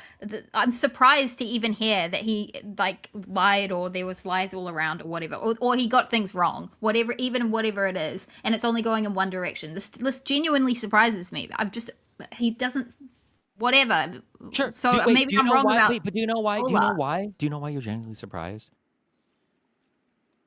Well, because I don't watch his fucking content. Because I'm not a retard who spends time on TikTok. I've only ever seen YouTube. Nobody else will call it out because nobody will do the homework. Nobody else will do it except for me. I'm the only one. I'm the only live left person. Just kidding.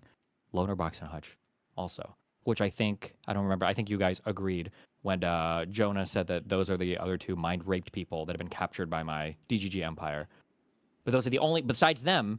Yeah, of course you. What? Just to be clear, you said there wasn't any pushback. There was at numerous points we were talking about the fact that you're obviously going to talk about the fact that the left is doing the same exact thing. That the tactics that he finds cringe are the same exact tactics that people like Hassan and these other DSA nut jobs are using. We did talk about these things. I don't know how far into the conversation you made it. Well, I only got 20 minutes in before I got too triggered and I had to scream to come in here. So maybe later on you push back, but.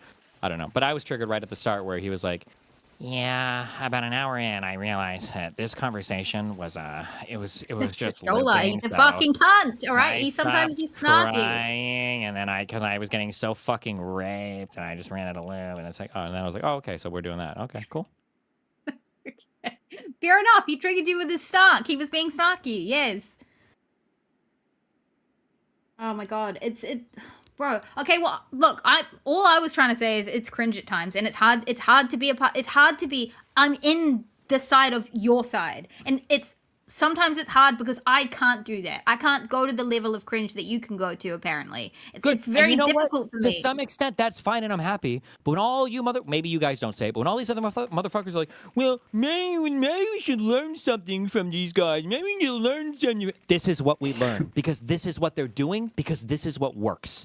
Unfortunately. So if you don't like it like I don't like it, then find a way to make them stop. And I understand that you call people out or whatever, right? But it's got to be people with big platforms. And it can't constantly be that they're all too busy making $1.3 million a year off their fucking anti-Trump YouTube channels, but they're too fucking afraid to say fucking anything. If we end up losing that Senate seat in Michigan, it's because of people like Josiah, and it's because of people like Pisco. It is their fucking fault that we lost the fucking Senate seat because they were too fucking scared to have any criticism for these far-left people until the Republicans came out with the army of BBC dildos and raped us over and over again with these comments, with these weak positions that they were too weak to call out. Okay, yeah, don't worry, I'll be standing there, like, rubbing it in their face the same way I was today when Crowley won, and now I get to be smug about it for at least 24 hours, if not 48, so fuck it. Crowley winning I mean, like, I guess that's nice, but the scary thing is watching Republicans walk over us because nobody was able to say anything about any of these people. And it's not even like I know, and it's not even like a hard thing where I'm like, this guy is being like, I think he's being anti-Semitic because he has really strong criticisms for Jews, and it just makes me wonder.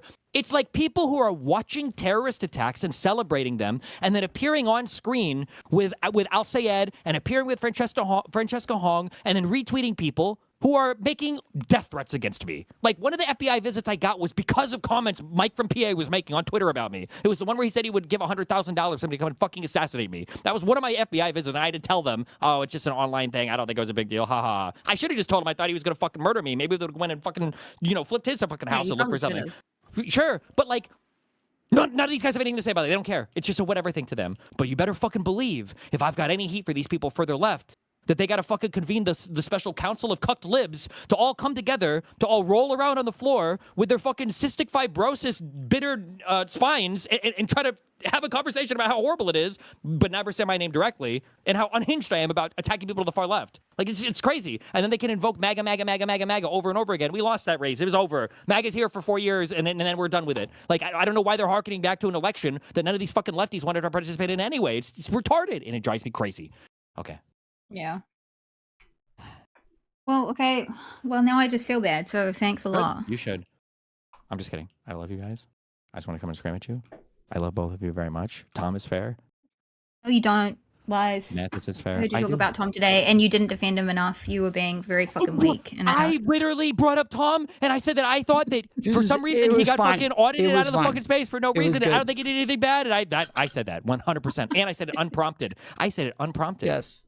No, I was actually really impressed. I was like, what the hell? That's so nice. I'm just trolling you, dude. It's fine. Okay. All right. Well, fuck. Okay. Anything I'm else? allowed Sorry, to I'm feel done screaming. I'm gonna cringe sometimes. Then I just hope you know I'm gonna cringe sometimes. But I'll keep my fucking mouth shut and I'll keep good. doing what I always do. But if you get real I'll keep bored doing what I always instead of do, cringing which me, is mail some skulls to some people, okay, and do some real political action. That's what we need right now. Okay, internationally maybe it'll be expensive, but well, I'm coming to America. I'm gonna be there in October. Oh well, then you can mail it domestically. So. Yep. Okay. Okay. Well. Hey, wait, real quick. Do you have anything else? Dustin. Yeah, go for it. What's up? Yes. Sorry. Do you know that this is something that I've heard you say like tons of times?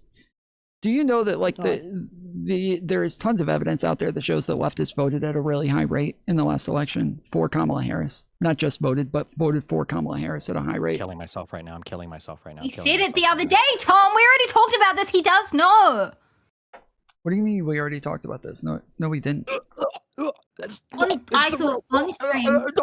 I've never said differently. Most of the Bernie supporters ended up voting for Hillary. Most far leftists, yes. Most of the frontline DSA members, in my opinion, most of the people in the DSA are probably just like radical progressives. They're not like Marxist, tanky Stalinists. I've said this a million fucking times. My problem isn't with them. My problem is with the media ecosystem that they've built. I've said this a million times. For some reason, Pisco, who's just autistic, but only in one direction, continues to misunderstand this point. And now Josiah with him over and over again. So they fucking lock themselves in a room getting high off of each other's farts while they go over to, well, didn't you know that most lefties actually still supported the fucking candidate? We're supposed to ignore the fucking 3 months of the uncommitted messaging of the literal marches that they did outside of the DNC that Hassan participated in, by the way, saying that they weren't going to fucking vote for Kamala Harris. Like, that's my issue, is the media signaling apparatus. That's my No, I get it, and I understand it. But when we're talking about the like.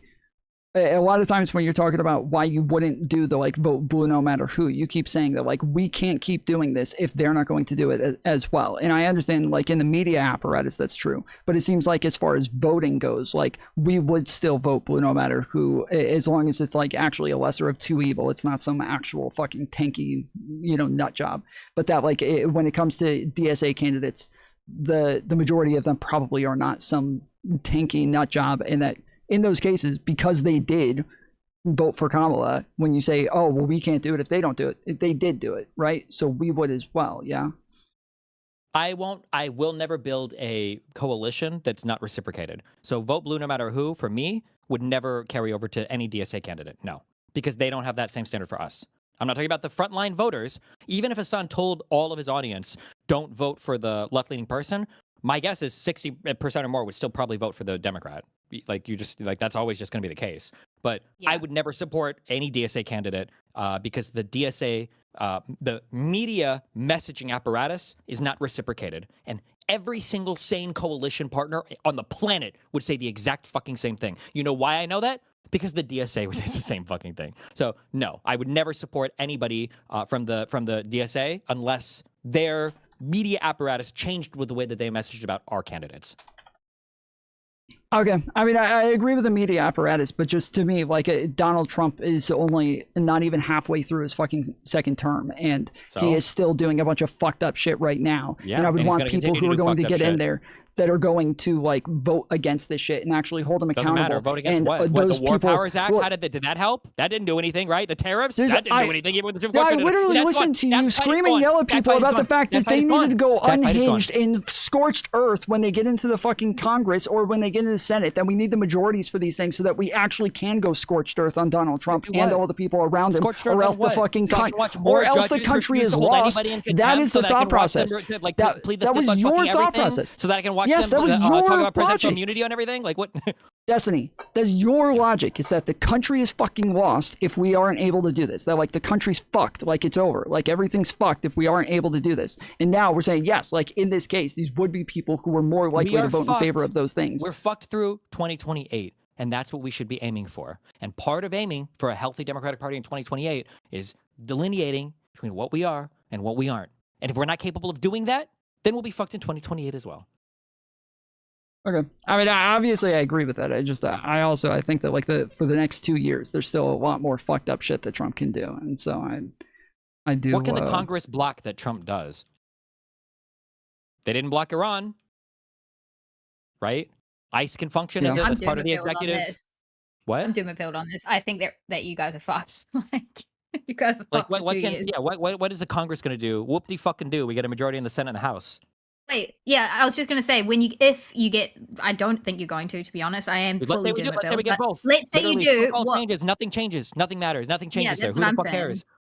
I think that actually holding the hearings and doing investigations into these things and actually like making platforms while they're all there making a big deal out of fucking Fauci right now, acting like he needs to go to fucking prison again. The fact that they're doing this over and over and over while they have the majorities. This is exactly what it is that we need to be doing to them over the next fucking 6 years. But we should be starting it like immediately while he's still in the fucking presidency. I agree that it needs to be done, but it is just performative. It is like, because really, when you put on these committees or these hearings or whatever, the Fauci hearing is just for the right wing to hear, and nobody gives a fuck on the left wing. And then on the other side, if Dems are putting on their committees and their hearings, that is just for Dems to hear, and all the right wings are just going to say, fuck you anyways. So it is just performative. Like, I understand.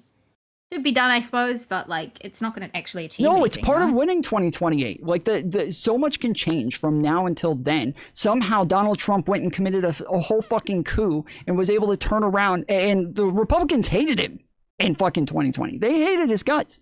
And then he was able to turn around and win again in 2024 because shit can change that quickly. And the fact that I think we need to be building towards 2028 now and actually doing this shit now. We need to have these majorities so that we're even capable of doing it. Sure. But part of that is being able to say what we're not.